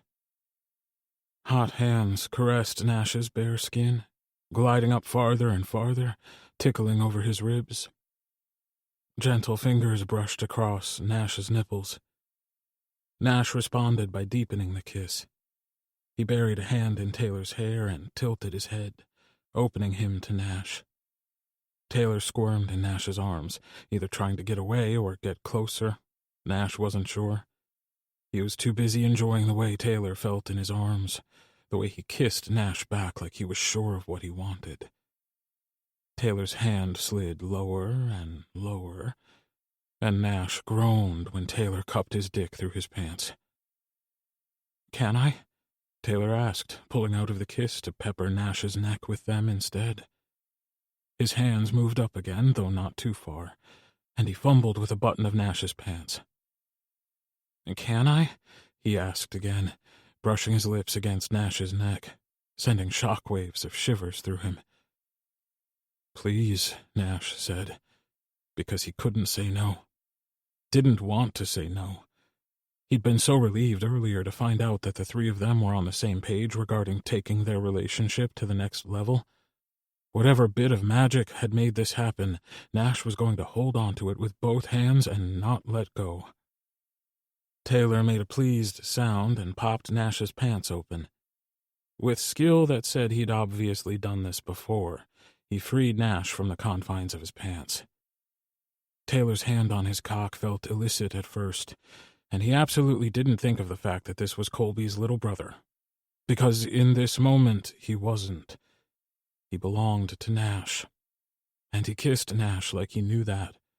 Kissed him hard and deep with so much emotion in it, Lust and want and other things all tangled up together to create this powerful cocktail that had Nash's head swimming even before Taylor's knees hit the floor and he slotted himself between Nash's legs. A perfectly pink tongue shot out, and he flicked it against the head of Nash's cock, teasing him right out of the gate.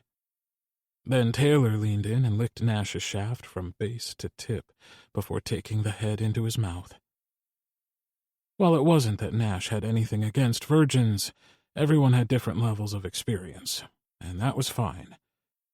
But Nash was secretly glad that Taylor knew what he was doing, that Nash wouldn't have to teach him the basics when it came to fucking and sucking, that the awkward first times were out of the way, and they'd both grown into men who knew what they liked and knew how to find out what their partners liked without all the shy fumbling.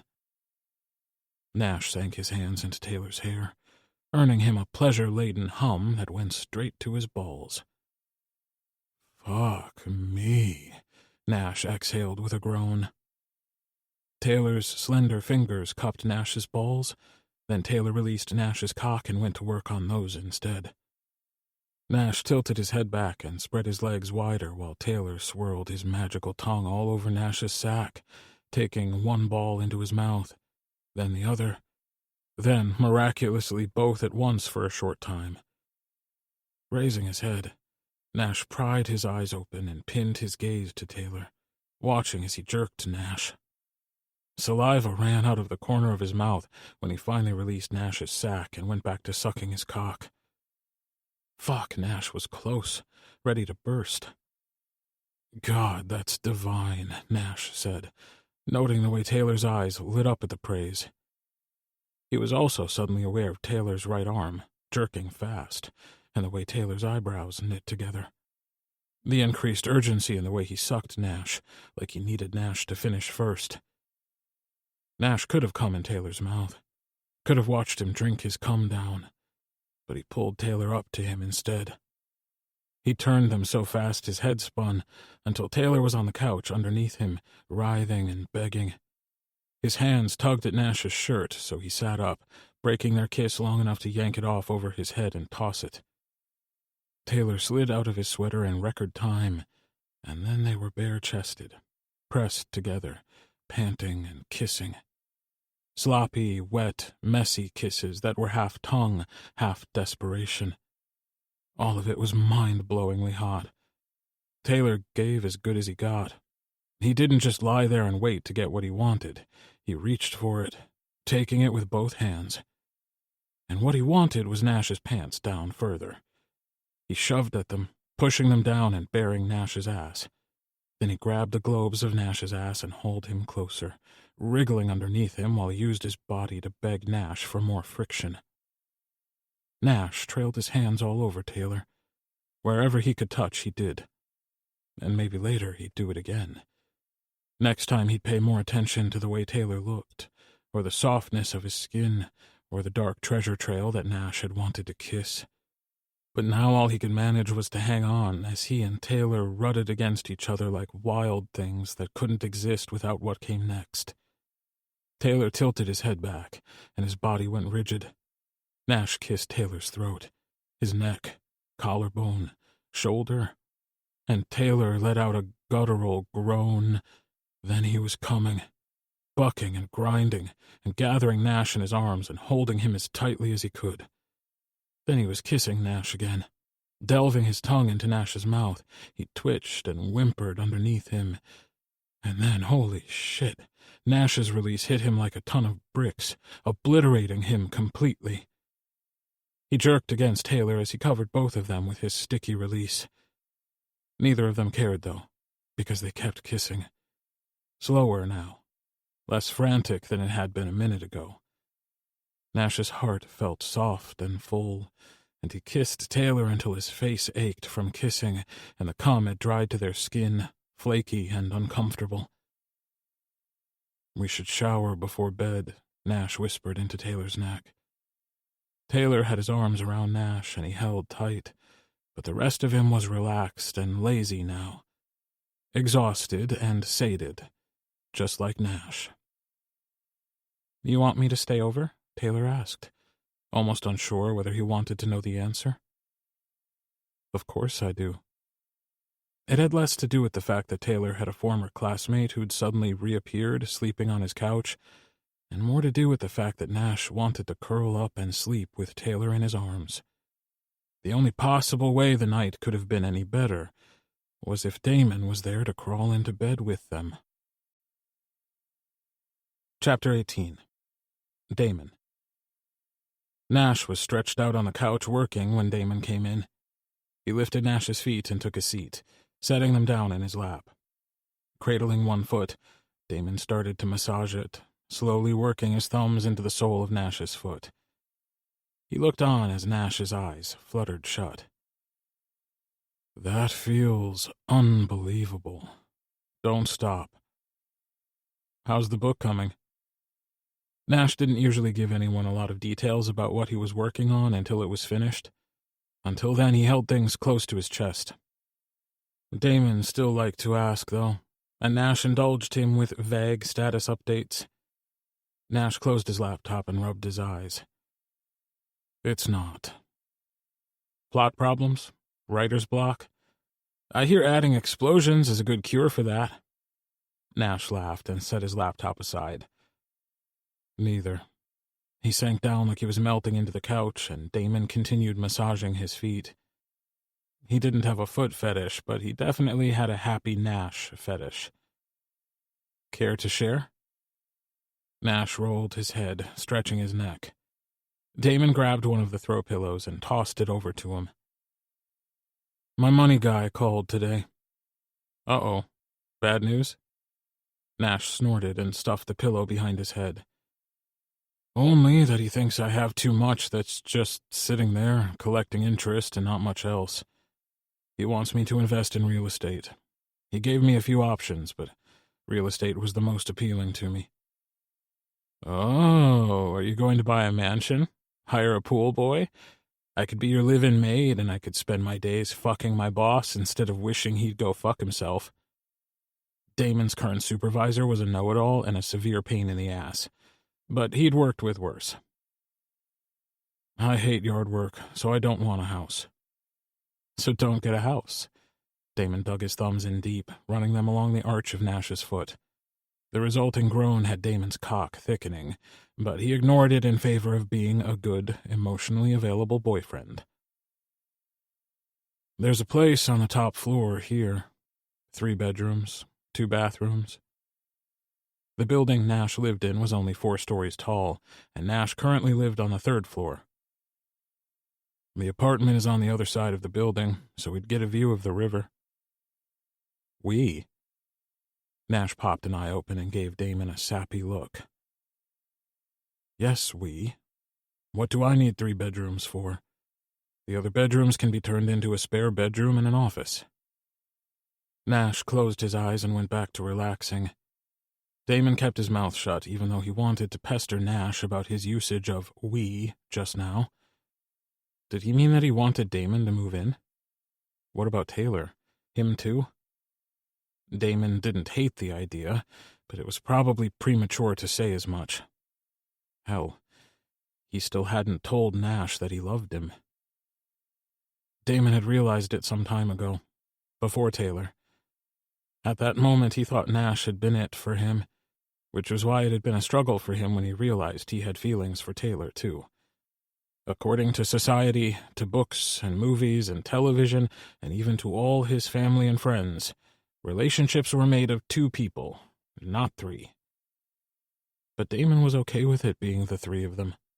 And for now, Damon was content to rub his boyfriend's feet and try to work out whether he'd just asked Damon to move in with him or not. He probably hadn't.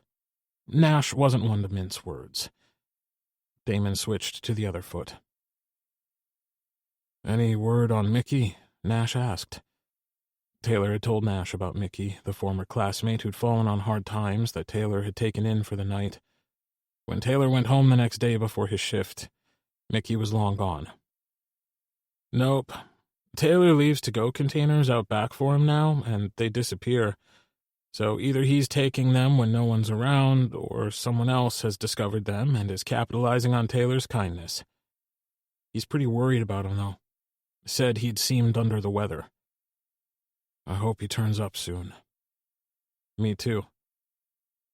The silence between them wasn't quite as comfortable as it usually was, because the gears in Damon's head wouldn't stop turning back to that comment about the apartment, about how Nash said we and had included Damon, how he'd confided in him about the conversation with his finance guy.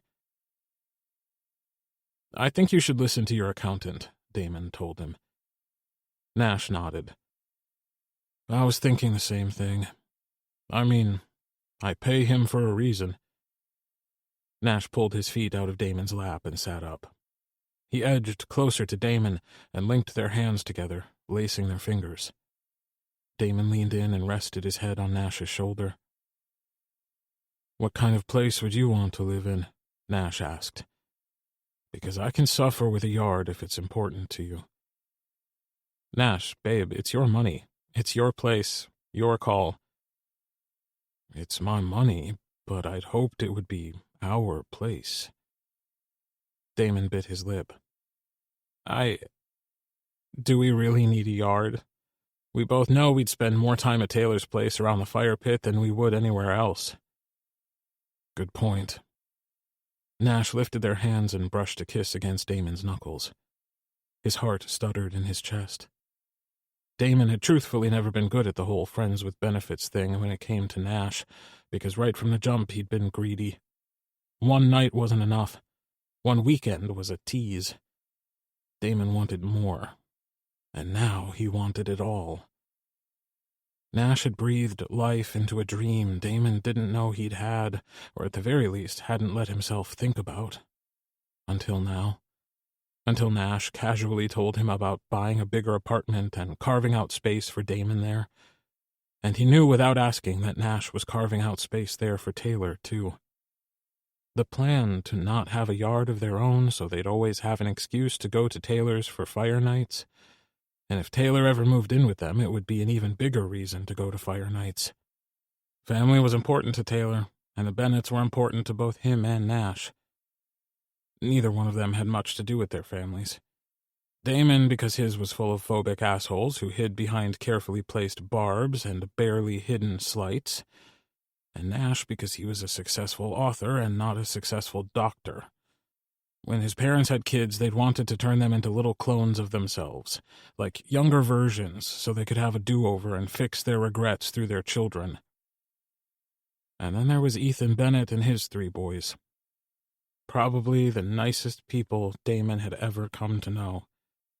Ethan never met a stranger he couldn't turn into a friend, and he'd be the last person to turn away someone in need. Nash nudged him, bringing him back to reality. Where'd you go? His forehead was furrowed in worry lines, and Damon reached for him, smoothing his fingers down the line of Nash's jaw. Just thinking about how lucky I am. Smooth talker. Nash kissed Damon without warning. Hard and deep, like a man possessed. Nash kissed him until Damon's toes curled, and he had to pull away for a breath of air. He almost didn't want to tell Nash how he felt in that moment, because while it wasn't new to Damon, the idea of living with Nash was. And it felt surreal. To love someone as much as he loved Nash, and for that to be reciprocated in a way that could spell forever. But it wasn't just Nash. He cared about Taylor, too. Loving him in his own way that was new and soft and shy and maybe not as bright and fierce as how he felt about Nash, but not less. Just different. Nash, however, was here, and he deserved to hear the truth from Damon. Especially after his initial insecurities. Nash deserved to hear it, and Damon didn't think he could keep those words back a moment longer. He held tight to Nash, gripping him where their hands were still linked. He clung to Nash and kissed him again, pressed their mouths together firm and tight, and slipped his tongue into Nash's mouth, wishing it was that easy to say what he wanted to. Speaking felt like cracking his chest open and laying his beating heart in Nash's hands, begging him not to break it. Nash, Damon said. He angled their foreheads together and took a breath. Then another. Damon squeezed his eyes shut because he couldn't look at Nash and admit this to him. Couldn't stand the thought of Nash needing a second to school his expression. Nash? A deep breath before Damon took the plunge. I love you. I don't know when it started, or maybe I always did, but there, I said it. Damon exhaled and collapsed into Nash, resting his head on Nash's shoulder. Nash's arm came around Damon, and when he wiggled his fingers and pulled his hand out of Damon's, that one came around him too. Nash held him so fucking tight, it felt like he was squishing the crack in Damon's chest closed, heart still intact. Good. Because I love you too. Damon's head shot up. Seriously? Nash didn't roll his eyes or make a joke. He didn't make light of Damon's feelings. He simply brushed the hair off Damon's forehead in a gesture so tender Damon could scarcely breathe or move. Seriously, Nash said, confirming his words. I love you, Damon. Oh, thank fucking God.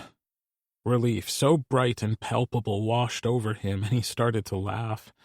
He pressed a kiss against Nash's cheek because he was still laughing, and then he curled up on the couch and snuggled into Nash's side like they'd done 1,000,000 times before. Nash held his hand again and stroked his thumb absent-mindedly over the back of Damon's hand. Were you worried that it wasn't reciprocated? Damon rolled the question around in his head before answering. Yes and no. I mean, it's always a risk, that first declaration.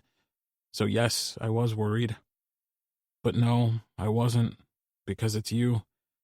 And you tolerate almost no one, so the fact that you let me hang out here all the time is proof of your affection toward me. Nash kissed the top of Damon's head. This is true. I've been hooked on you since that first night. It seems like it was forever ago, even though I know it hasn't been all that long. You do realize we're going to have to tell the other Bennetts sooner or later, don't you? I vote for later. Once we're sure Taylor is head over heels in love with both of us, and that he'd be destroyed if Colby murdered us in our sleep. Damon didn't think that day was all that far off. Chapter 19. Taylor. Mickey was a fucking ghost. When Taylor went home the next morning before work, there was no sign of Mickey. Except the dishes had been washed and stacked to dry, and the blanket had been folded. The borrowed clothing was neatly set on top of the washing machine, but no sign of Mickey. Taylor looked for him at the restaurant, too. Every day as he was leaving, he took a takeout container full of food, wrapped it in a bag, and left it by the back door. And every day it would be gone. So Mickey was still around there, somewhere. He thought of asking Colby about Mickey, but stopped himself. If he asked about him, he'd have to explain why, and he couldn't come up with a believable lie. He'd end up spilling the whole story about how he'd helped Mickey and had been trusting enough to let him stay in his home. Colby would have told him all the ways Mickey could have hurt him in his sleep, and then Taylor might have to admit that he'd spent the night with Colby's best friend, and therefore Mickey hadn't been a threat at all. Besides, he looked too tired and weak to be any real threat. Taylor had never been in a fight, but he could have totally taken Mickey if need be. There were times when the proximity of him to his family grated on his nerves. He loved his brothers, and he'd never not want to work at the diner. But there were times when it was a lot. He was still living at home, essentially, even though he had his own space. That hadn't stopped Colby from barging into it the one day. However good that turned out for both of them, it still irritated him that it had happened at all. He could only imagine the firestorm it was going to cause when they found out that he was seeing Nash and Damon. Taylor pushed that particular thought out of his head. It was a problem for future Taylor. He glanced at the clock when Josie came in. Despite having cooked for more people than Taylor could shake a stick at, he'd managed to have the kitchen tidy and ready to hand over. He threw some food together for Mickey and carefully tucked it away in a plastic bag. Remembering Mickey's cough, he tucked a couple of bills into an envelope and scrawled a note to him on it, telling him to get something for it. If he thought Mickey would listen or would take him up on the offer, he'd tell him to come back to his place for another hot meal and warm night, at least until he felt better. But he knew it was futile. Though Mickey was clearly in the area still, he was making a point of avoiding Taylor. As he was leaving, his dad came into the kitchen and looked at the bag in his hands. He paused before grabbing the next order. "You know, your friend can always come in the front for a hot meal. No charge." Taylor shot his dad a smile. It felt frail, and so did Taylor for reasons he couldn't put his finger on. He hated that so much of his life was on display to his family.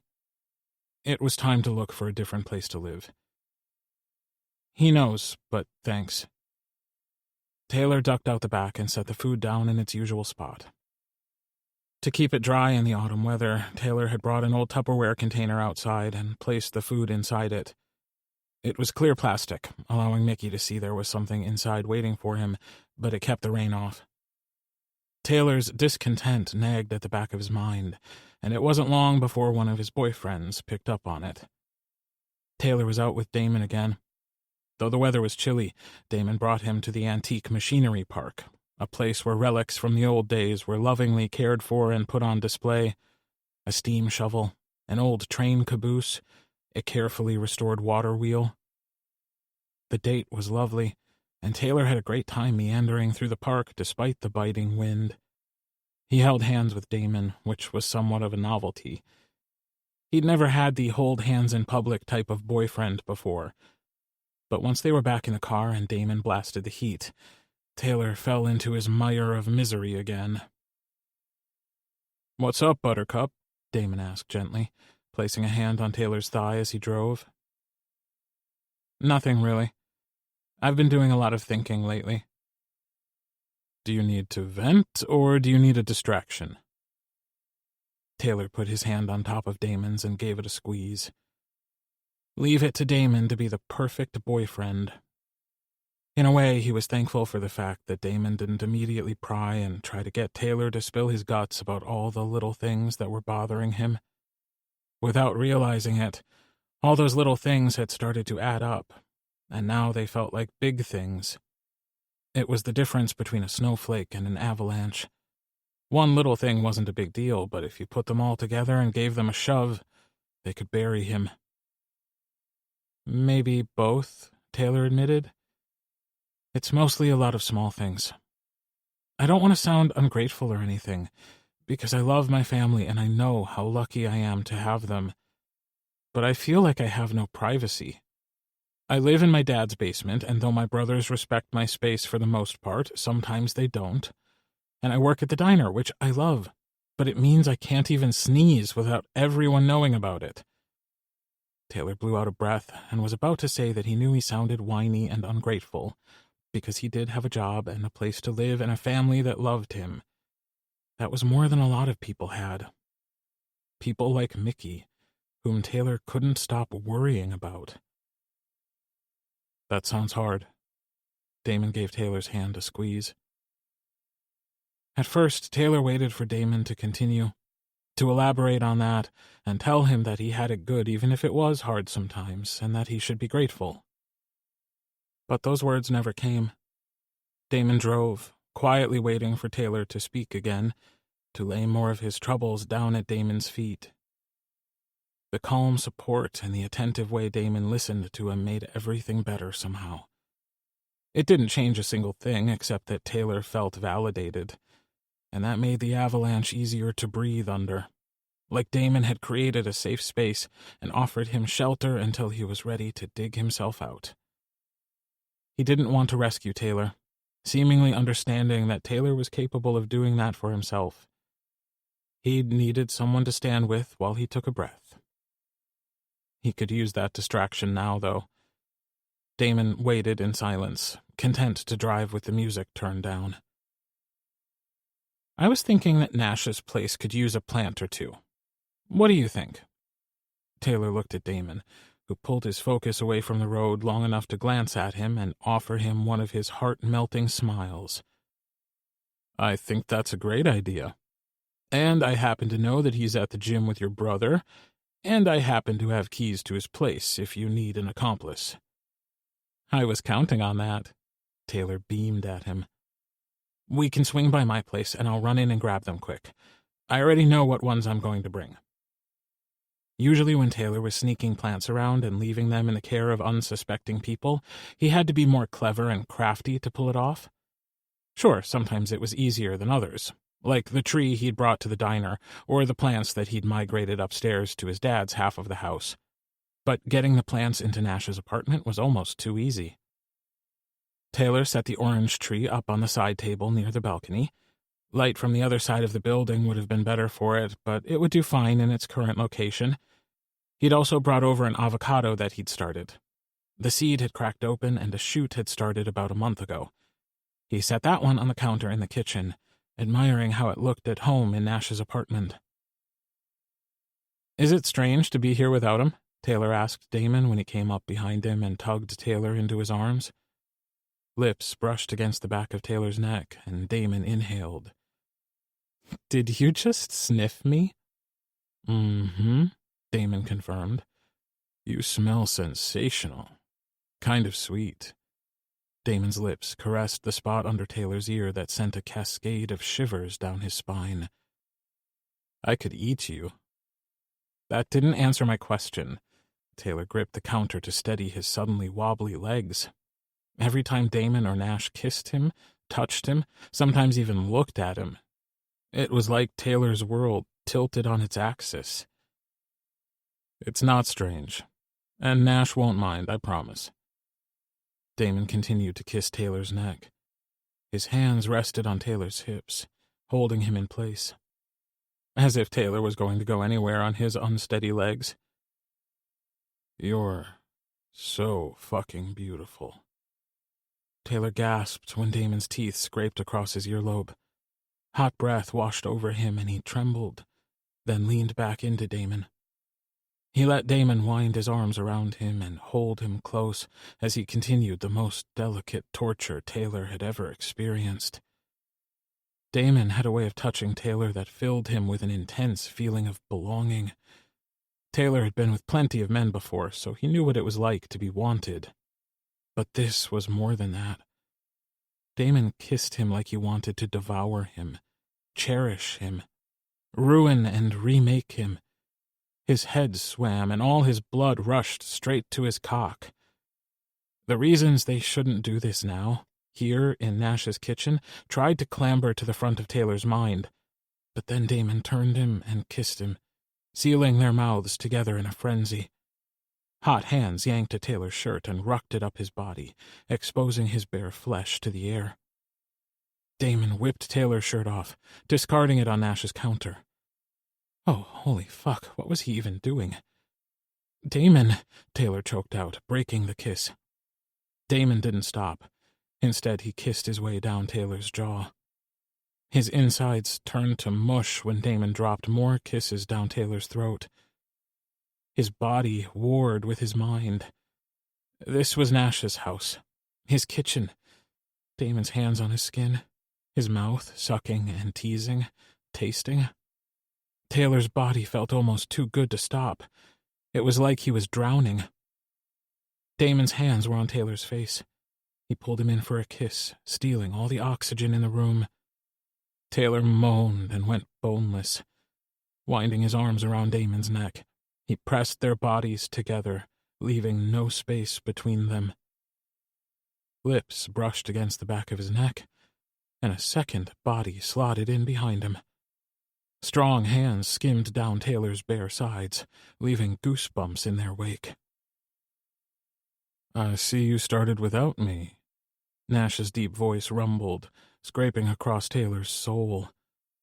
Suddenly, Damon's mouth was on Taylor's chest, and Nash's hands were undoing his pants, fumbling with the fly as he trailed kisses across Taylor's shoulders. "You—" Taylor inhaled sharply when Damon flicked his nipple with his tongue. "You planned this?" Taylor reached behind himself and grabbed Nash's hip, urging him to step closer. Damon looked up at him, eyes shining with lust and mischief. "If you don't want this, we can stop." You fucking better not, Taylor shot back, combing his fingers through Damon's hair. How was this his life? He asked himself that as Damon ducked down, hiding his smile against Taylor's chest. Nash's hands roamed upward, and he drew Taylor against him as Damon sank to his knees. Put your mouth on him, Damon. Nash's hand snaked down the front of Taylor's pants, and he hummed his approval. What are you wearing, princess? Taylor had slipped on a pair of white lace panties because they made him feel powerful and not just pretty, but bewitching in a way he'd never experienced. And then Nash's hand retreated and Damon leaned in, mouthing his cock through the flimsy fabric. The answer to Nash's question was obvious, but Taylor had lost the ability to speak. All he could manage was a keening, helpless, needy moan as Damon continued to tease him through his panties. He couldn't even gather the oxygen needed to beg properly. He thrust his hips instead, chasing Damon's mouth, earning soft laughter from Nash, who stood behind him like a fucking wall. Isn't he pretty, Damon? Damon lifted his gaze and pulled back. Hands slid up his thighs and gripped his pants. Breathtaking, Damon replied, then slowly tugged Taylor's pants down to his knees, restricting his movements. Not that he intended to go anywhere. Ever. Chapter 20. Nash. Damon had sent Nash a text alerting him to the fact that he was currently waiting for Taylor, and they were going to head over to his apartment. Damon then sent a series of suggestive emojis and an invitation to join them. Nash had never left the gym so fast in his life. His workout was over, but he usually hung around with Colby for a while afterward to shoot the shit. He'd made an excuse, of course, that he had to take a Zoom meeting with his accountant he'd forgotten about. He broke speed records in the shower, not wanting to subject Taylor to his post-workout aroma. Sneaking into his own apartment was odd, and he felt like an intruder in his own house. No sound stirred in the space, forcing him to be extra quiet. The only evidence that they were even here was Damon's car in the guest parking and 2 sets of shoes neatly pushed off to the side by the door. Nash found them in the kitchen. Taylor was already shirtless and pressed up tight against Damon. Fuck, that was a sight for sure. Something he'd never get tired of seeing either. He loved the way they looked together. Taylor with his soft blonde curls and his miles of smooth, pale skin. Damon's darker complexion, darker hair, thicker build. Keeping quiet, he crept over to where they stood, tongues tangling. Nash pressed himself against Taylor's back. After that, they'd wasted no time in getting Taylor where they wanted him, half naked and at their mercy. Nash slid a hand up Taylor's bare torso and, cupping his cheek, turned Taylor's head. Taylor moaned into Nash's mouth when their tongues met, dueling at an awkward and messily perfect angle. When Nash caressed Taylor's chest, fingers deftly toying with one rosy pink nipple, Taylor clung to him. Nash took his time devouring Taylor's mouth, all the while cognizant of the fact that Damon was making Taylor writhe and tremble. Although his whimpers were music to Nash's ears, he was aware of Taylor's increasing desperation. The way he squirmed and twitched with more and more intensity, like a gathering storm. Damon, slow down, babe, Nash told him, breaking the kiss. He chuckled softly at Taylor's answering protest. No, Damon, don't slow down. Taylor let his head fall back against Nash. Mean. Nash dragged his tongue over the shell of Taylor's ear. Having both men here like this was a heady feeling. He would always treasure what he and Damon had, and he was growing to feel the same about Taylor. Separately, he was enamored with both of them, and having them together like this did things to his body, his mind, and his heart that he was having trouble fathoming. He'd somehow been handed the universe, stunning, complex, and full of mysteries that were his to solve. He kissed his way down Taylor's back, sliding his lips along his spine. His hands skimmed over Taylor's hips and met Damon's hands as he let them roam to Taylor's ass. It was like Damon knew exactly what Nash wanted when he grabbed Taylor's ass and spread the cheeks.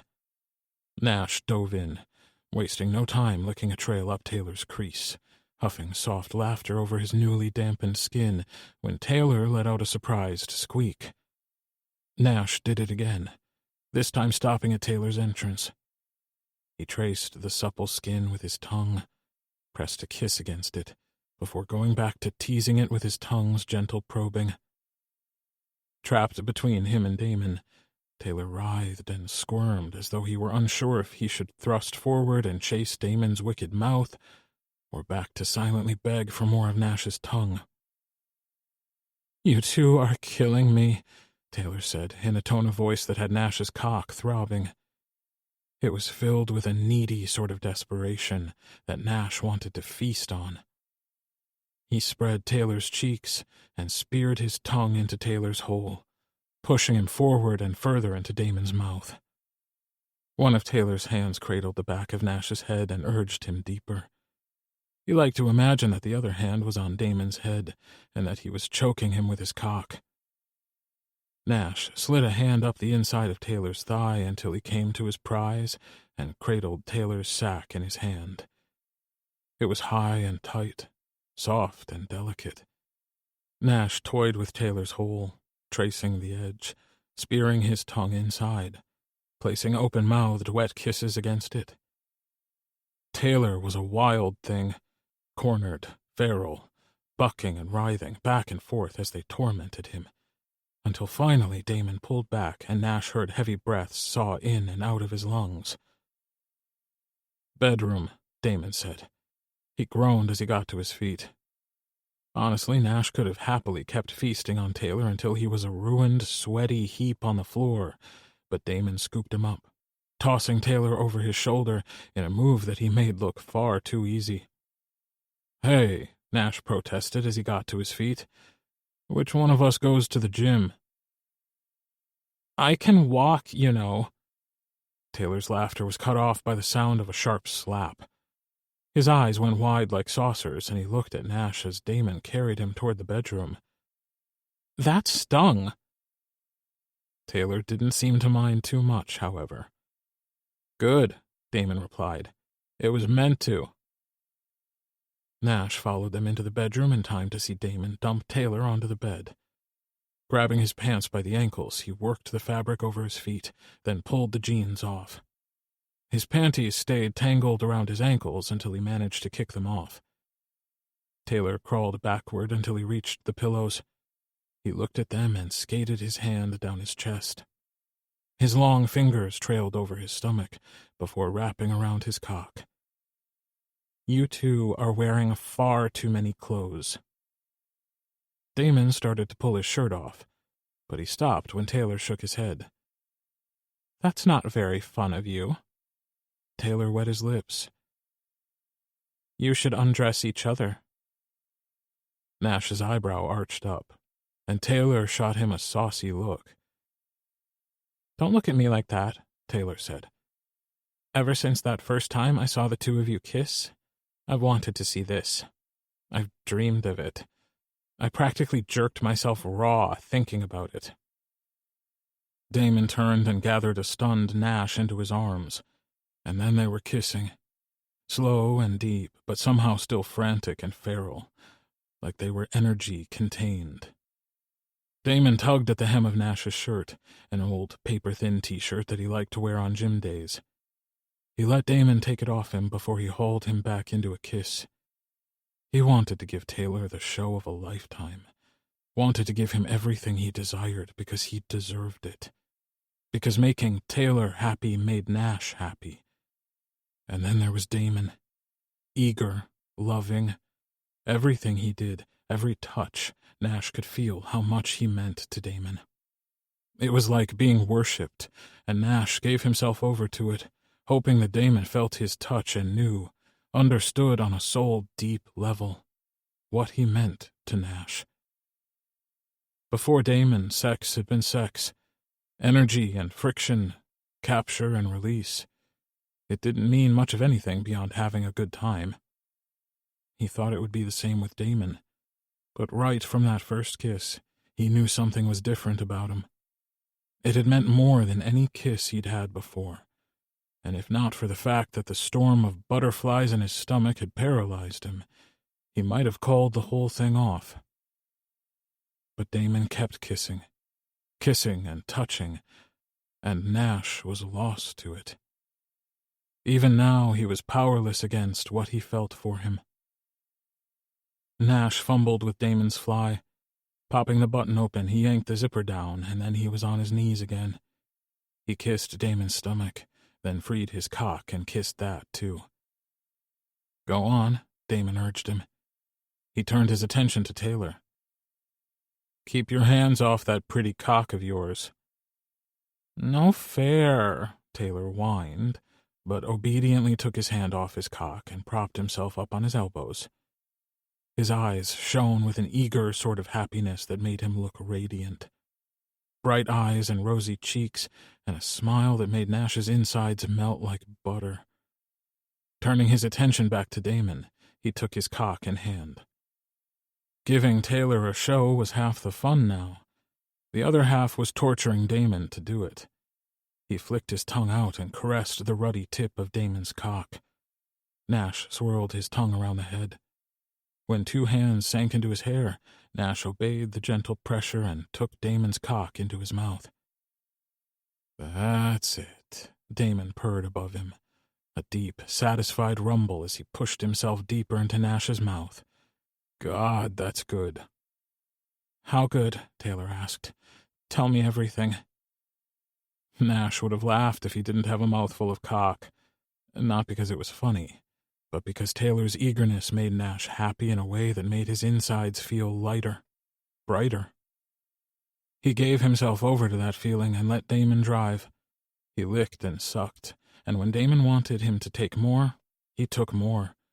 When he pulled out of Nash's mouth and jerked himself, Nash went to work on his balls, gently sliding one into his mouth, torturing him with pleasure until Taylor spoke, quiet and reverent.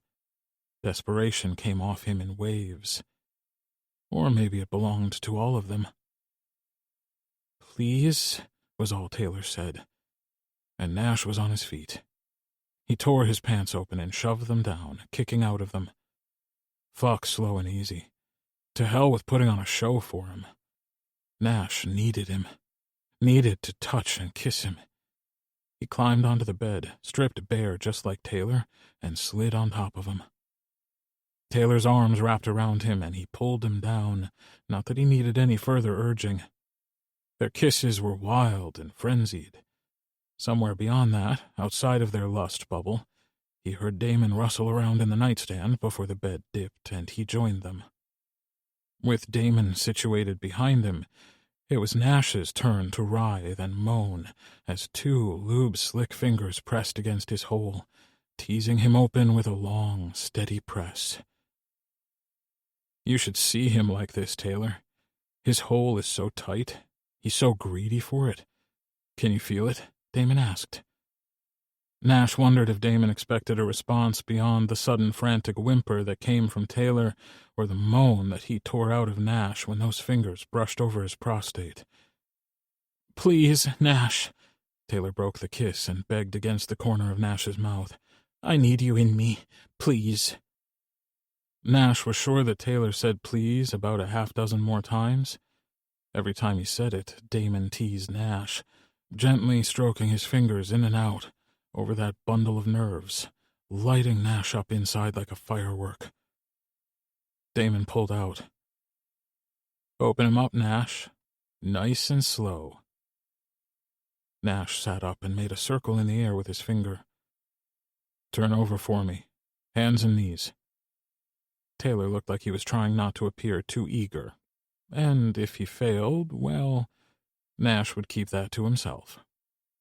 Once Taylor was settled on his hands and knees, chest pressed into the mattress, legs spread wide, Nash lubed his fingers and teased Taylor's hole, making circles around the rim, spreading the lube before pressing inside.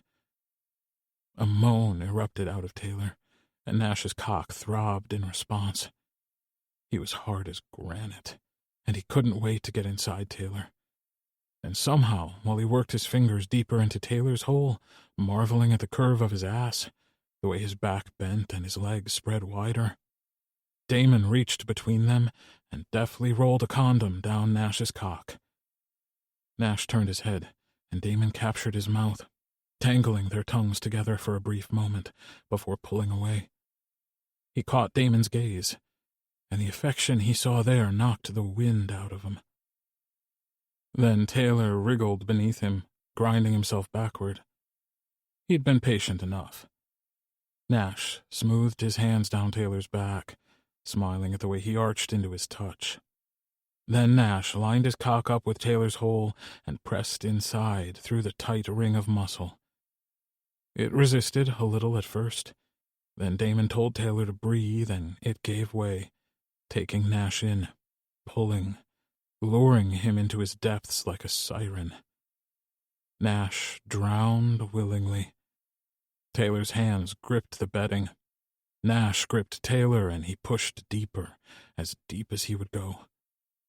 Then a hand was placed against his back, between his shoulders, and Damon urged him to lean forward. Nash obeyed, panting and biting back moans because already it was so good, so hot and tight and all-consuming. And then Damon was nudging in behind him, kissing his back, sliding his cock into place, waiting. Nash took a deep breath, and Damon thrust into him all at once, just the way Nash liked it, fast and firm. He felt consumed by Damon, by both of his men. It was like Damon was giving him to Nash, pressing him deeper into Taylor as he buried himself inside Nash. Nash leaned forward and braced his hands on the bed. His head bowed, and he took a few deep breaths, trying to control himself. He'd never done this before, felt this connection in more ways than just physical. It was transcendent, like Damon was owning them both in this moment, fucking Taylor and using Nash to do it. Nash wasn't sure he'd survive this. It was too good, too big and bright and everything. Damon fisted Nash's hair in one hand and sank into him hard and deep, and Nash had to do everything in his power to stop himself from coming. He'd imagined this exact thing, but nothing he thought of came close. Imagination had only gotten him so far. It only provided the visual, the what if, the I wonder what it would be like. And though he'd dreamed of it, the reality of it was too good to put into words. Chapter 21. Damon. Maybe this would crash and burn. What they had was supernova bright, and Damon basked in the glow of it. It didn't matter that Nash was the one inside Taylor, because they were all connected in this primal way, all instinct and urges driving him forward again and again. His hands gripped Nash tightly, pinning him in place as he thrust. Damon leaned forward, mirroring the way Nash's head bent down, and he mouthed wet kisses against Nash's too hot skin. The pink flush of good sex tinted Nash's neck and spread slowly across his shoulders. Damon loved that he knew Nash's body well enough to know that about him. That he could see the effect they were having on him made Damon want to puff out his chest. And somewhere on the other side of Nash, Taylor squirmed and whimpered and buried his moans into the pillows. The rhythm changed a bit when Taylor's eager body slid back to meet Damon's forward thrusts, as though they could somehow feel each other through Nash. The most breathtaking sight was Taylor and the expression on his face when he turned to catch Damon's eyes. "Kiss me," he pleaded. Face shiny with sweat, tinted pink, pouty lips sparkling with moisture. He had wide, wild eyes framed by his impossibly long lashes. Taylor was easily the most beautiful man Damon had ever seen. It did things to him that he couldn't name to have an ethereal beauty like Taylor look at him the way he was. It wasn't the best angle for a kiss, and it was more of a meeting of mouths and a sharing of space than it was a real kiss. Tongues tangled as their bodies rocked together. There had never been a better moment in Damon's entire life. Nash pulled away after that, leaning forward, one arm reaching under Taylor, who suddenly let out a series of gasps and swear words and sweet little endearments like, "Fuck me harder," and, "Oh yeah, right there. Don't stop. Holy shit." Taylor came first, swearing and rocking back as Nash jerked him, taking as much of Nash's dick as he could. Damon slid his hands up Nash's back and grabbed the top of his shoulders. He held on tight and drilled into him. The sound of skin slapping together wasn't loud enough to drown out the chorus of moans and whimpers from him and his men. Damon's legs were burning, but he couldn't stop, couldn't dare quit before Nash found his release. Then Taylor was wiggling out from under Nash and pulling the condom off his cock. Damon slowed his pace when Taylor flopped down and offered his mouth to Nash. Nash let out a groan, long and guttural, and Damon laughed softly as he watched Nash fall apart, thrust by thrust. Was it normal to be this happy? This over-the-moon kind of elation wasn't something Damon was used to, but he didn't care. He wanted it, craved it like a thirsty man stumbling upon a fresh spring of crisp, cold water. "Tay, I'm close," Nash warned, but Taylor didn't seem concerned about that. Damon fucked Nash through his orgasm that Taylor greedily swallowed every drop of. He fucked him until Nash whimpered and pulled away, hissing slightly as Damon's cock slid out of his ass. The condom was off in a split second, and then Damon was jerking himself to completion, painting Nash's skin. He spread it around on Nash's ass like the world's lewdest finger painting. Damon scrunched his face at the strange visual and sat back on his heels. He was drunk on sex, and not upset about it in the least, especially when Taylor untangled himself from Nash and crawled over to him. Kneeling in front of him, Taylor wound his arms around Damon and moaned as he slanted their mouths together. Taylor tasted like Nash, all salty and slightly bitter. The bed jiggled when Nash flopped down and Damon broke out of the kiss to see him stretched out on his side, legs bent, skin glowing pink with his half-hard cock resting on his leg. "Don't mind me. Continue." But they didn't. Instead, Taylor collapsed down next to Nash and tugged Damon down with him, letting out an oomph when Damon landed on him. "I can move," Damon offered, only to be stopped by Taylor's arms holding him tighter. "Don't you dare. No one is leaving this bed." "Ever?"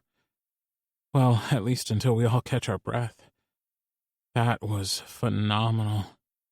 Taylor let out a happy sigh. Nash flung an arm over Damon and snuggled in closer. There was a specific kind of peace of mind that spread over Damon as he lay there with both his men in one big pile of skin and spent energy. Taylor lazily dragged his fingers up and down Damon's bare flesh. "I didn't even hear you come in," Taylor said to Nash. "Did the two of you plan that? Or do you normally sneak around your own apartment like a burglar?" Nash laughed softly. "Our sweet Damon is a double agent. Yes, he texted me that the two of you were heading to my place. He didn't, however, say that you were going to be here to sneak foliage into my apartment." "I wasn't sure if you saw them or not." Damon slid his hand up Nash's arm. Still sentimental and fuck-drunk, the contact soothed him. Falling asleep here would be as easy as closing his eyes. "I can take them back if you don't like them." Taylor sounded unsure, and Damon moved off of him so Taylor was now in the middle. Damon wrapped his arms around Taylor and dropped kisses onto his shoulder. "You'll have to help me care for them, that's all." Nash propped himself up on his elbow and gazed down at Taylor. Damon liked the way they looked together. From Taylor's soft eyes to Nash's sharp jawline, to the difference in their hair color and the way they both had blue eyes, but Nash's were light, like a cloudless summer sky, and Taylor's were dark and rich like gemstones. "I can do that," Taylor purred, and tugged Nash closer, again slanting their mouths together.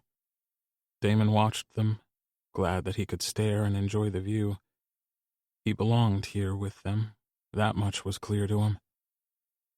Damon fell down the rabbit hole of what it would mean to be with Nash all the time, waking up with him, going to bed with him, lying there every night playing on his phone while Nash read. But Taylor was in the image now, too, curled up between them, switching who he wanted to cuddle with, talking to Nash about books and to Damon about everything else. But they'd been with Taylor such a short time compared to their own relationship.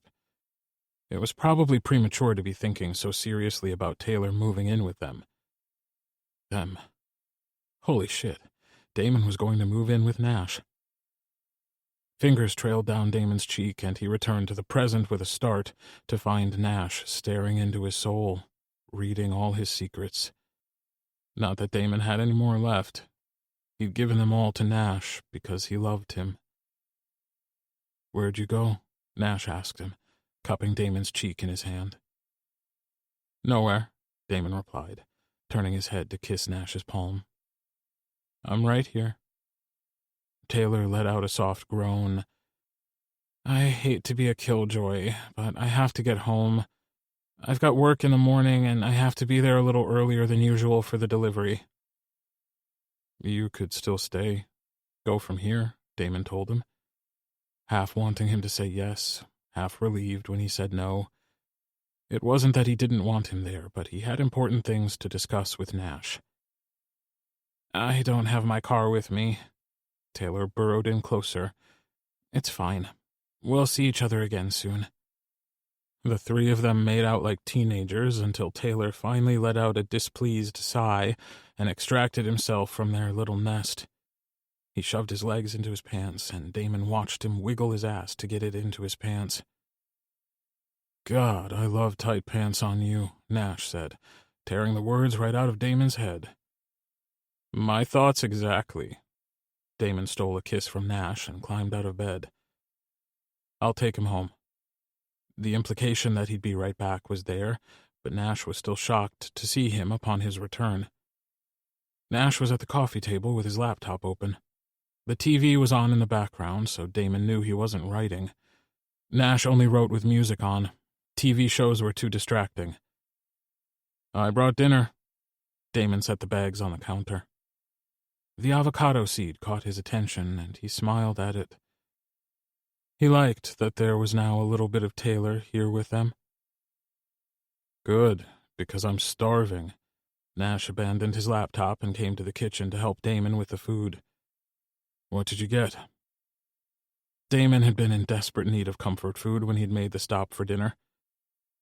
"Lasagna with garlic bread for myself, short rib shepherd's pie for you, apple pie and vanilla ice cream for dessert." Nash brushed a kiss against Damon's cheek. "Let's sit at the table to eat this." Nash dug into the drawer for a couple of forks before taking his order over to his usual spot, facing the balcony. Damon took the opposite chair, and they popped the cardboard lids off their dinners. Damon could feel the weight of Nash's questions, but he said nothing. He didn't know how to say it. Nash was the one who was good with words. Damon had read some of his stuff just to see what the fuss was about, and Nash was good. He was better than good. It wasn't a wonder that his detective series had gone over so well. "Are you going to tell me what's wrong, or do I have to pry it out of you? I'm not above tickle torture." Nash shoved a forkful of food into his mouth, managing to look hot and alluring and like every dream Damon had ever had all come true at once. The words swelled up in him, clamoring to escape before Damon could think twice about saying them. He'd never said them to a man before, never felt them about anyone before Nash. His family wasn't close, and declarations of affection weren't things that were done. Were it not for knowing the Bennetts and the easy way they were together, the way they cared about each other and said as much, Damon might not have believed in any kind of love at all. Not romantic, and certainly not familial. But Nash taught him about romantic love. Real love. Tangible and right there across the table from him. And Taylor was teaching him about new love. Love that came unexpectedly but was given freely with a warmth that stole Damon's breath if he thought about it too much. "I love you," Damon said. "I know we've already established that, but I love you." I have for a long time, probably. And what I guess I'm trying to say is that, yes, I do want to live with you. I want this life we're building. And I want... Damon stopped and wet his lips, swallowed jagged nerves, and took a breath. I want it to involve Taylor. Whatever this next step with us looks like, I don't want him left out, or to feel like an afterthought. I know that we've not been involved for a long time, but he's important to me. Damon let out the rest of his breath. The tension dropped out of his shoulders, and Nash reached across the table and took his hand. I love you too. Of course we'll involve Taylor in the move. We'll make a space for him when he's ready to take it, and we can do something special for him, something to show him how much we care about him. Nash's gaze softened.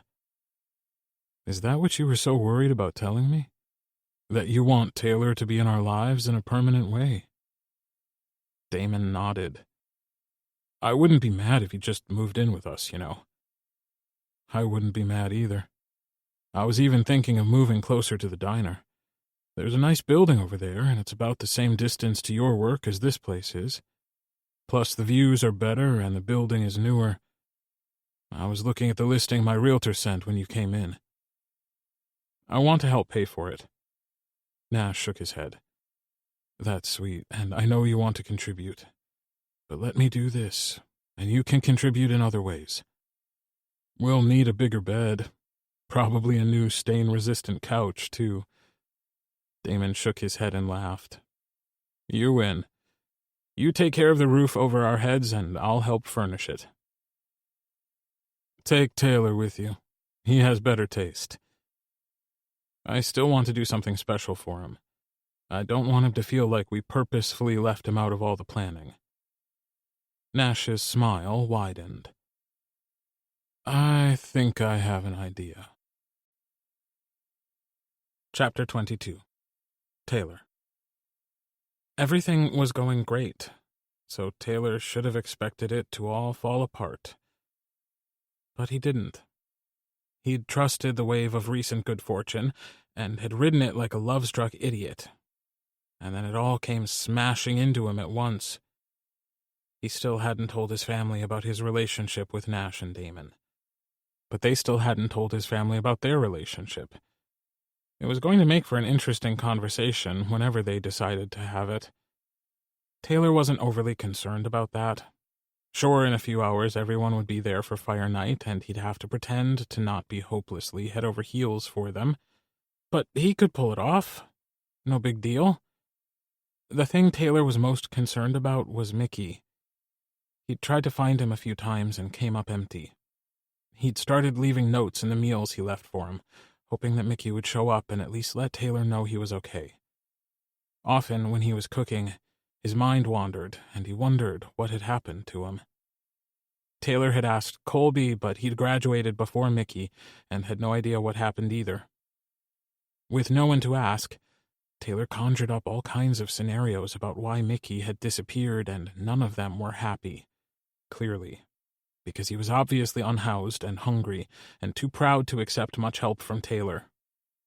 It irked him that Mickey was avoiding him like that, so when his shift ended, Taylor didn't bother going home to shower or change.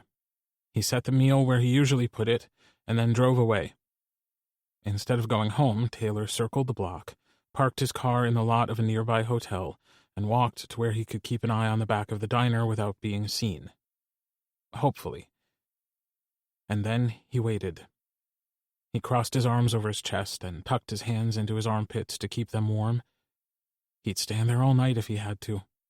But luck was on his side, and Mickey appeared a few minutes later. Even from a distance, Taylor could see he was in bad shape. He covered his mouth a few times, his slow steps halting as he coughed. Taylor set out after him, waiting until he was back behind the diner to call out to him. Mickey was crouched down, hacking and coughing, a thick, wet sound. He grabbed the bag of food and stood, flinching when he saw Taylor. I've been worried about you. Mickey couldn't even speak. He coughed so hard. Oh, yeah, you're totally fine. Right as rain. Not a problem in the world. How about you stop hiding from me and let me help you? Mickey leaned against the side of the building while he struggled to get his breath. Why? Because you need it? Because you're sick? Because I want to? Because it's the right thing to do? Take your pick. What do you want? Mickey looked at him with narrow, sunken eyes. His face was a sickly gray, his lips chapped and split. I want you to not die out in the cold. Nothing else? Mickey looked skeptical, like he'd been told that before, but people had lied to him. Dude, I've got a job and a place to live. Heat, light, food, and 2 boyfriends. The only thing I want from you is a little cooperation. Taylor pulled his car keys out of his pocket and made a motion with his head over to the hotel he'd parked at. I'm right over there. Get in my car, eat your food. I'll whip by the pharmacy and get you some stuff for your cough, and you can crash on my couch for a while, okay? We're having people over tonight, and there's going to be a bonfire and some guitar, but it won't keep you awake. We're not a rowdy bunch. Mickey looked around like he wanted to find a way to say no. A way to escape Taylor. But after a deep breath, he pushed away from the wall. You're pretty persistent. Thanks. Taylor slung his arm around Mickey's waist, not caring that he clearly had been sleeping rough without access to running water. Mickey needed a fucking hug, or 10, and Taylor needed to hug him. Plus, he looked like he might drop dead before Taylor got him to the car. When they got there, Mickey leaned against the passenger side while Taylor unlocked the door. He practically fell into the seat, succumbing to another coughing fit. Taylor shut the door and hurried to the other side. Once the car was started, he turned the heat up full blast and pointed all the vents at Mickey. He left it running when he went into the pharmacy. Thankfully, Damon was working and was already aware of Mickey, so with a quick explanation of how he found him and his symptoms, Damon helped him choose a couple of medications. Taylor spent the rest of the evening bossing Mickey around. He made him have a long, hot soak in the bath. Mickey shyly asked if Taylor had more of that soup he'd made last time, so while Mickey soaked, Taylor threw together another pot of chicken soup. Taylor loaned him the same clothes he'd let him wear last time, and again let him use the washing machine. The only difference was his sleeping location. You should take my bed, Taylor told him. I'm probably going to sneak away and crash with one of my boyfriends tonight. I changed the sheets when you were in the bath. It's way more comfortable than the couch. One side of Mickey's mouth kicked up into an almost smile. I've been sleeping on cardboard in alleys. The couch is fine. Take the bed, Mickey. I won't be here to use it. Taylor turned on his heel and retreated back to the bathroom to apply eyeliner and lip gloss. Everyone would be arriving soon, and he didn't have time to do much more. When he came back out to the living room, Mickey was curled up on the couch, his eyes shut and his lips were parted. Clearly the medication had kicked in. Taylor covered him up and left him a note, demanding that he still be there when Taylor returned. He told him to help himself to anything he needed. Then Taylor went up the stairs to his dad's half of the house and threw the lock behind him. It wasn't unusual for one or the other to lock it. They each had a key in case of emergency. Taylor didn't want Mickey to randomly wander up the stairs. Not that he would in his current state. Hiding something? Colby asked, leaning against the entry to the kitchen. His arms were crossed over his chest and he glared at Taylor. Taylor scoffed and went to the fridge to see what their dad planned on cooking that night. I expected better from you, Colby whispered, his voice hard and angry. Taylor stood up. Excuse me? I know you've been sneaking around with Damon. And as if that isn't bad enough, because he's with Nash, I saw you get in the car outside of a fucking hotel today, with a guy who clearly wasn't Damon. Colby's accusation burned. It was a spear right through his heart. This was why Taylor thought of moving out. He lived and worked and spent so much time with his family that sometimes it felt like they were on top of him, crushing him. The lack of privacy was clearly an issue, too. You have no idea what you're talking about. Taylor tried to breeze past him, but Colby stepped into his way. He got in Taylor's face, looking angry and disappointed, and it was that look that stung more than the anger. "I've spent my whole life looking out for you, protecting you, and you turn around and repay me like this? By fucking over my best friend?" "Oh, fuck you," Taylor snapped. He balled his hands into fists, not to use them, but to hold on to Nash and Damon's secret. "I never asked for your protection, and I certainly never asked for you to fucking spy on me. Fuck you for always having your nose in my business. Fuck you for thinking that I'd do anything to hurt anyone, and fuck you for thinking you know best for everyone."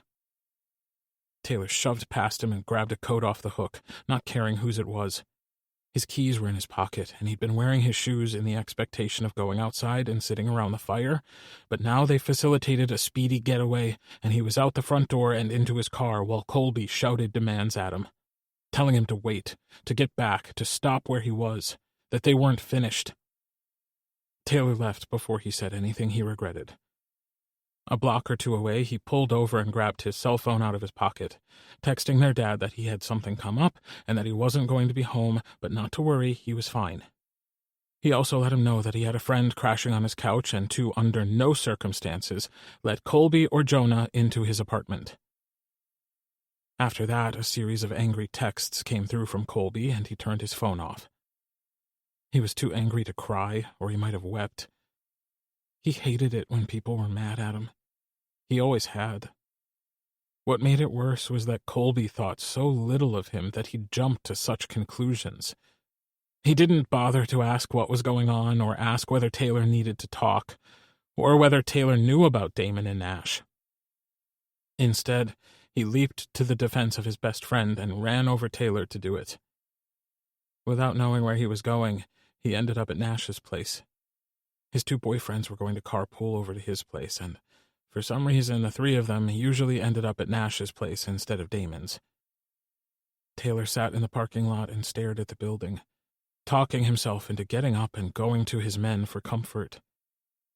He'd have to explain why he wasn't going to be at fire night. He'd have to tell them that Colby knew about them. Fuck, he'd have to tell them everything. As though he willed them into existence, he saw them leave the building. Before he could even get his seatbelt undone, Damon had spotted Taylor's car and tugged at Nash, pointing over to where Taylor sat.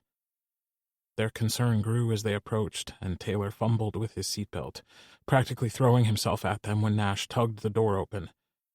"I'm sorry. I don't—" He knows. Colby knows. But he only knows that you two are a thing. And he thinks that me and Damon are fucking around behind your back, and that I'm fucking around behind Damon's back because he saw me at a hotel with Mickey. Not at a hotel, just the parking lot. "Slow down," Nash said, pulling Taylor into an embrace. He kissed Taylor's cheek and held him tight. Damon stroked his hand up and down Taylor's back. "Damon said you found Mickey. Is he okay?" Taylor stopped at the pharmacy for some medication for his cough. Damon supplied. Of all the things Nash latched onto, it was that he'd found Mickey. He seemed more concerned about that than about Colby's accusations. "He's fine." Taylor struggled to get away, but Nash held him tighter. "Good. But your brother might not be. If he thought anything was going on, he should have come to me about it." Taylor pulled away and took a shuddering breath. "I don't want to go home." Damon pulled his keys out of his pocket and pressed them into Taylor's hand. "You go on up. Take a bath and relax. Nash has that weird beer you two like. There are takeout menus in the drawer under the microwave. Order yourself some dinner and we'll be back soon, okay?" Damon gripped Taylor's chin and tugged him into a quick kiss. Then he turned to Nash. "Let's go." "Right behind you." Nash kissed Taylor. "Are you going to be okay here alone?" Taylor nodded. "Okay. We won't be long," Nash promised with another kiss. Chapter 23. Nash. "Your best friend is a jackass," Damon said as they climbed into Nash's car. "I feel like it's half our fault for not telling everyone about us sooner." Damon scoffed. "Why? So then Colby could really tear into him for fucking around with me? Nash took a deep breath. He didn't want to be mad at Colby, but the anger and the hurt were both there, sharp like porcupine quills digging into his heart. This was why he'd wanted to keep everything between him and Damon away from the Bennetts. Lines would be drawn, sides would be taken, and Nash didn't want to lose any of them. But if he had to lose someone, it wasn't going to be Taylor. Nash had no idea what he was going to say to Colby. He'd been out of line, that much Nash knew. But if Colby was so concerned about things, he should have approached Nash, and Nash would have been honest with him. Yes, he was with Damon. Yes, Taylor was also with Damon. And as for the guy at the hotel, well, maybe Colby should try talking first. His anger hadn't abated when they pulled into the Bennett's driveway, especially since Taylor's car was absent. They got out and headed around back of the house like always, but this time Damon grabbed Nash's hand and laced their fingers together. Out back, Ethan stood at the barbecue. Jonah and Spencer were sitting at the nearby patio table drinking hot chocolate. Milo stepped outside and noticed Damon and Nash, then poked his head inside. "They're here." Spencer started to stand, but Nash shook his head, not trusting himself to say much just yet. Milo stepped aside when Colby came outside. He looked like shit, like a guy who knew he fucked up, but would still make the same dumb decision that had led him to this point if given a chance. And Nash still didn't know what he wanted to say to his best friend.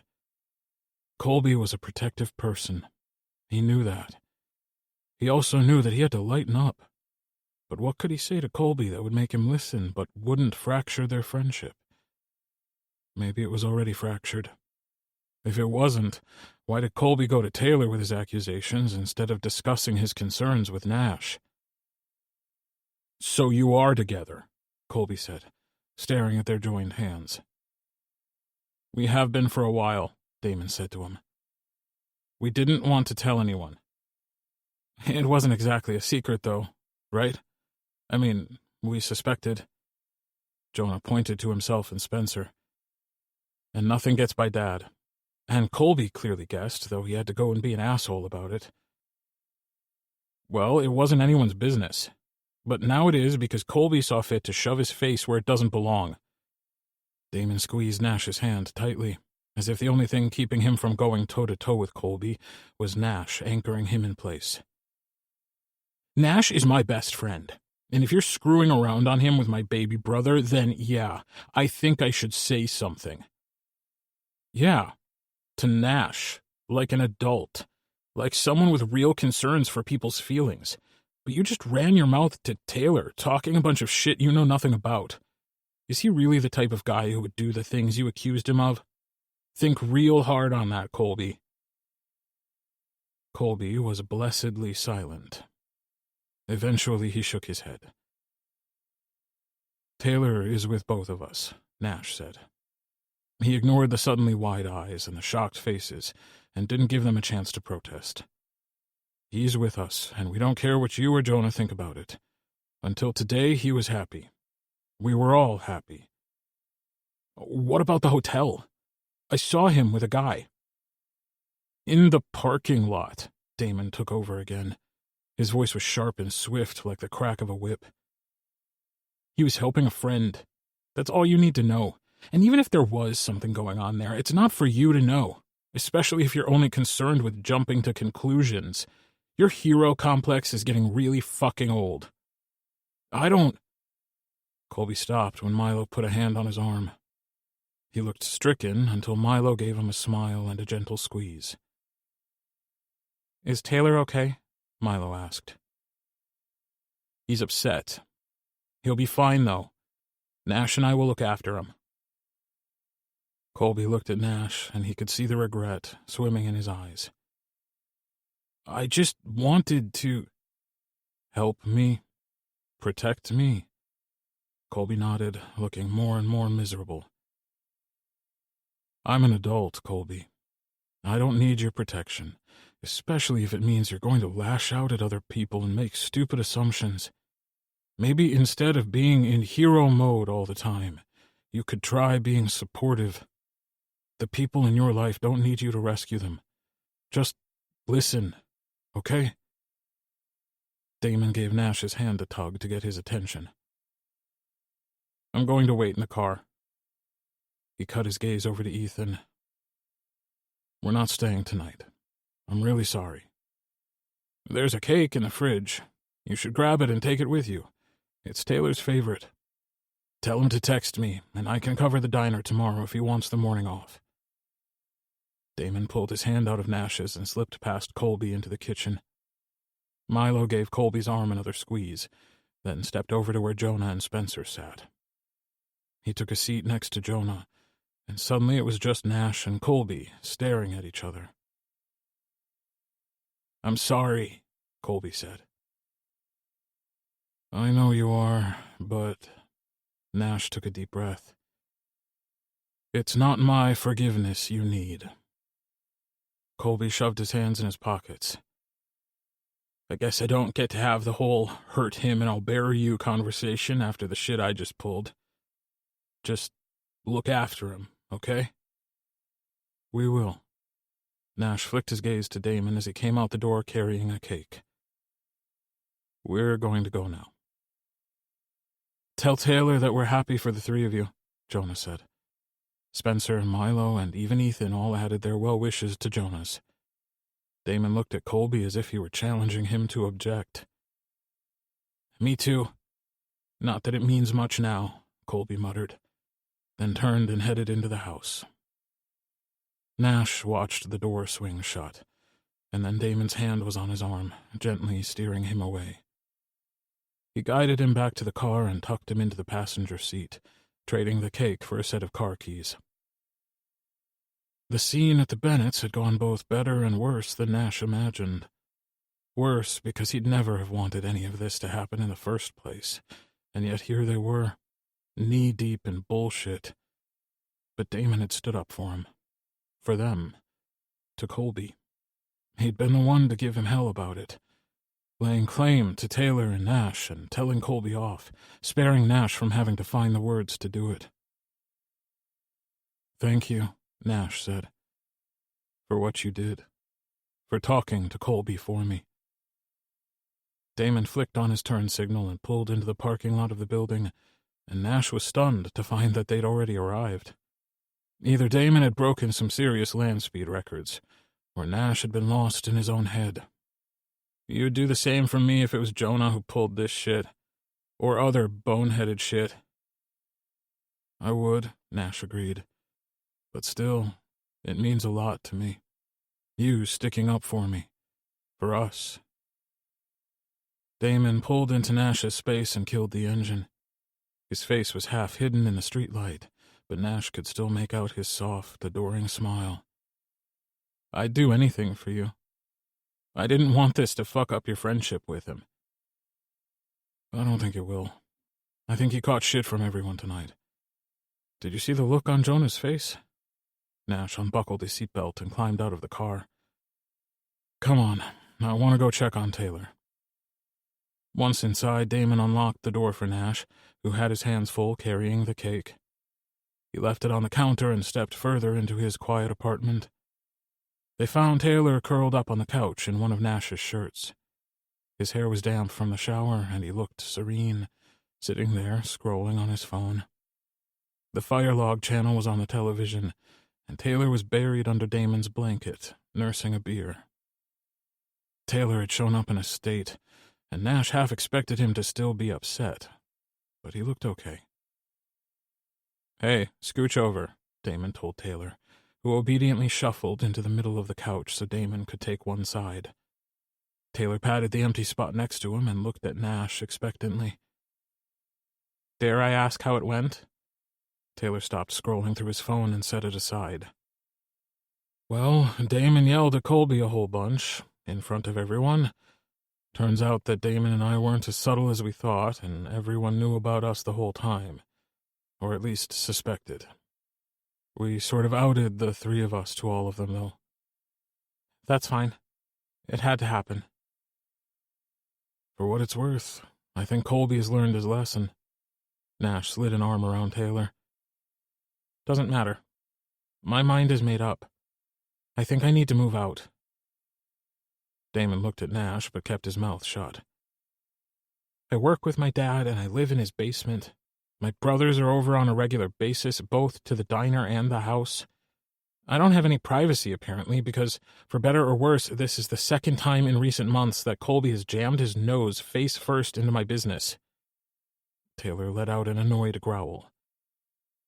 It's a lot of togetherness, Damon agreed. I imagine it gets frustrating. Taylor flopped sideways and leaned into Damon's side. Plus, now I have 2 really hot boyfriends, and what if I wanted to have them over to my place one night? I can't very well do that if my dad is upstairs. Taylor shuddered. No way. We can help you find a place to rent, if you'd like, Nash offered. In his head, Taylor would move in with him and Damon whenever Nash found a place to buy. That would leave Nash's current apartment vacant. It made the idea of buying the unit in the same building more appealing than moving closer to the diner. They couldn't talk about any of this yet. Not tonight. Taylor's emotions were too raw, and so were Nash's. The idea of losing Colby was only overshadowed by the idea of losing Taylor. Never in a million years had he imagined his love life would take such a turn, but here he was, cuddling on the couch with his boyfriends. Plural. I'll probably take you up on that, Taylor yawned, covering his mouth. But not tonight. Oh, your dad said to tell you he can cover the diner in the morning if you want, Damon said, stroking his fingers through Taylor's hair. Nah, I can make it in. Taylor burrowed into Damon's side and closed his eyes. Nash put a hand on Taylor's ankle and held it. Taylor wiggled his toes, smiling slightly when Nash took the hint and started to massage his foot. Taylor was asleep in less than 10 minutes, and Damon and Nash shared a look. No matter how badly the night had started, it had ended pretty well. They let Taylor drift off between them, and only roused him to get him to bed. Chapter 24. Damon. It would have been nicer to have the pleasure of waking up with both his men when one of them wasn't grumpy and the other one wasn't worried about the grumpy one. Damon wasn't sure how much of Taylor's early morning surly attitude was because of the night before or because only crazy people woke up happy at 5 a.m. Damon followed Taylor out of bed, leaving Nash to sleep. While Taylor showered, Damon made him a cup of coffee and a couple slices of toast with cinnamon sugar. Taylor came out a few minutes later and grunted what was probably a thank you before taking the coffee and ignoring the toast. Undeterred, Damon nudged the plate closer to him. How'd you sleep? He watched Taylor close his eyes and take a sip of his coffee. Not bad, all things considered. He caught Damon's eye. You snore. Damon put a hand to his chest and pretended to be offended. Me? Snore? Like a chainsaw. If you nudge me, I stop. Nash can show you all the tricks he's developed. He's a cover hog. That can't be helped. Sometimes I wake up in the morning and he's cocooned himself in the blanket and I'm lying there shivering. With you on my side, though, it can be 2 against 1. He doesn't stand a chance. Damon nudged the plate of toast again, and Taylor scowled at it, then at Damon. I'm fine. You should eat something. Taylor slid the plate toward Damon with a frown. I don't eat first thing in the morning. You missed dinner. Oh, your dad sent a cake. I can cut you a piece of that if you want. Taylor looked like he was going to be sick. Cake? For breakfast? Immediate no. I work with food, Damon. When I'm hungry, I'll eat something. Damon knew the toast was now a losing battle, so he grabbed a piece and started eating it. And you're okay to work today?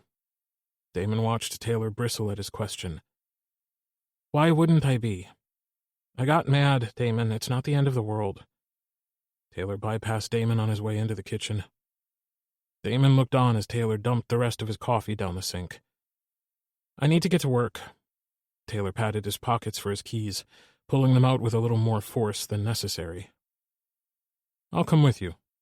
Damon pushed away from the counter he'd been leaning against. Why? Taylor shot at him.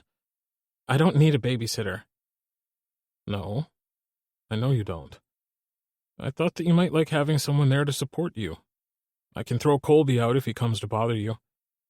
I don't need you to handle my brother for me. Damon stopped and put his hands up like he was surrendering.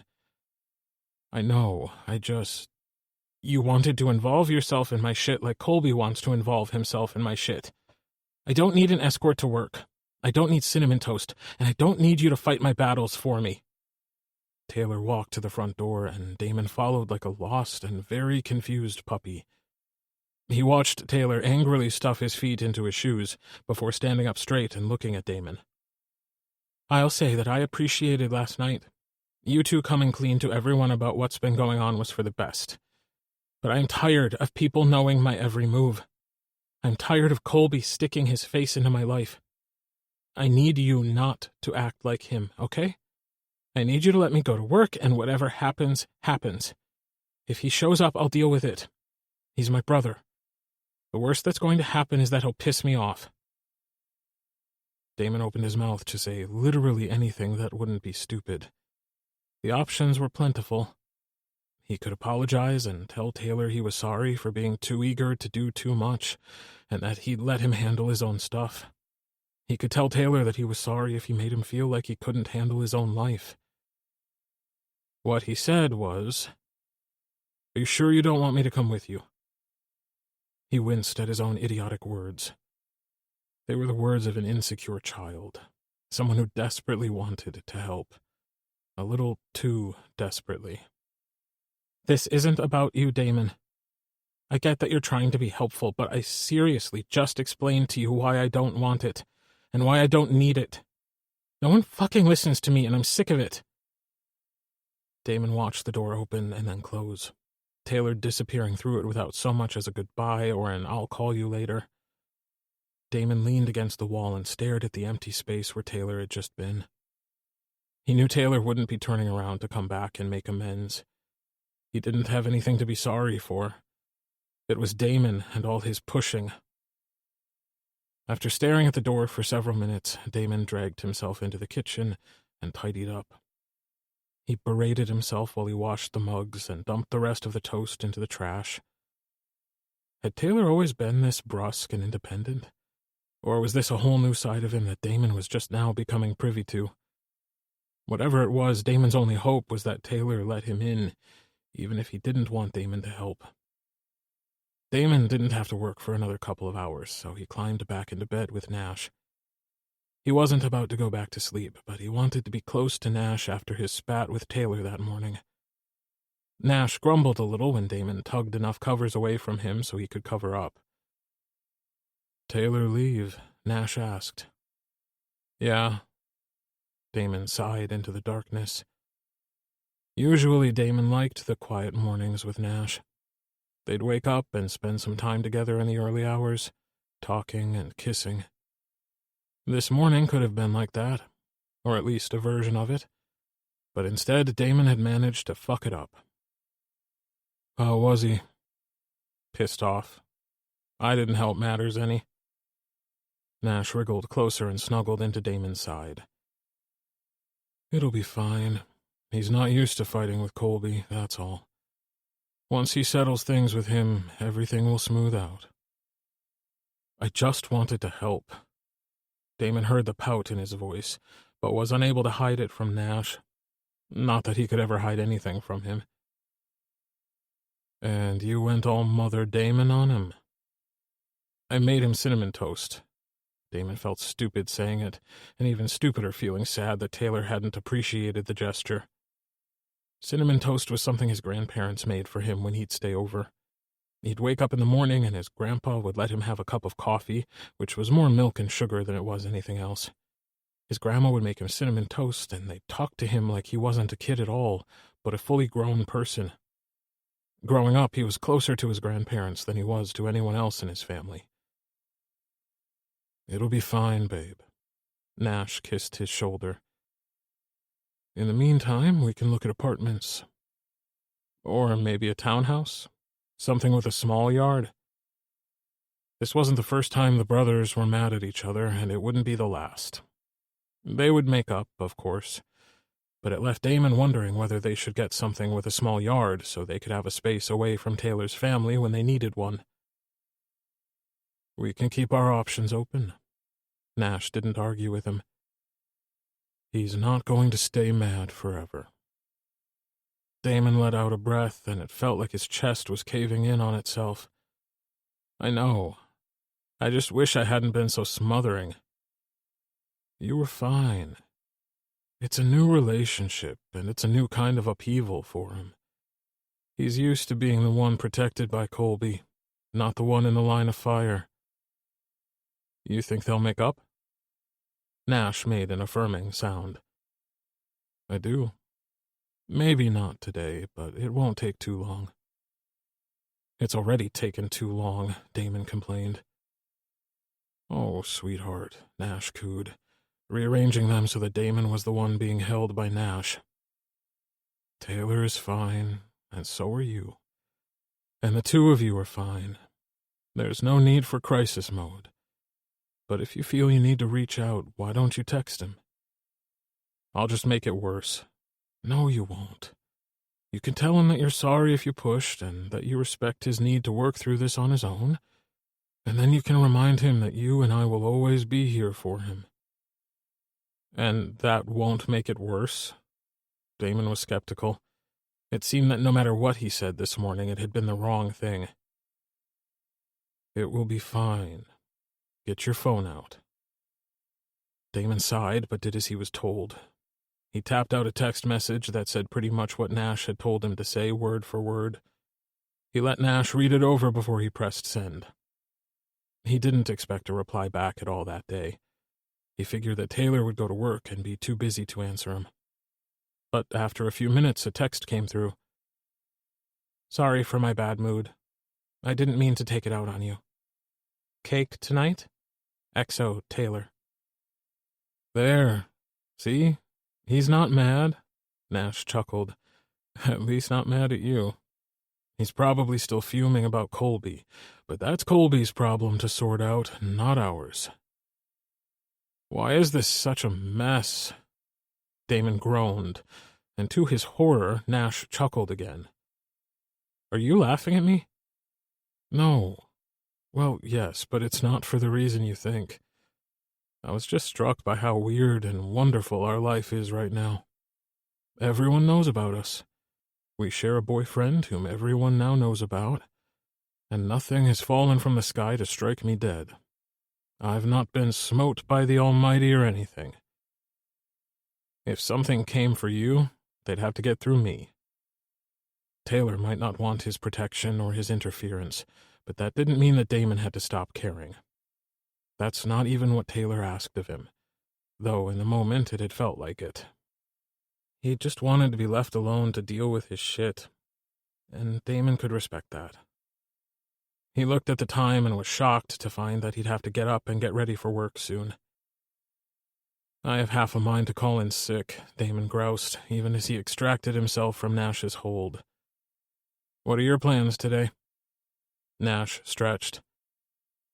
I'm waiting on the delivery for Taylor's surprise. I have edits to get done, and once that's taken care of, I might go look at that unit upstairs. The building super said he'd be around all day today. I might call Taylor to ask what he wants for dinner tonight. Damon walked to Nash's side of the bed and stole a kiss. I need to shower.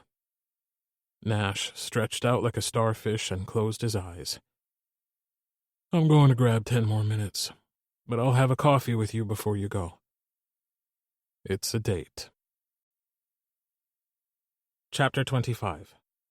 Taylor. It was like he was outside of his body, watching himself act like an asshole, but he could do nothing to stop it.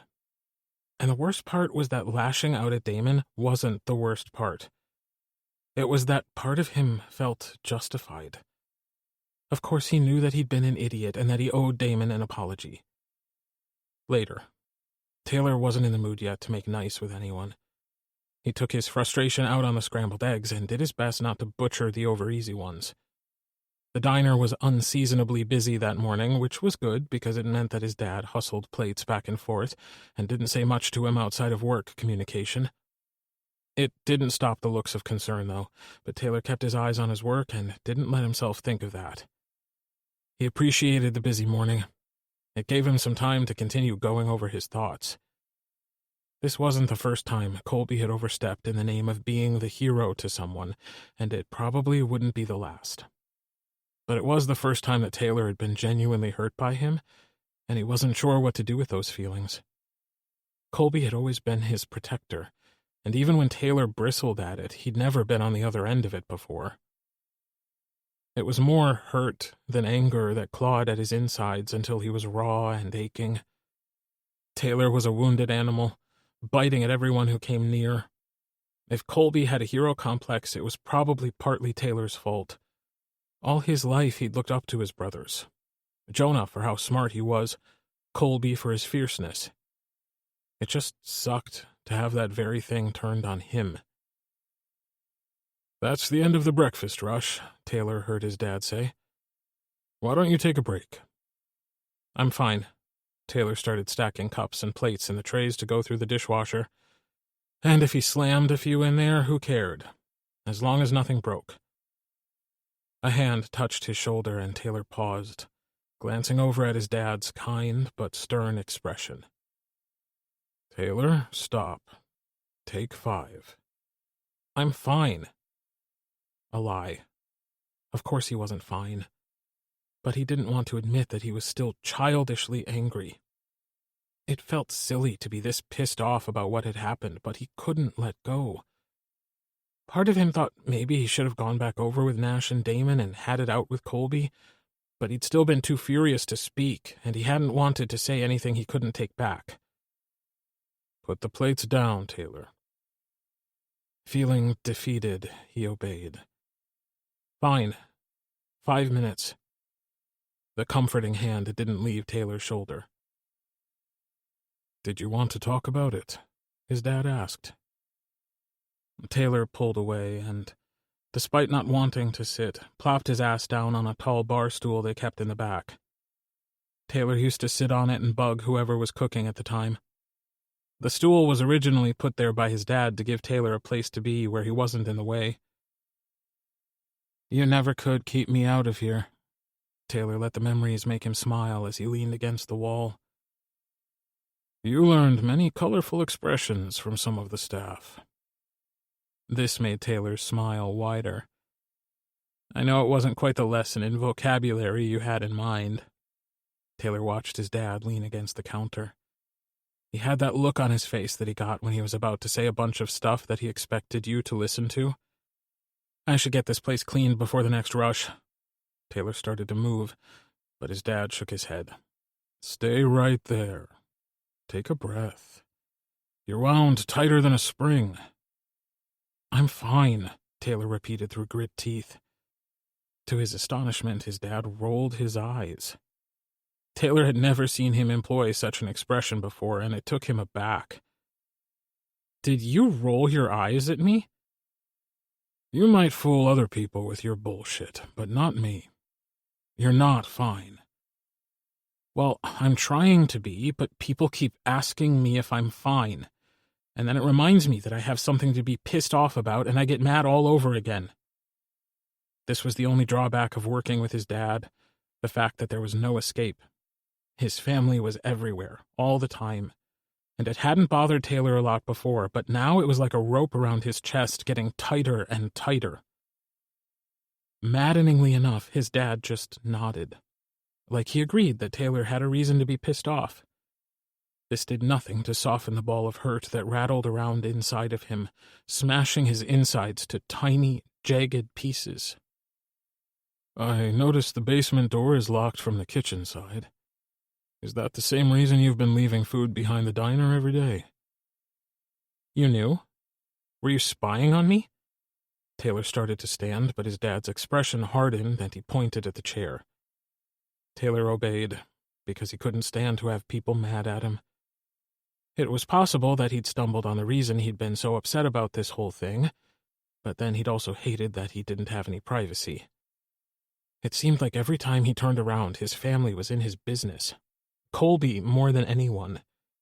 It was the reason he should have known better than to accuse him of screwing with people. Colby had been his biggest ally until now, and when he'd carelessly thrown all those accusations at him, Taylor felt like he'd lost something. "It's my diner, Taylor. I happen to keep an eye on what goes on around here.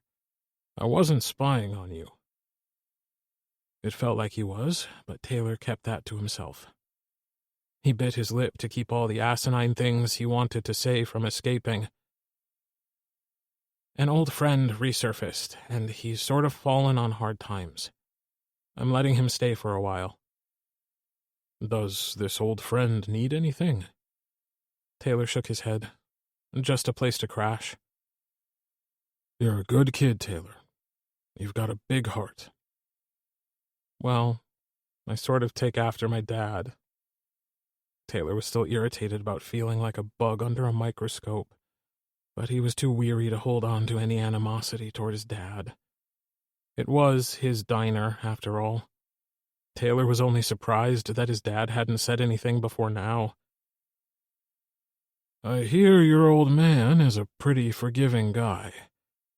I think he wouldn't hold it against someone for too long if they acted like an ass and hurt his feelings." This time Taylor did get up from his stool, and his dad didn't stop him. His emotions were wrung out and tired from all the recent upheaval. The fight hadn't gone out of him completely, but he definitely felt like he'd been 10 rounds. "Well, maybe my dad is a better person than I am, because I'm still pissed off at Colby." Taylor wanted to curl up and go to sleep, but not at home. He wanted to be with Nash and Damon the way he was last night.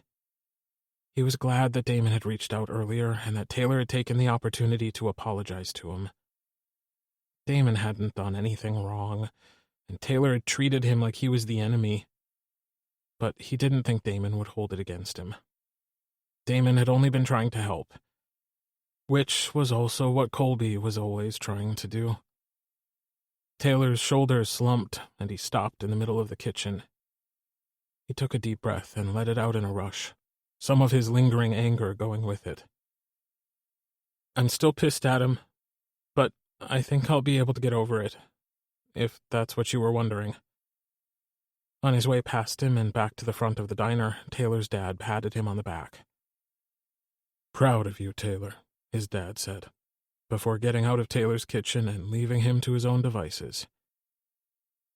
Sure, Taylor was still mad about Colby's hurtful accusations, but some of the sting had faded. The thing that still bothered him was the lack of privacy in his life, and the feeling continued to snowball throughout the day. Every minute he wasn't too busy to think, it was there, nagging at him, chipping away at the last of his patience. He practically flew through the door to his place after work. Mickey was curled up on the couch, looking unwell, but a little better than the day before. "Hey, sorry I took off last night." Taylor toed out of his shoes. "I'm probably going to crash at my boyfriend's place again tonight." "I should go." Mickey started to get up, but Taylor crossed the room and gently pushed him back onto the couch. "You should stay. You'd be doing me a favor. See, if you leave, I'm going to spend so much time looking for you. Time that I could spend with my boyfriends. So, I tell you what, I'm going to shower and get changed and pack a bag. Then I'm going to leave, and you're going to stay put. There's plenty of food. Help yourself to anything you want." Taylor turned to go down the hall to his room, but a quiet voice stopped him. "Why?" He turned and looked at Mickey. It was too thin, too sick, too forgotten about to last much longer out there. "Because you need help. Because I can. Because I'd rather be anywhere but here, and someone needs to talk to my plants. Take your pick." "You talk to your plants?" "Sometimes. They're shit at conversation, but they're good listeners." Taylor left Mickey to think about what he'd said. In his room, he grabbed a bag and shoved some clothes in it. Some general staples. On a whim, he added some of his nicer things and a few pairs of obscenely adorable panties that he may or may not work up the courage to wear. He showered in record time and styled his hair, taking his gel and his toiletries with him. After shoving his meager selection of cosmetics in his bag, he zipped it up. He didn't know how many days he'd stay away. Maybe one, maybe a week. Maybe he'd find a place to rent and move out. The future was both bright and uncertain. The uncertainty bothered him. He'd always known what he wanted. To stay at home and work in the diner. He still wanted to work in the diner, but living at home exhausted Taylor's patience. A sliver of privacy from his family would be nice. Before he left, Taylor grabbed his old iPad out of his nightstand and unplugged the charger from the wall. He carried it out to the living room and set it on the coffee table. It's not a gift. It's a loan. You can use it to contact anyone you might need to, or you can play solitaire on it. Doesn't matter. Don't you need it? Taylor patted his front pocket. I have my phone. Taylor grabbed the tablet and was surprised when it still had enough juice to start up. I'm putting my cell number and the number to the diner in the Notes app. Then you can contact me if you need to. This is really nice of you. Mickey dissolved into another coughing fit. Are you going to be okay alone? Taylor asked when he was done. Mickey nodded. I'll be fine. He coughed again, but managed to get it under control faster. Talking is hard.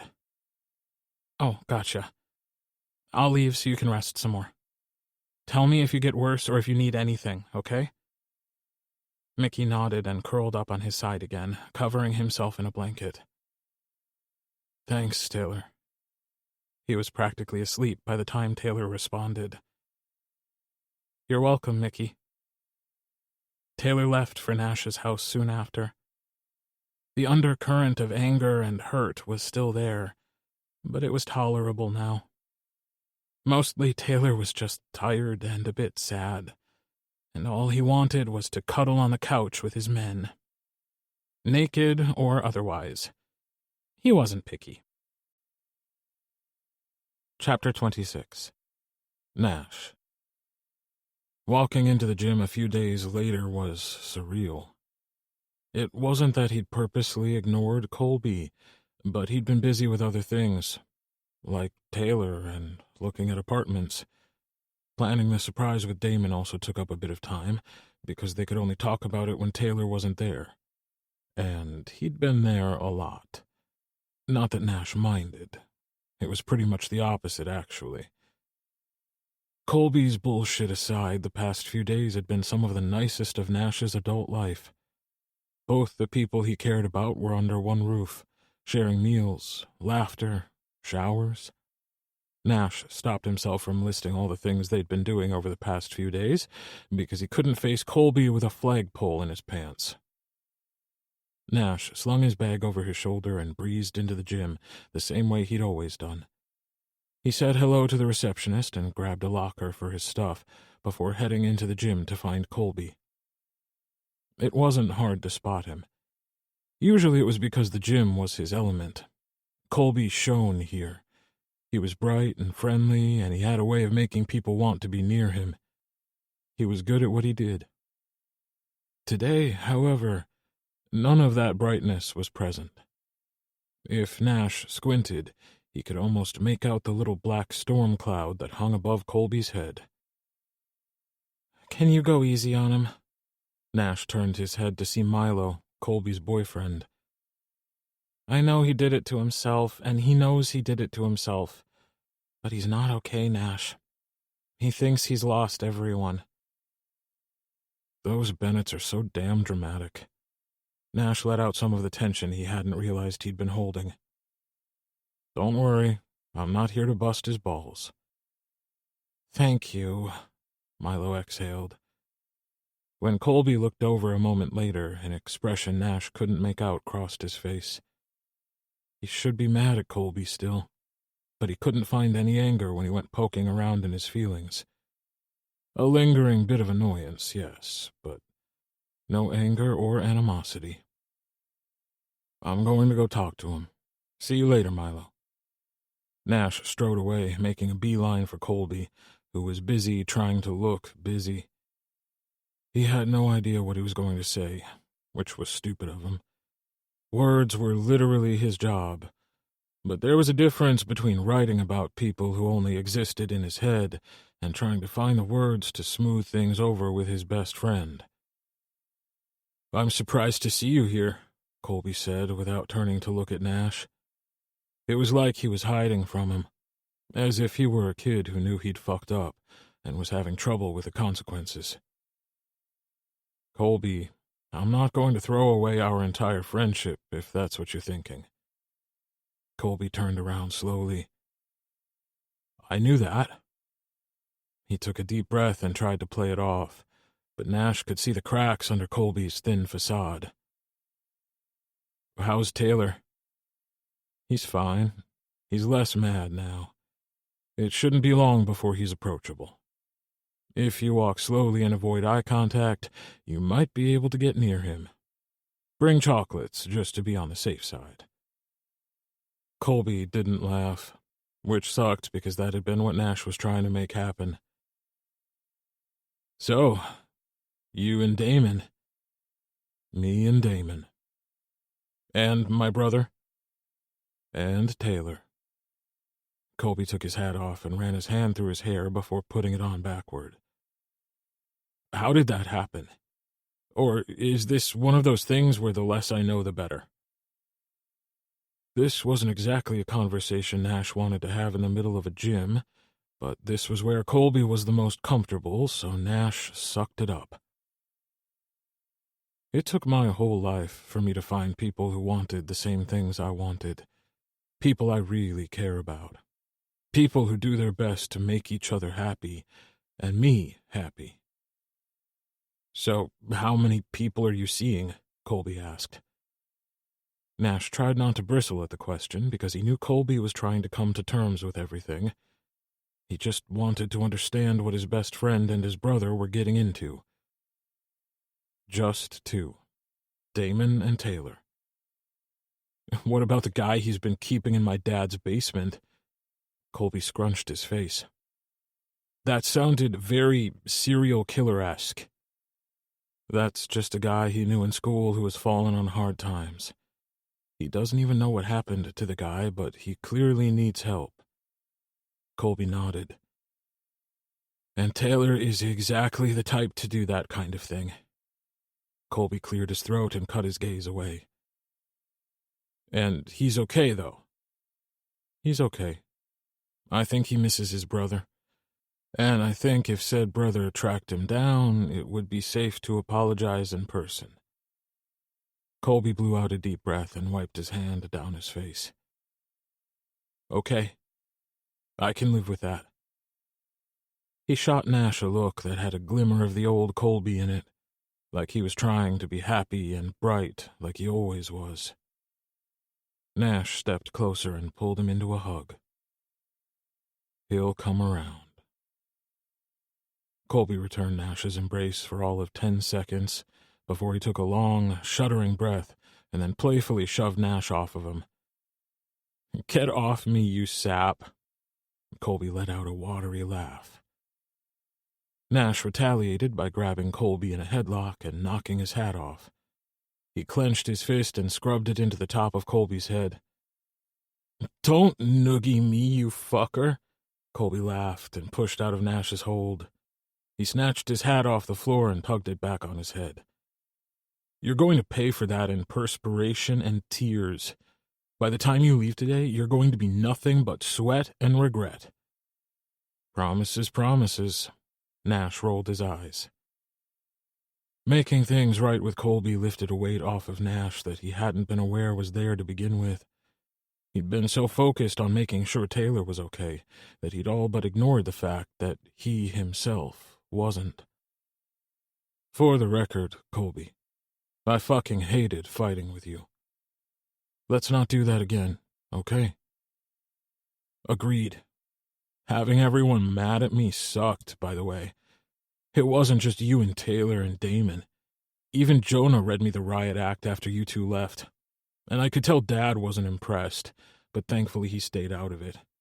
Except for the fact that he sent my favorite cake home with you two." Nash burst out laughing. "Well, you'll be happy to know that it was consumed and appreciated." He didn't tell Colby that he and Damon had eaten a slice of it off his little brother's chest, among other things. That wasn't knowledge he wanted to share with his best friend. The things he did with Damon and Taylor were sacred to him, important, probably the most important relationship of his entire life. "Fuckers," Colby scowled, but he was having trouble holding the unhappy expression. "I hope you're ready to work it off, because we're about to start."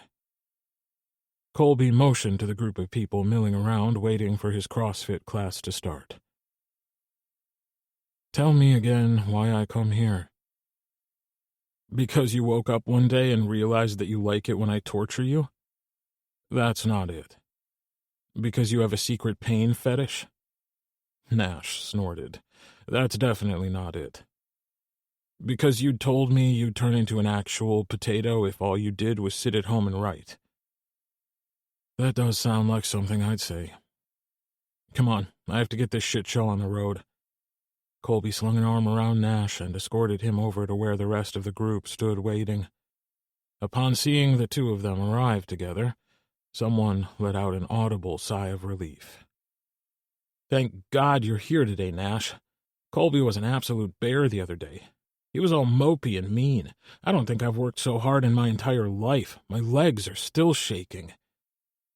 The group laughed and agreed with the assessment of Colby's previous performance. For a few minutes they shared stories of how much of a hard-ass he was, but each person got a little more ridiculous, clearly adding embellishments. Colby stood there and took it, laughing along until he finally put a stop to it. Okay, I get it.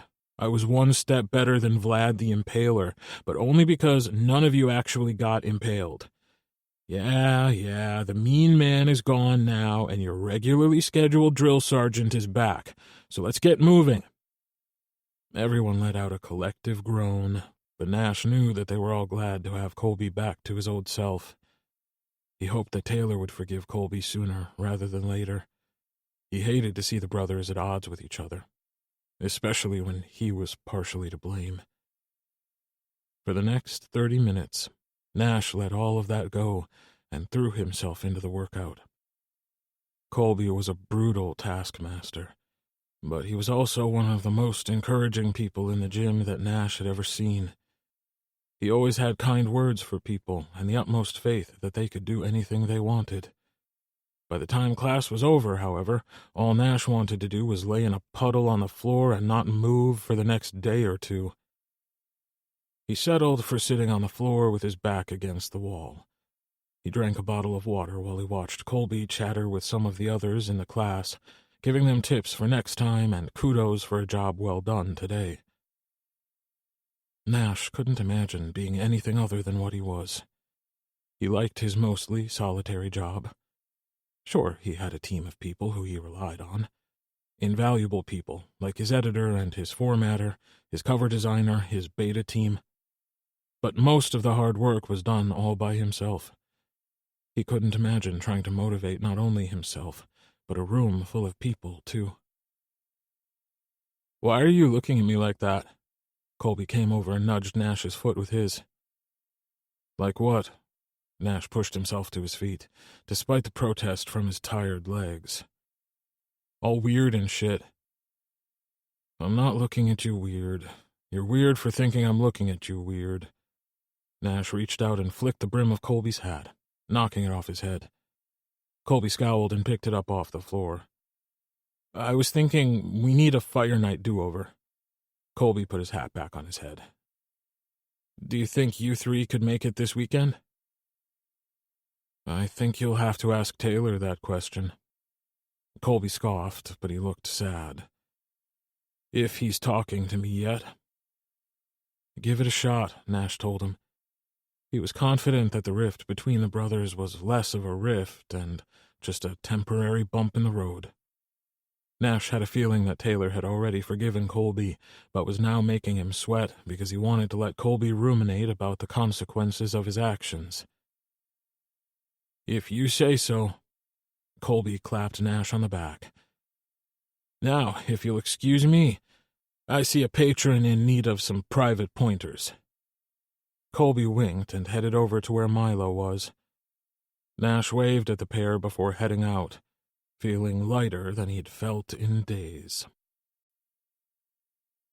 Chapter 27. Damon. Damon was out with Jonah and Spencer for the first time since Colby went and made an ass of himself. The rift between the brothers wasn't healed yet, but Damon knew Taylor was close to cracking. He wanted to forgive his brother. He was just being stubborn about it. "I'm not above locking them in a room until they talk it out," Damon said, popping a pretzel into his mouth. "Taylor is already over his anger about it. Now he's just hurt.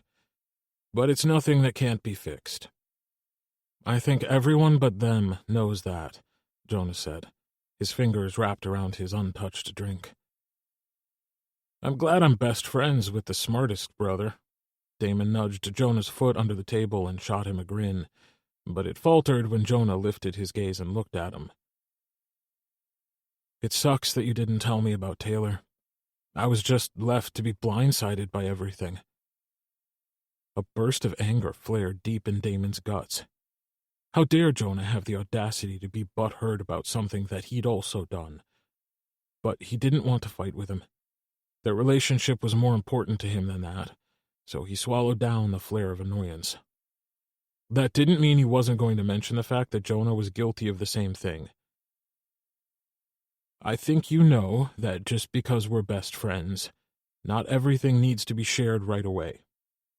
He made a point of pausing and looking over at Spencer, who remained quiet, looking like he wanted the earth to open up and swallow him whole. Spencer had been good for Jonah.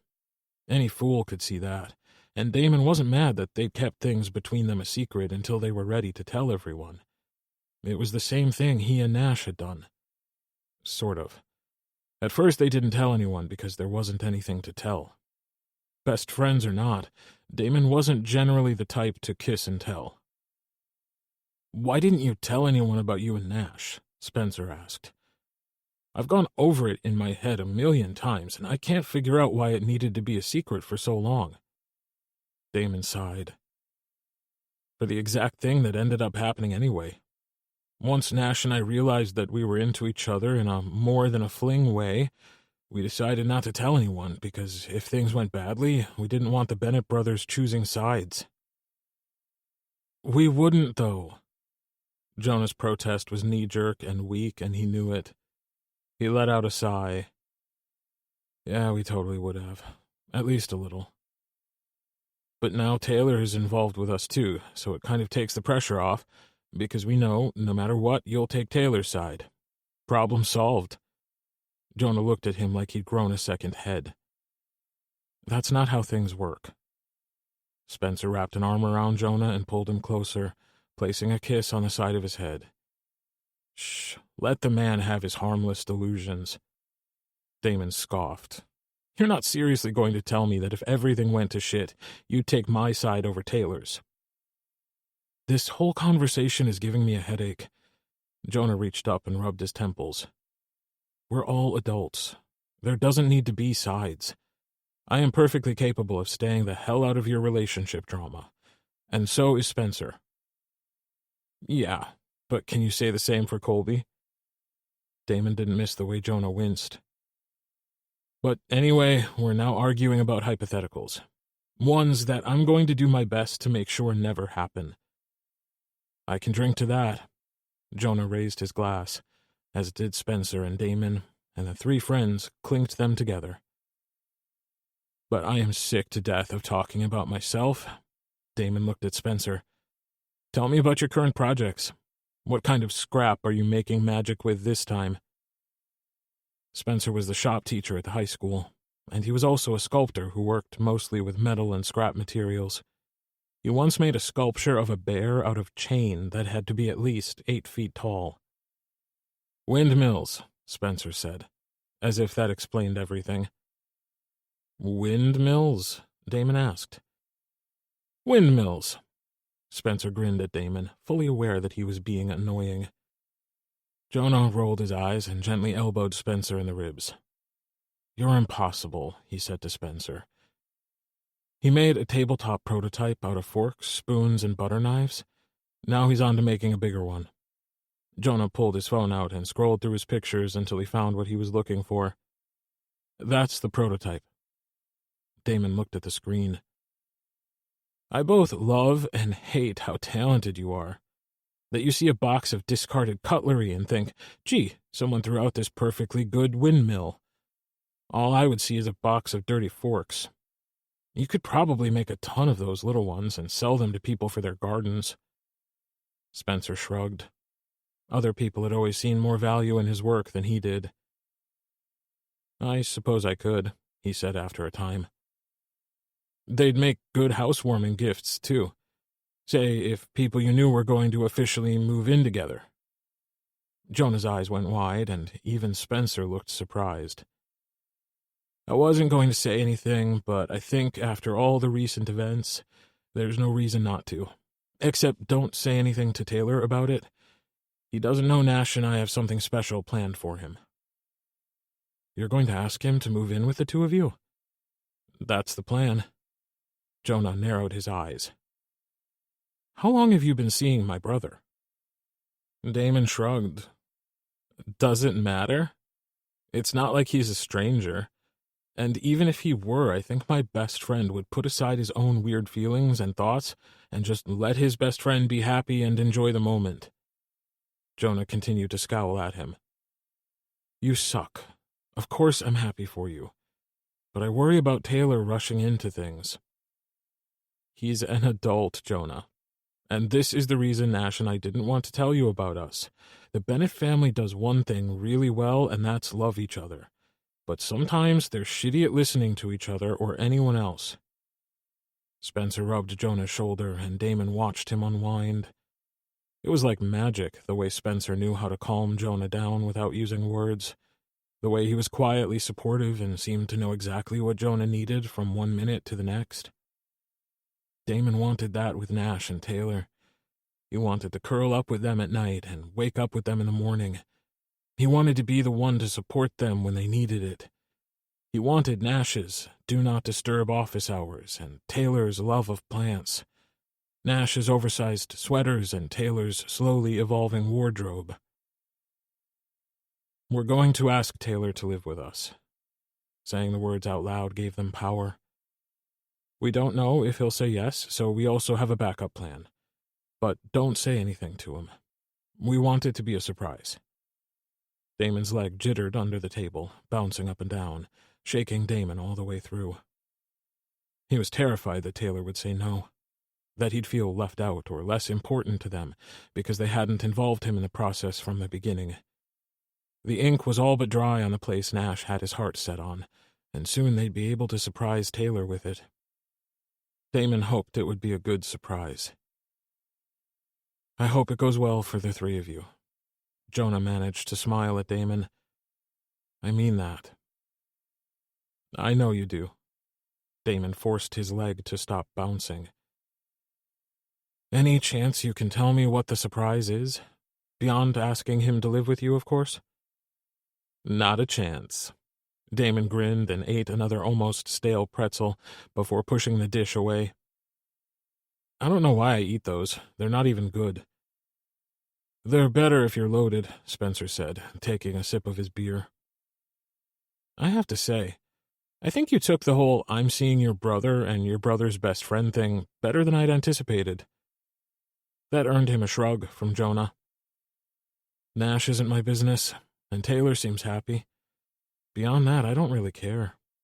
Maybe it makes me a bad brother. I'm probably supposed to growl and beat my chest like an angry gorilla, but I have enough on my plate with my students and keeping track of this one. Jonah leaned against Spencer. I don't think you're a bad brother. I'm not protective like Colby is. That doesn't make him better than you.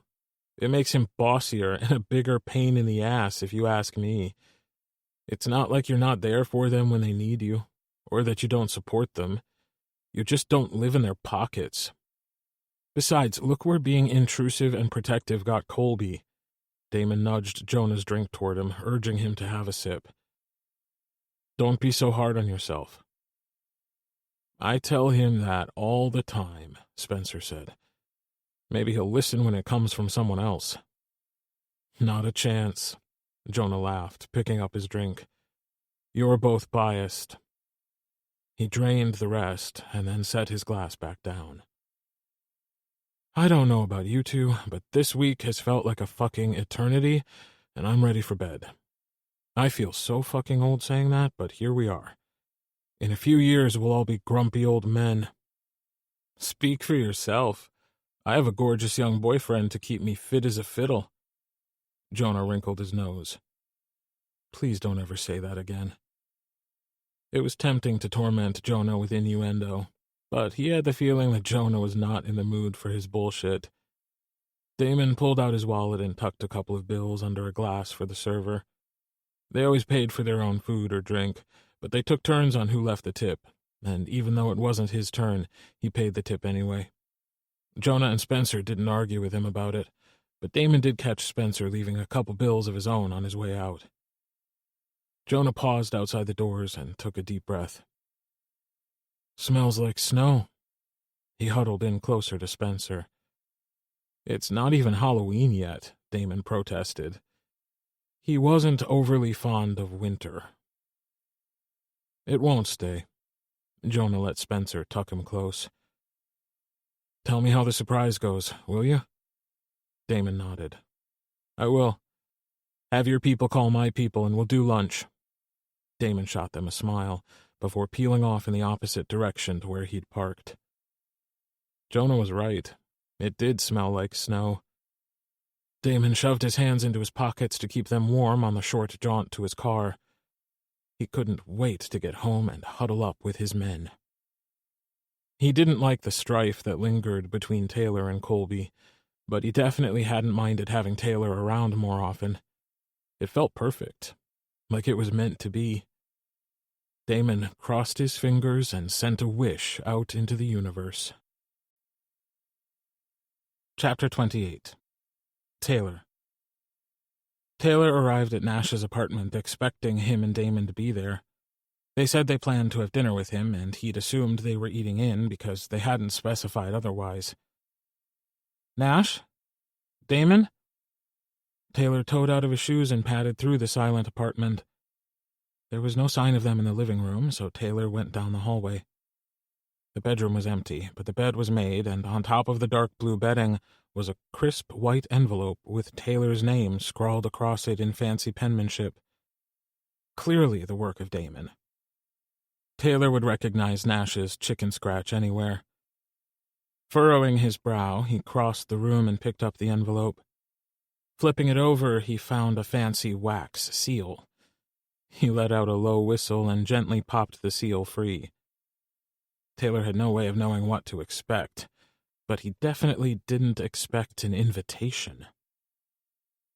You are cordially invited to Unit 414 at 6:30 p.m.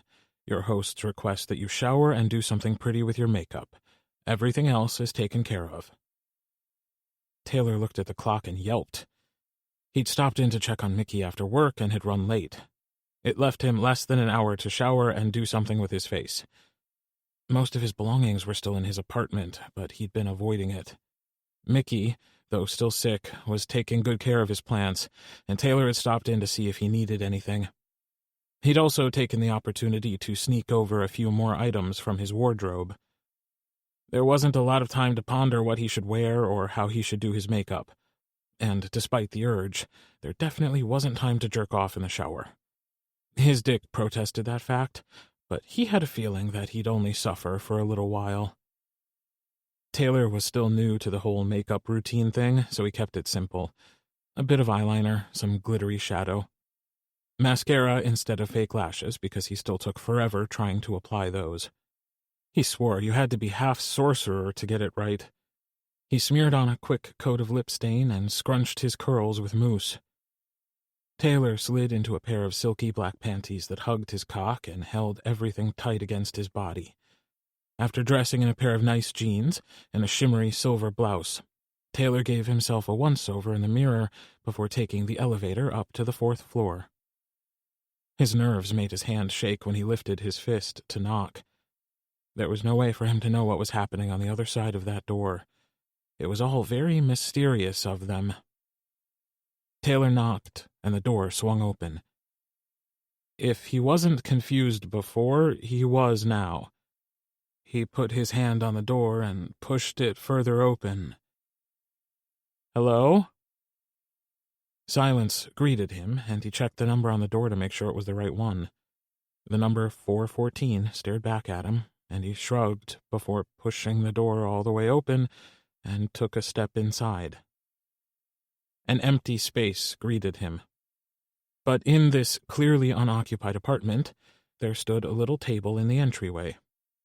This one had yet another envelope with his name on it. Taylor stepped all the way inside and shut the door. Again, he carefully opened the envelope and pulled another card out.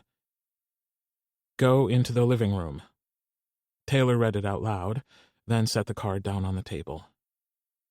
He did as he was told and walked around the corner. His breath stopped, catching in his throat. The whole place was empty except for a fuchsia ball gown, all tulle and sparkles, that hung in the living room window from a hanger.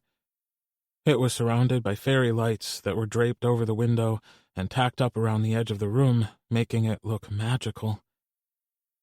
Taylor forced himself to take a breath, and he crossed the room, half afraid this was all some sort of crazy dream. When he reached the dress, he noticed a tag tied to the hanger. "Wear me." Taylor dropped the tag and ran his fingers over the dress. He looked down and noticed a pair of ballet flats that matched the color of the dress perfectly. He still didn't know what was going on, but he wasn't going to argue with the most beautiful dress he'd ever seen. It was like they'd plucked it out of his wildest dreams and materialized it for him. Taylor stripped out of his clothes and carefully stepped into the dress. It had a side zip, which saved his life. If he'd had to turn himself into a pretzel to zip his dress, he might have died. The best part was the way it fit. It hugged his torso like a glove, and when he moved around, there were no weird gaps from his lack of breasts. It was almost like it was made for him. He eased into the shoes and wiggled his toes. "Just call me Cinderella," he whispered to himself, smoothing his hands down the front of his dress. Laughter bubbled out of him before he could stop himself, and he did a little spin, grinning at the way his dress puffed out, swirling around his legs. The sound of a low whistle made him screech to a stop mid-twirl. His heart slammed against his ribs, and his cock went from 0 to ready in the span of a single breath, because Nash and Damon stood there in tuxedos. "Fuck me," Taylor breathed. He'd never seen a more stunning sight in his entire life. Nash stepped in with a dozen roses, which Taylor only noticed when he was presented with them. "You look magnificent," Nash told him. What even was his life right now? Taylor took the flowers from Nash and breathed in their soft scent. "These are stunning. Thank you." Taylor filled his lungs full of their scent again. Then Damon came up to him and handed him a small box. "The flowers are from both of us, and so is this." Balancing the flowers in the crook of his arm, Taylor popped the lid of the box off. Nestled in the box was a gold charm bracelet. "No," Taylor said, and managed to gently lift the bracelet out of the box to have a better look. "It's got little charms." He studied them, and with each one his heart swelled up, growing with so much affection for these men that he thought it might burst. There was a plant, for obvious reasons. A frog, that had to be the work of Damon. A few days ago, Taylor had transported Freddy the Frog over from his apartment to one of the plants he'd smuggled into Nash's house. There was also a heart, which Taylor loved almost as much as he loved the spatula.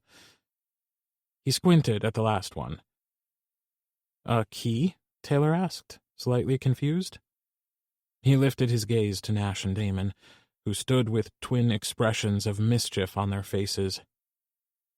Nash pulled a set of keys from his pocket. For a moment he looked terrified. His voice trembled when he spoke. "You're standing in my new apartment. It has 3 bedrooms and 2 bathrooms. One of the rooms is going to be an office for me, and another is going to be the master bedroom. But I was thinking that, if you wanted, we could convert the 3rd bedroom into a dressing room for you."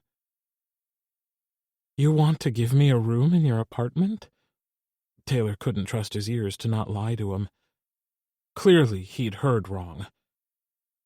"No. I want to give you a room in your apartment. Our apartment. The 3 of us." Taylor looked at Damon, then at Nash again. His heart zipped around in circles in his chest, and his insides felt like they were experiencing an earthquake. Say again?" Taylor clutched the flowers tighter. Damon stepped forward and plucked the bracelet from Taylor's hand and carefully opened the clasp. Taylor stood there stiff as a board, not even breathing while he watched Damon put the bracelet on him. When it was secure, Damon lifted his gaze and looked Taylor in the eyes. "We want you to live with us, but if you're not ready for that, we understand." Taylor's head spun to the point he couldn't form a thought, let alone a sentence. His look of utter speechlessness must have shown on his face, because the next thing he knew, Nash was there, taking the flowers from him, and Damon was moving in close, sweeping him into his arms. "What are you doing?" Taylor felt like he was in the most sublime dream. "Did you think we got all dressed up just to ask you to live with us? No, my sweet princess, we're going to dance." "Dance? But there's no—" Taylor tripped on his tongue, silencing himself when music started to play. He tipped his head back and a laugh bubbled out of him. "The 2 of you are too much. I swear this is so over the top." Taylor loved every moment of it, though. From the mysterious letter to the fairy lights and the dress. Good grief, the dress. Damon took Taylor's hand like he intended to dance properly, instead of just standing in place and swaying back and forth. And then, to his utter delight, Damon took a step, then another, leading effortlessly. Taylor had never danced like this before, and it wasn't long before he stepped on Damon's toes. "Shit, sorry." "No worries. Why do you think we got you soft shoes?" Damon's eyes sparkled in the fairy lights as he led them around the room in a slow circle. They'd thought of everything. That he'd found people who were willing to go to this kind of extreme to show him that he was special made him want to cry. But only a little, because tears would ruin his makeup, and he didn't want anything to mar the perfection that was this night. When the first song ended, Damon swept him closer and slanted their mouths together. The kiss was achingly soft, and though Damon's tongue flicked at the seam of Taylor's mouth, he didn't sink to deepen it. Instead, he pulled away. Then Nash was there, making a comment about cutting in. "I'm not as good as he is," Nash apologized. "But I didn't have a legendary Hollywood singer, dancer, actor for a grandfather." "Neither did I. You can't be worse than me." Taylor stepped closer to Nash. There were more thoughts and feelings in him in that moment than there were stars in the sky. Overwhelming didn't begin to describe the way he felt underneath it all, but it was the best kind of overwhelmed. 2 of his favorite people had gone to great lengths to do something special for him. It was more than he'd ever thought anyone would do, especially when he started to express himself the way he wanted to. He'd been afraid that no one would want him. People always said there was someone for everyone, but Taylor had feared that there wouldn't be anyone for him. But somehow he'd managed not 1, but 2. 2 glorious men who were willing to do things for him that no one would even dream of. The dress, the tuxedos, The privacy so Taylor could let go and not worry about how other people might be looking at him. Perfection didn't begin to describe it. The song ended, and Taylor didn't waste a moment before he pulled Nash into a kiss. This time the kiss did go deeper, because Taylor needed it to. He needed to consume and be consumed. Damon was suddenly behind him, reaching past him to put his hands on Nash's hips and pull him closer, sandwiching Taylor in the middle. "You really want me to live here?" Taylor asked Nash. Asked them both. He almost asked them to pinch him, but the insistent, increasingly urgent ache between his legs was proof enough that this wasn't a dream. "We do," Nash said. "We care about you," said Damon a moment after. And then Nash stared into Taylor's eyes like he was staring into his soul. "I love you. Both of you," Damon whispered in Taylor's ear. "Not to sound like a copycat or anything, but I love you too." "Holy shit," Taylor said, then started to laugh. He cut it off, swallowing it down. He held on tight to Nash because he felt like he might fly off the face of the earth if he let go. "Holy shit," he said again. "I think we broke him," Damon chuckled behind him. Dragging his lips up Taylor's exposed neck, he stopped to nibble on the shell of his ear. "I don't think that's helping."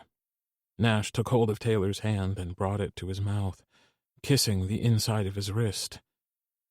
"Oh, I think it's helping plenty." Taylor wanted to tell them how much he loved them both, but the words wouldn't come out. They stuck in his throat and wouldn't budge. But neither Nash nor Damon seemed to mind too much about it. When his brain came back online later, he'd tell them yes. He'd tell them he loved them. He'd tell them everything that was locked up inside him, how much they meant to him, and how much he wanted forever with them. But for now, he gave himself over to them, turning to liquid in their embrace. Chapter 29. Nash. Damon's hand was on his hip, and as Nash skimmed his lips up Taylor's throat, he felt the way he pushed into Damon before canting his hips forward, seeking more contact with Nash. Nash wasn't a stranger to love in all its forms, but no matter what he'd previously felt or written or imagined, it all paled in comparison to this. His universe felt impossibly bright with these two men by his side. The rest of his life could go to shit, but as long as he had them, it would be okay. The curve of Taylor's neck tasted like skin, and Nash loved the way Taylor moaned when he flicked his earlobe with his tongue. But Nash wanted a bit more than a steamy makeout session. He pulled back, smiling at the way Taylor whimpered at the loss, and smoothed his hands down Taylor's sides. "Let's see what's under this dress." Taylor went for his zipper, but Damon caught his hand. "He didn't say take it off." Nash caught Damon's gaze. Elation and lust lived in Damon's expression. Without words shared between them, Damon had anticipated what Nash wanted. Unable to resist, he stepped in close, brushing a kiss against Taylor's mouth, quick and dirty, with more tongue than lips. It was there and gone again in the space of a breath, and Nash reached behind Taylor, grabbing Damon and yanking him close enough for them to share a kiss. It was imperfect. They were too far away for it to be a deep kiss, too turned on for it to be sweet. It was messy and perfect, and Nash pulled away, then went to his knees. The skirt of the dress was poofy, and Nash smiled up at Taylor as he gathered up the material and ducked underneath it, vanishing into the sea of pink. Taylor looked spectacular no matter what he wore, but there was something about the way he held himself when he wore what he liked best. It was an intoxicating mixture of confidence and vulnerability. Nash leaned in and pressed his face against the black panties. God, they were soft and smooth, inviting for Nash to nuzzle his face against. Tucked under Taylor's dress, Nash felt like a secret, He mouthed Taylor's rigid cock through the panties, hands gliding up the outside of Taylor's thighs, stilling his movements. "What's he got on under this pretty dress?" Damon asked, and whatever he was doing made Taylor flinch and moan. Not to be outdone, Nash freed the head of Taylor's cock from the confines of the panties and took it into his mouth. Taylor's whole body jerked, and his hand came down to rest on Nash's head. Even through the layers of fabric and tulle, Nash felt the desperation in the touch, the way Taylor needed contact to anchor himself to Nash. Or maybe he just needed to press Nash's head down, urging him to take more of his cock. Nash pulled back and playfully flicked the tip of Taylor's cock with his tongue. "He's got on these black panties. I didn't know they made fabric this fucking smooth." Nash hooked his fingers into the top of the panties and gently tugged them down to mid-thigh, freeing Taylor's cock and restricting his movements simultaneously. Taylor's cock was rock hard and leaking. Even in the pink bubble Nash had put himself in, he could see the moisture beading on the tip of Taylor's cock. Before he leaked all over his dress, Nash took him into his mouth. Swirling his tongue over the head, he toyed with the thick vein that ran up the underside of Taylor's cock. Taylor held firm to Nash's head and thrust his hips, sinking his cock deeper into Nash's mouth. "That's it. Fuck his face. Take what you need," Nash heard Damon say. He hummed his agreement and laughed inwardly when Taylor whimpered and jerked his hips involuntarily at Damon's filthy words. A second hand came down, and now Nash's head was cradled in Taylor's palms and a ton of fabric. Closing his eyes, he slid his hands up the back of Taylor's legs until he had a handful of ass. He felt Damon then, thrusting against Taylor, pressing into him, grinding and teasing and ramping up both of their desperation. Nash held impossibly still, except for his tongue, which he used to torment Taylor by teasing the head of his cock. Taylor held Nash tighter, and his hips thrust forward, then pulled back. Nash hummed and clutched Taylor's ass. On the next thrust, Nash urged Taylor to go deeper, gripping his ass and pulling him in. Wet kisses, heavy breathing, the unmistakable sound of his own pulse rushing in his ears. Taylor's moans and Damon's filthy whispers all combined to make the most perfect symphony. When it seemed like Taylor was speeding toward the end like a swell of sound, building a crescendo, he slowed his pace. Easing off, Nash let Taylor's body cool down a bit. He could hear Taylor plead breathlessly, but he had no way of knowing whom he was pleading with. Nash, Damon, or maybe the universe? But it didn't matter much to Nash. He could spend all night under Taylor's dress, doing wicked things to him. "Do you want to come?" Nash heard Damon ask. Taylor whimpered, hips jerking. Pre-cum flowed from his cock, coating Nash's mouth in the subtle, salty taste. "Was that a yes?" Damon asked. Taylor's laugh was short and sharp. "That was a fuck yes," he replied, desperately twitching and thrusting now, seeking more, seeking release. "Then you better come in Nash's mouth so you don't ruin your pretty dress." Nash reached down and pressed the heel of his hand into the base of his cock. God damned Damon and his dirty mouth. Nash shut his eyes and managed to resist the urge to whip his cock out and finish himself off right then. God, he wanted to, though. His cock was aching, solid and screaming in his pants, clamoring for friction, for anything. Taylor's breathing filled the empty apartment. Whimpers bounced off bare walls and echoed back at them. Nash was consumed by the sounds that only increased in volume and pitch as Taylor careened toward his release. Nash took him down to the root, pressing his nose against Taylor's body, clinging to him when he cried out and thrust wildly, attempting to force Nash in closer, as if he could, as he spilled down Nash's throat. By the time Taylor let him go, Nash was starved for air, and he took a breath so deep it made his head swim. "Holy fuck," Taylor said. though it sounded like he was barely able to get the words out. They were so thick and lust-drunk. "Are you okay?" he asked. Nash leaned forward and pressed his forehead against Taylor's thigh, letting himself take a few breaths. "I'm fantastic," he answered. He did, however, need out from under Taylor's dress. Gently, he tugged Taylor's panties back up and tucked his half-hard dick back into them. Nash managed to find his way out from under all that fabric and sat back on his heels. Taylor looked debauched. Damon had clearly been a busy man, and not only was Taylor's hair mussed, he had a series of small love bites up the side of his neck. The fairy lights made the two of them glow like something from a cinematic dream sequence. Nash smoothed his hands down his thighs and let out a shaky breath.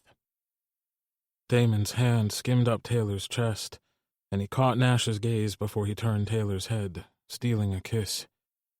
Now that his cock was no longer down Nash's throat, Taylor turned in Damon's embrace. He fumbled with the jacket of the tuxedo, pushing it off Damon's shoulders. It slid to the floor, and Taylor started on the tie next, earning a laugh from Damon. He pulled away and gave it a yank to loosen it. The fancy outfits seemed like a good idea in my head. They're slightly more inconvenient than I imagined. Taylor raked his gaze over Damon. "I like it. A lot." Damon worked on the buttons of his shirt and stared down at Nash. "Are you going to sit there all night?" "I might." Nash shifted so that he was sitting on the floor instead of his heels, and he stretched his legs out in front of him. Leaning back, he braced himself on his hands. "I've got a good view from down here." Once Damon's shirt was unbuttoned and freed from his pants, Taylor moved in, sweeping his hands up Damon's bare chest. He glanced over his shoulder at Nash. "Did you really buy this place?" "Every square foot." Taylor nodded, but gave nothing away as to whether or not he planned to move in with them. It was okay, though, because Nash knew they were the real deal, no matter what their relationship looked like. They didn't have to live together. There was a time in his life when Nash had needed other people's approval. He hadn't wanted his happiness to make waves in other people's lives. Now he'd be a whole tsunami if it meant securing the future he wanted, the one that was right in front of him. Nash got to his feet and slid into the mix, standing next to both Damon and Taylor. He put one arm around Taylor's waist and he grabbed onto Damon, hauling him in for a kiss. Damon moaned into Nash's mouth, then pulled away, breathless.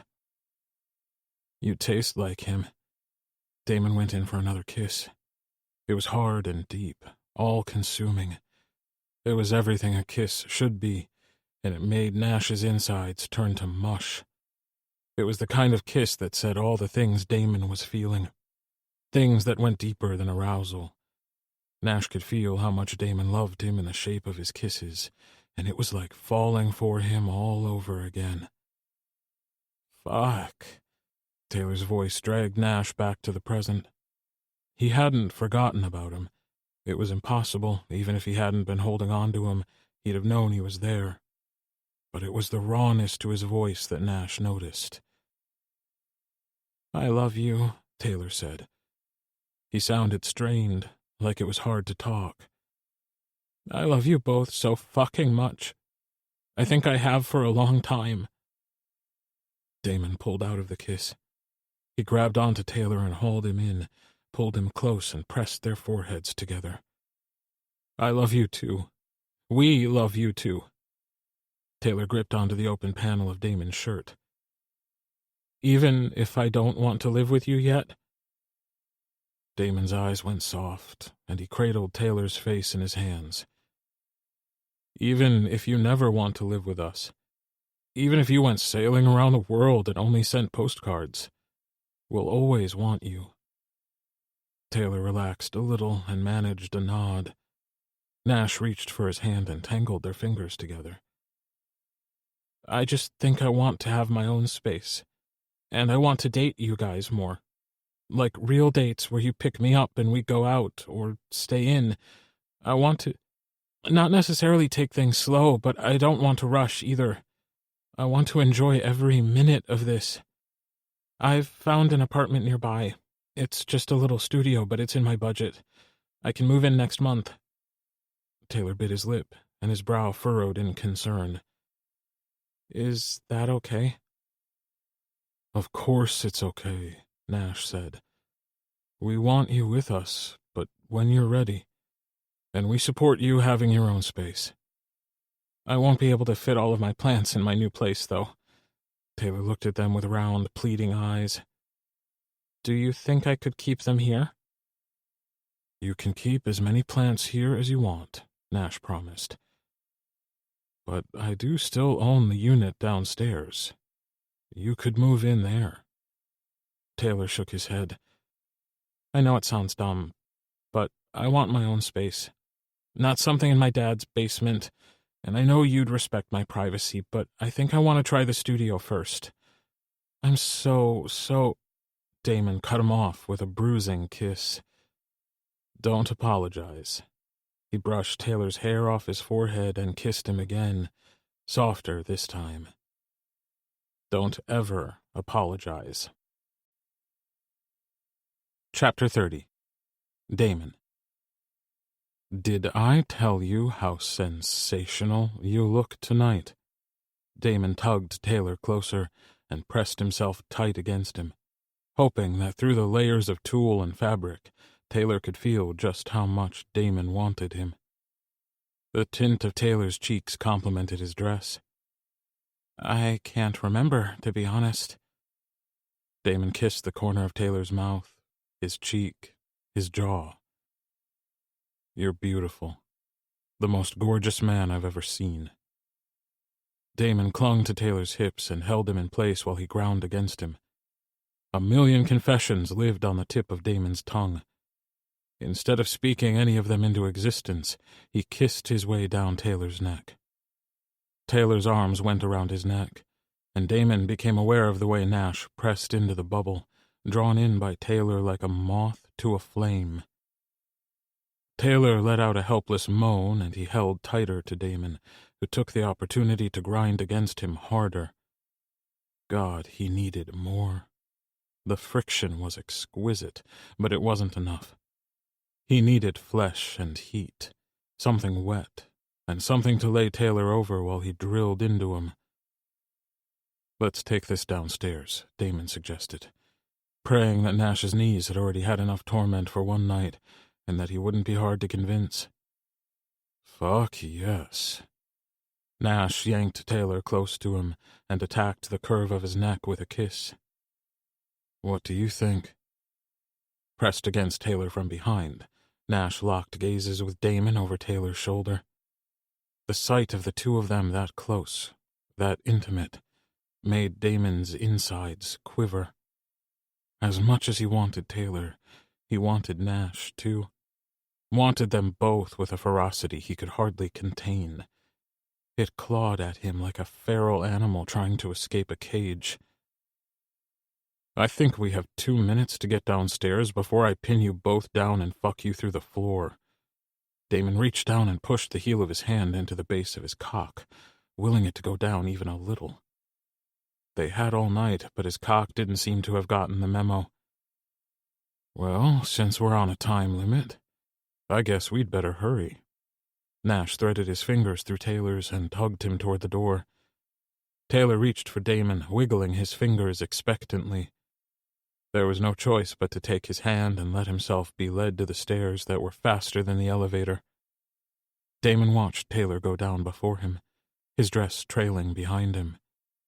It made him think of Cinderella and how she lost her glass slipper. It was probably the silliest of all the fairy tales. A fancy ball he could believe, even mice turning into horses and a pumpkin into a carriage. But Damon couldn't imagine forgetting Taylor's face. That the prince had to have an entire kingdom try on a shoe had always baffled him. Nash and Taylor paused on the landing below, waiting at the door to their floor. Taylor looked back at Damon and shot him a dazzling smile. Damon hurried down the last few steps and crowded Taylor against the wall as he reached for Nash, gripping onto his jacket. "We're almost there." Taylor was breathless in his protest, but he made no move to get away. The same couldn't be said for Nash, who grabbed Damon and spun him. With a thud, he landed with his back against the wall, and then Nash was on him, kissing him. He cradled Damon's face in his hands and slotted a leg between Damon's and ground into him. Damon was aware only of the way Nash overwhelmed him. His ability to think was gone, stripped away completely by Nash's eager tongue. "Fuck, yes," Taylor whispered, breaking the spell. "Home. Now." Damon managed to gently push Nash away, despite the urge to shove his pants to his knees and give himself over to Nash right in the stairwell of the building. They tumbled out into the hallway and managed a sedate walk down to Nash's door. Nash's keys jingled as he pulled them from his pocket and let them inside. The minute they were over the threshold, Nash was on Taylor, caging him against the wall in much the same way that he'd done to Damon just a minute before. "Don't make me wait," Taylor begged, clawing at Nash's pants. His uncoordinated efforts were met with hushed laughter. Damon realized after a moment that it was his own laughter bubbling out of him, soft and gentle but unexpected. He was happy. Happy to the point of being giddy, and he suddenly didn't know what to do with all that. So he did the only thing he could think of. He stripped his jacket and shirt off and tossed them onto the kitchen counter. Taylor's gaze caught sight of his naked torso, and Damon saw the heat flare in his eyes when he worked his pants open. "Please," Taylor said, still trapped against the wall by Nash's imposing body. With the gentlest of pushes, Taylor could easily free himself, but he stayed where Nash wanted him. Damon reached his hand into his open fly and gripped his cock through his briefs. It dragged a groan out of him that had Nash looking over his shoulder. His gaze raked over Damon's bare chest. He hadn't missed the way Damon gripped his dick, or the slow tug he gave it for his own benefit as well as Nash's. Damon took a step back, the corner of his mouth flicking upward into a smirk. "See something you like?" He took another step back. Wall sex was great, but the couch left room for all three of them, whereas the entryway wasn't large enough for three grown men to fuck in. Besides, the lube was in the living room. Damon turned and headed for that direction, but he didn't get all the way there before Nash was on him. Suddenly, Damon was trapped between the back of the couch and Nash's body. He ground his cock against Damon's ass. "I think the princess wants a show," Nash said, wedging his hand between Damon and the couch to take hold of his cock. Damon let out a helpless moan, leaning into Nash as he squeezed Damon's dick as if he owned it. God, he loved the way Nash knew what he liked. And he loved getting to explore new things with Taylor, with both of them. Nash released Damon's cock and fumbled with his pants, shoving them down around his knees. Damon clung to the top of the couch with both hands, digging into the cushions like his life depended on it. There was a mumble behind him, Nash and Taylor discussing something Damon couldn't make himself pay attention to, not with the way Nash had caged him and pinned him, and was working his dick again with a drag of his hand that was on the painful side of pleasure, and therefore had no right feeling that good. Then the familiar squelch of lube and slippery fingers found his entrance. Damon gasped and arched his back, angling into the touch instead of trying to escape it. Nash's fingers were cool, but they felt phenomenal, and Damon wiggled his ass, trying to entice Nash to take him faster. "What a slutty boyfriend we have," Nash said to Taylor. Nash pressed his hand between Damon's shoulder blades and made him bend at the waist. Leaning into the couch, Damon turned his head. Behind him, a condom wrapper crinkled. Damon ignored that to admire Taylor, who was off to the side with his knee bent and his dress gathered up in one arm. He'd pulled his cock out of his panties and stroked it while he watched Nash breach him.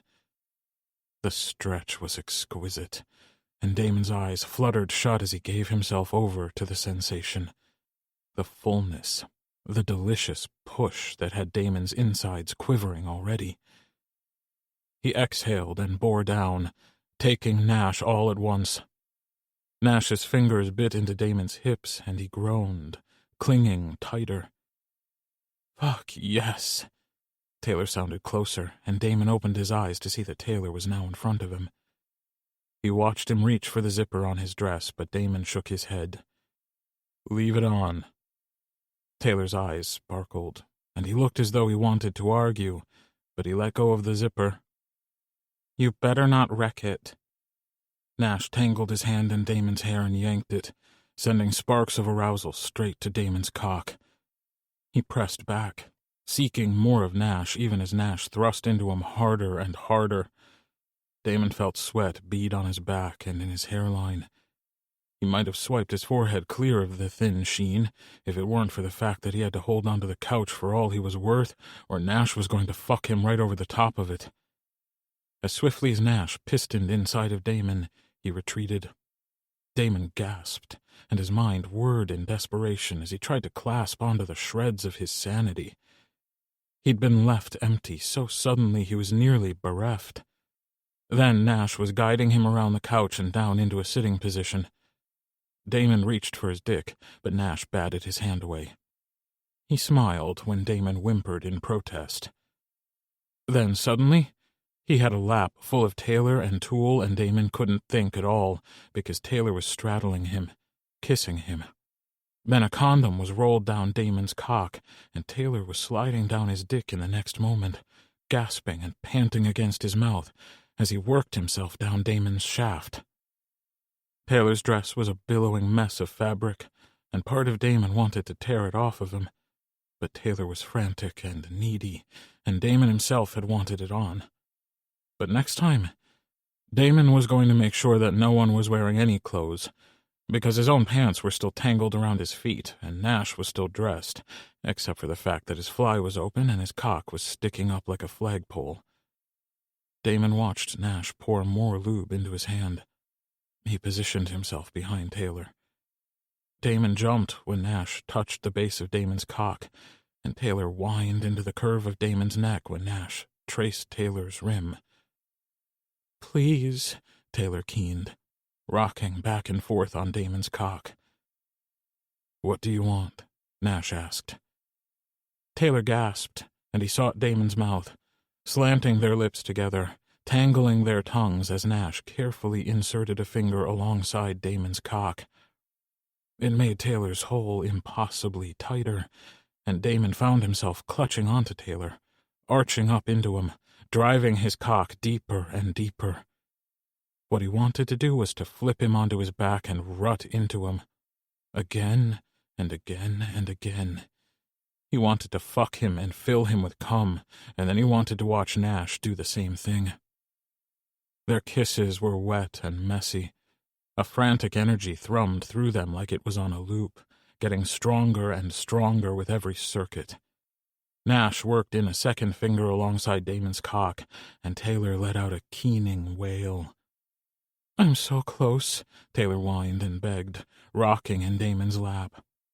Damon was close too, but was hanging on by the thinnest of threads. He didn't want to come yet. Taylor pulled back and tried to get to the zipper of his dress, but he couldn't seem to get his hands to work. Damon took pity on him and carefully tugged the zipper down, and then Taylor was a blur of limbs and pink, and the dress went off over his head and out of the way. Taylor leaned against him, and they shared an open-mouthed kiss that was less about kissing and more about Taylor having someone catch him, while Nash fucked his hole with 2 thick fingers plus Damon's cock. "Please, Nash," Taylor begged. Damon didn't know what he was asking for, but Nash seemed to, because he reached around and grabbed Taylor's cock. He kissed the side of his neck, and Taylor leaned back, hips canting and humping. His fingers bit into Damon's flesh, and he cried out, coming apart between them. Damon's own release followed soon after. He wrapped Taylor up in his arms and held him close as he thrust into him again and again, exploding inside him. Damon didn't mind condoms, but in that moment he resented them a little. He'd have liked to see his cum leak out of Taylor's ass. One day they'd have that conversation. Not today, though. Today had already been filled with big conversations. It struck Damon like a brick to the head that Taylor had said he loved him. Him and Nash. It felt too surreal in the moment, but now with Taylor sated between them and Nash collapsing down beside them, rigid cock still in hand, there was no denying how real this was. Taylor leaned over, more fell than elegantly draped himself, down into Nash's lap, and took him in his mouth. Damon pulled out, letting Taylor have a better range of motion despite his whimpered protest. Nash held on to Taylor. Taylor's head tipped back, and the veins in his neck bulged as he came. Then all at once he went lax, and Damon watched the gentle way Nash carded his fingers through Taylor's hair. Taylor managed to curl up between them after, half in Nash's lap, half in Damon's. His head rested against Nash, and he looked at Damon, tracing a finger down Damon's arm. "You really don't mind that I want to live alone?" Damon leaned over and stole a kiss. "I want you to have what you need, and if that's a place of your own, I support it 1,000%. And so does Nash." "I do." Nash met Damon's gaze and pointed to the blanket at the other end of the couch. Damon grabbed it and hauled it over to cover Taylor with it. Taylor yawned and sank into the blanket, pulling it up to his chin. "What I need is a nap, dinner, and more of that." "Whatever you need," Damon promised. Chapter 31. Taylor. Taylor was allergic to the gym, but for Colby he could brave anything. Colby had texted him and practically begged him to come to the gym to meet him. It was Colby's safe space. Taylor might have refused, but Colby had been MIA since he'd stepped in it with both feet. At first, Taylor had been too full of anger to notice how weird it was to simply not talk to one of his brothers. But once the initial anger faded, Taylor was left with this odd-shaped hole in his life, and he knew that he'd forgive his brother. He also knew that Colby was sorry, because Colby wasn't a mean person. He wasn't the type to jump at someone and make accusations, but his Papa Bear instincts had been a little off, and, well, everyone makes mistakes. Taylor thought of tracking Colby down at home or asking him to come by the restaurant, but Taylor had talked himself out of seeking Colby out until Colby made the first move. It had been a long time since Taylor had stepped foot in there, the last time being during Colby's first-ever CrossFit class, because he'd been worried that no one would show up. But his fears had been unfounded. Taylor had half-assed that class, but still been brutally murdered by it. The gym looked no different now. Nothing had changed except for the people who frequented the place. It was still intimidating, even though Taylor wasn't there to work out. The tightness in his chest eased when he spotted Colby across the gym. He was talking to someone, probably a client, so Taylor leaned against the wall and waited for him to finish. It took a few minutes for Colby to wrap things up before approaching Taylor. He looked sheepish and apologetic, and a little bit happy to see Taylor. "Hey, little brother," Colby glanced at his watch. "Did you want to come to my office?" Taylor nodded and set out after Colby, who hadn't waited for Taylor's answer before striding away. When Taylor entered Colby's office, he stopped dead in his tracks. All the plants that he'd secretly sneaked in here and into the main area of the gym had been shuffled into the office. The entire space had been rearranged to allow the plants to have the natural light that came in the window. Taylor dropped onto the couch and let himself stare at the plants. "You kept them." "I wasn't going to just throw them out. That's murder." Taylor laughed. "They're only plants. It's not actual murder." "It's plant murder. Besides, they're important to you." Taylor shrugged. They had been important to him. They still were. "It's silly." "It's not. even if I'll never understand the obsession. Taylor swallowed around a thick lump in his throat. I don't even know if it's real, because we lost her when I was so young, but I remember being in a garden with her. Dig a hole, plant a seed, cover it up, Taylor whispered. I don't even know if it's a real memory or just wishful thinking. Colby moved next to Taylor and slung an arm around him, pulling him close. We don't talk about her enough, do we? I don't remember a whole lot either, but Jonah and Dad do. We should have done better by you and her and talked about her more. I didn't want anyone to feel bad. Besides, I don't really remember her, so it's not like I miss her.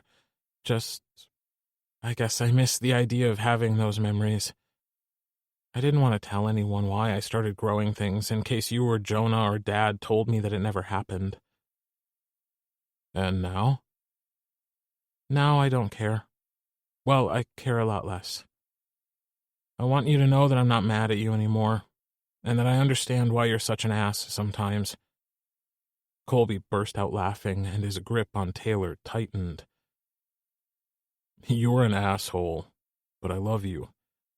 And for what it's worth, I'm sorry I'm a meddling shithead, and I'll try to do better to stay out of your business. Because you're a grown man, and I need to come to terms with that. Taylor turned and looked at Colby, eyes narrowed. Milo? Colby nodded. He had a few choice words for me. Instead of chastised, Colby looked absolutely syrupy.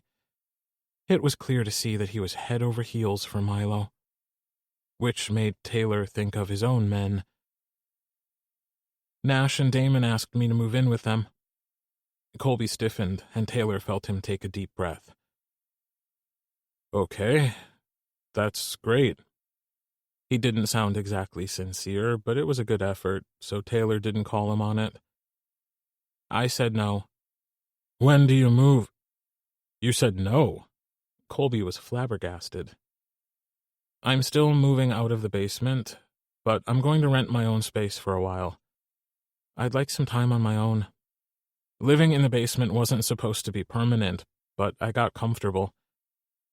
When you say you want time on your own, are you still with Damon and Nash? Yeah. Taylor couldn't hold back his smile. We're all crazy about each other. And they're okay with you not living with them? Yeah. They're really great about it. I want room to grow up a bit, you know? I want to come home late or not at all. I want to go on dates and shit without people looking over my shoulder all the time. Or feeling like they are. Colby winced. Sorry. Don't be sorry. You were the best big brother a kid could have had. But I don't need a protector anymore. I need a friend. Colby gave Taylor a squeeze. I can do that. Can I ask you something? Anything. How long have Damon and Nash been a thing? Taylor laughed and gave Colby a shove. No fair asking for secrets. Maybe if you go make nice with your bestie, he'll tell you himself. I have it on good authority that his boyfriends are busy tonight, so if you showed up at the apartment at, say, 6:30, he'll be alone and you can go and smooth things over with him. My bestie and I made nice already, but he still won't tell me shit. I'm glad you're not mad at me anymore. None of us were ever mad, Colby. Just hurt, I guess. That you'd think the worst of us. That you'd dive off the deep end and not let anyone explain. Colby dropped his face into his hands and let out a bone-deep sigh. I'm an asshole, and I'm sorry. I promise to do my absolute best to keep my nose out of your business. Taylor leaned his weight into Colby's side. It's appreciated. I can't believe my baby brother is all grown up with 2 boyfriends, Colby said after a short silence. You'd better get used to it, because Saturday we're all going to Dad's for fire night, and then Sunday they're coming to the diner for family breakfast. Colby playfully shoved Taylor off him and got up. You're a bossy little shit. Unfazed, Taylor looked up at him and blinked. Yes, but you love me. I tolerate you, Colby lied, but Taylor didn't protest it. They'd shared enough feelings for one day. Taylor shoved himself to his feet and clapped Colby on the shoulder. I'll get out of your hair and let you get back to work. See you Saturday. Taylor? Colby called to him just as he left the room, so he paused to duck his head back in. Yeah? See you Saturday. Taylor nodded and left the gym feeling 15 pounds lighter than when he'd gone in. The conversation about their mom had taken a bit of an emotional toll on him, and all he wanted was to climb into bed. But he also wanted to go and spend some time with Nash while Damon was at work. Nash usually wrote during the day, but he'd taken this week off to finalize the paperwork for the apartment he bought, so Taylor was going to take full advantage. He let himself in, because while he said no to cohabitating, he said yes to having a set of keys. He found Nash on the couch in the living room with his laptop open. I thought you were taking this week off, Taylor asked as he dropped onto the couch next to him. Nash shut his laptop and set it aside, then reached for him. Taylor lay down on Nash's lap and closed his eyes, absorbing the delicious way it made him feel whenever Nash ran his fingers through his hair and massaged his scalp. I was just taking some notes for an idea I had, Nash told him. How did it go with Colby? He was suitably remorseful. As he should be. He missed you like crazy. Good. Taylor burrowed into Nash and closed his eyes. I should shower the diner off me. He'd already worked his shift that day, and he tended to come home smelling like food. Nash and Damon swore up and down they didn't mind. You're tired. Nash smoothed his fingers through Taylor's hair again, tickling over his scalp. The motion was like magic, lulling Taylor to sleep. It's been a long week, Taylor complained. He tried to get up, but Nash held him down. Rest, princess. Get your beauty sleep. Taylor huffed out a laugh, but didn't argue with Nash. Sometime later, he woke to hear the sound of Damon's voice as he said goodbye to someone. Feeling like his eyelids had 10-pound weights attached to them, it took some work to get himself fully awake, but he sat up and rubbed his face.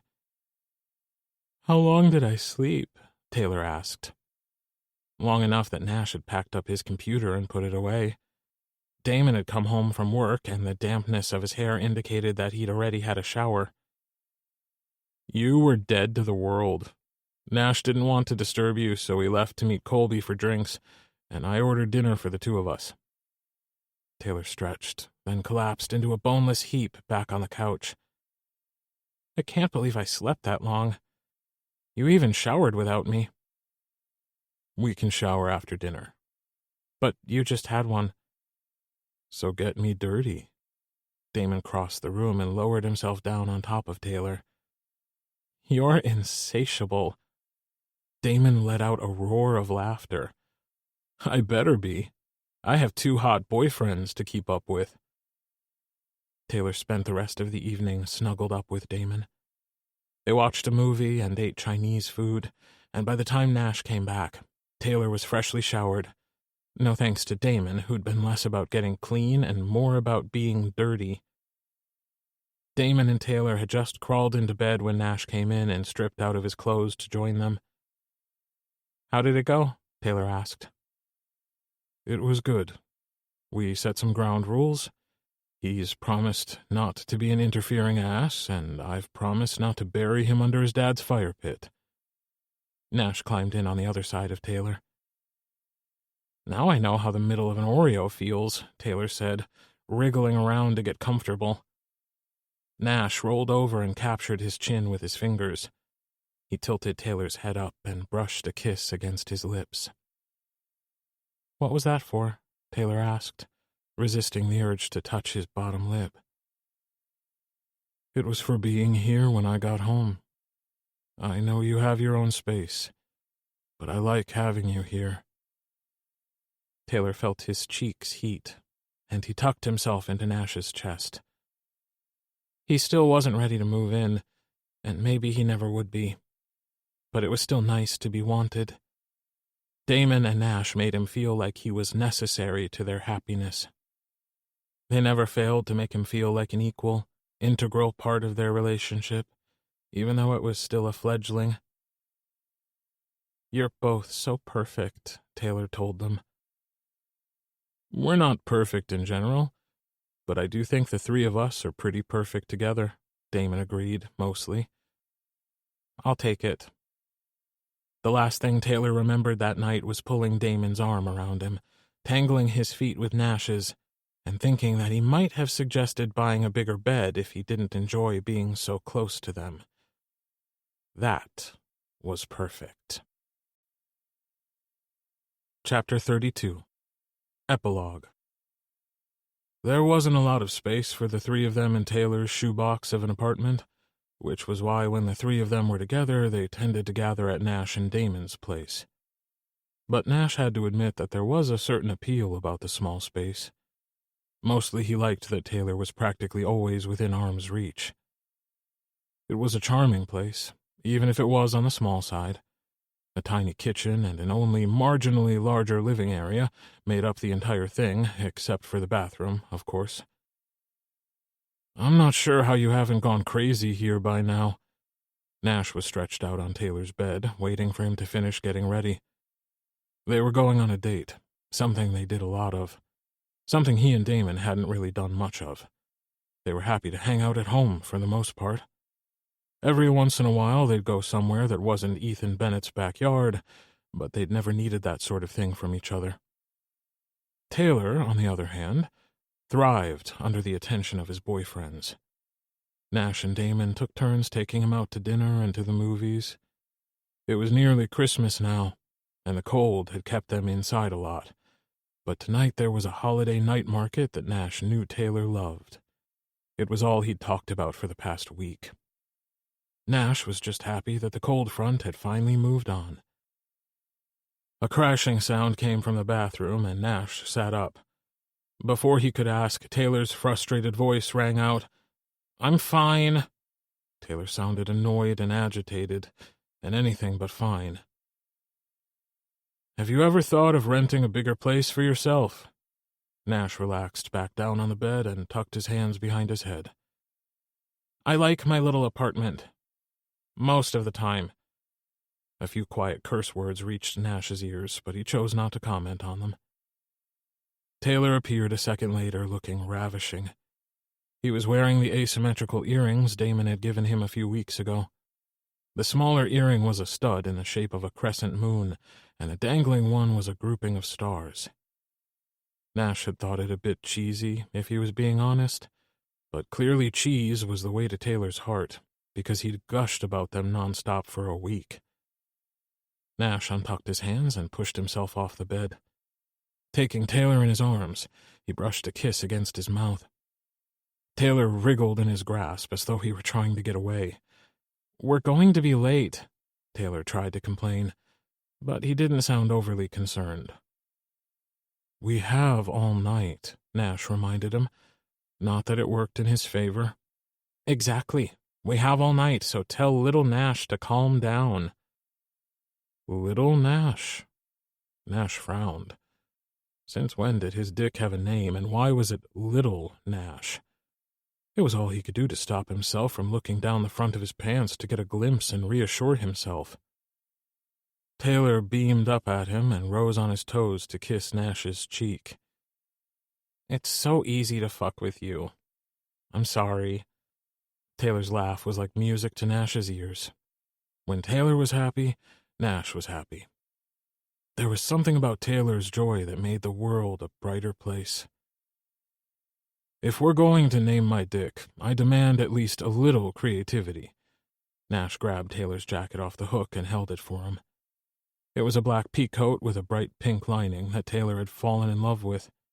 According to him, he'd spent an obscene amount of money on it, but given that he lived in a shoebox with a window, he didn't pay a lot for rent, even now that he wasn't living at home.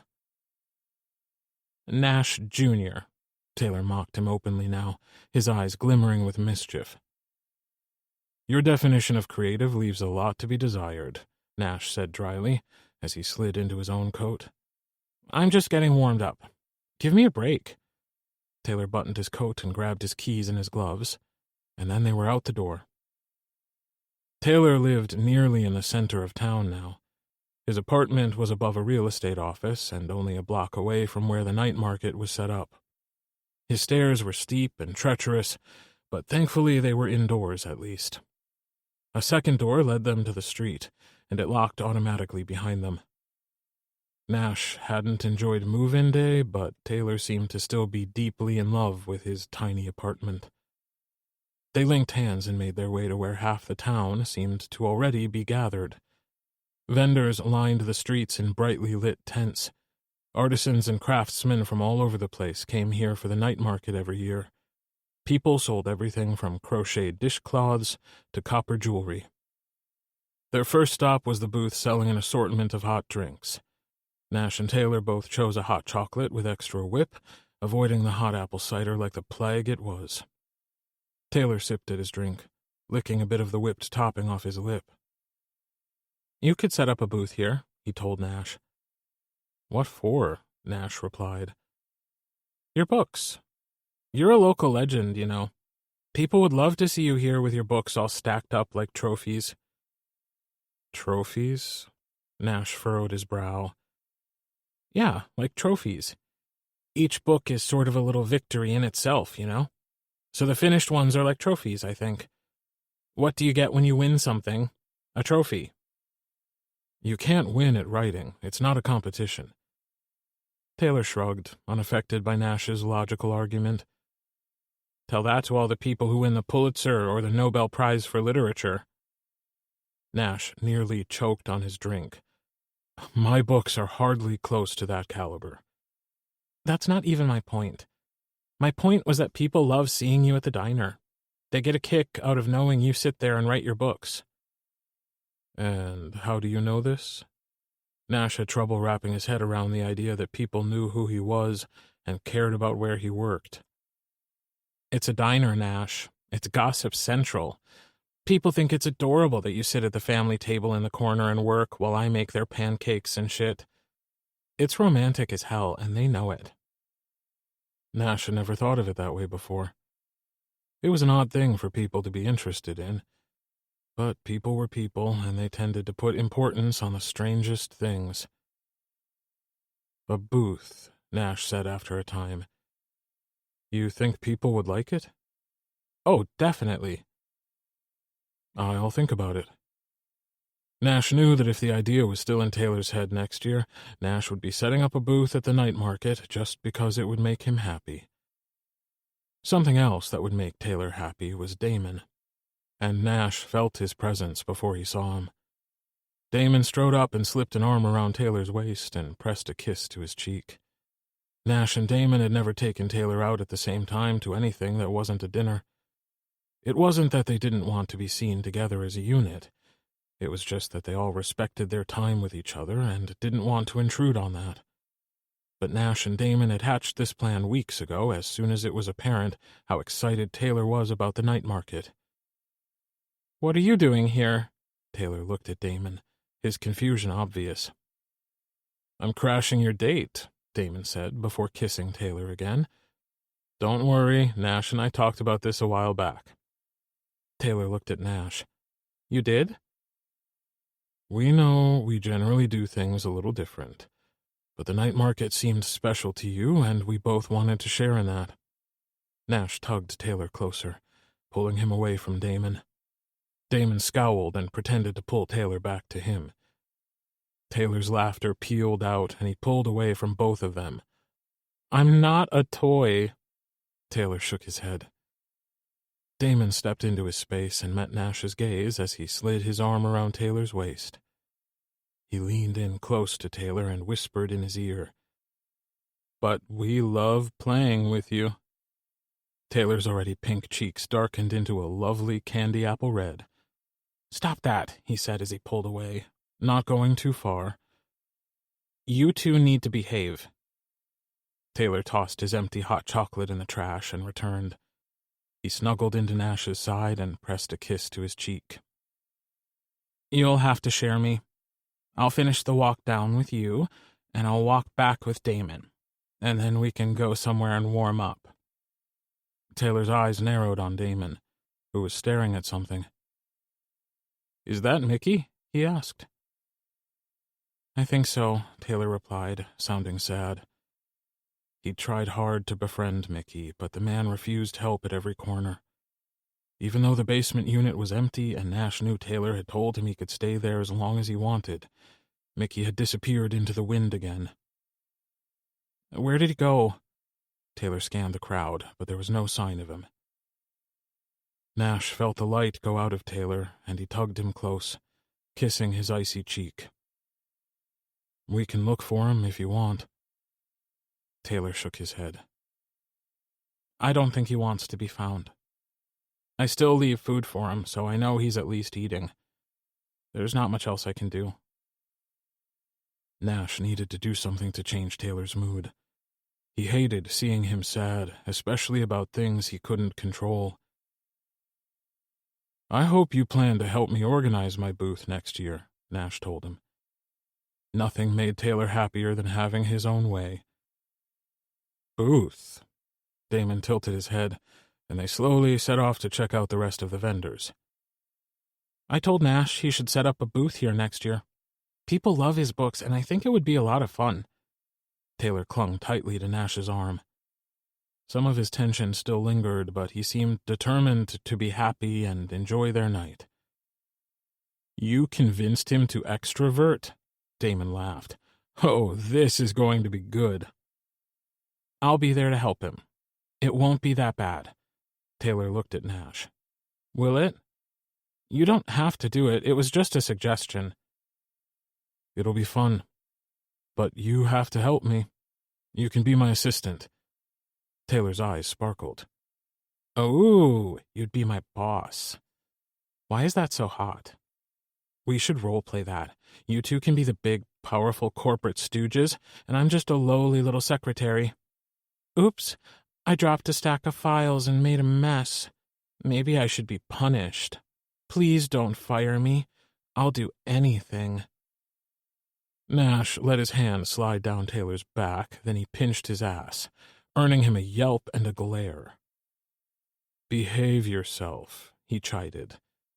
Taylor smirked. "Yes, boss."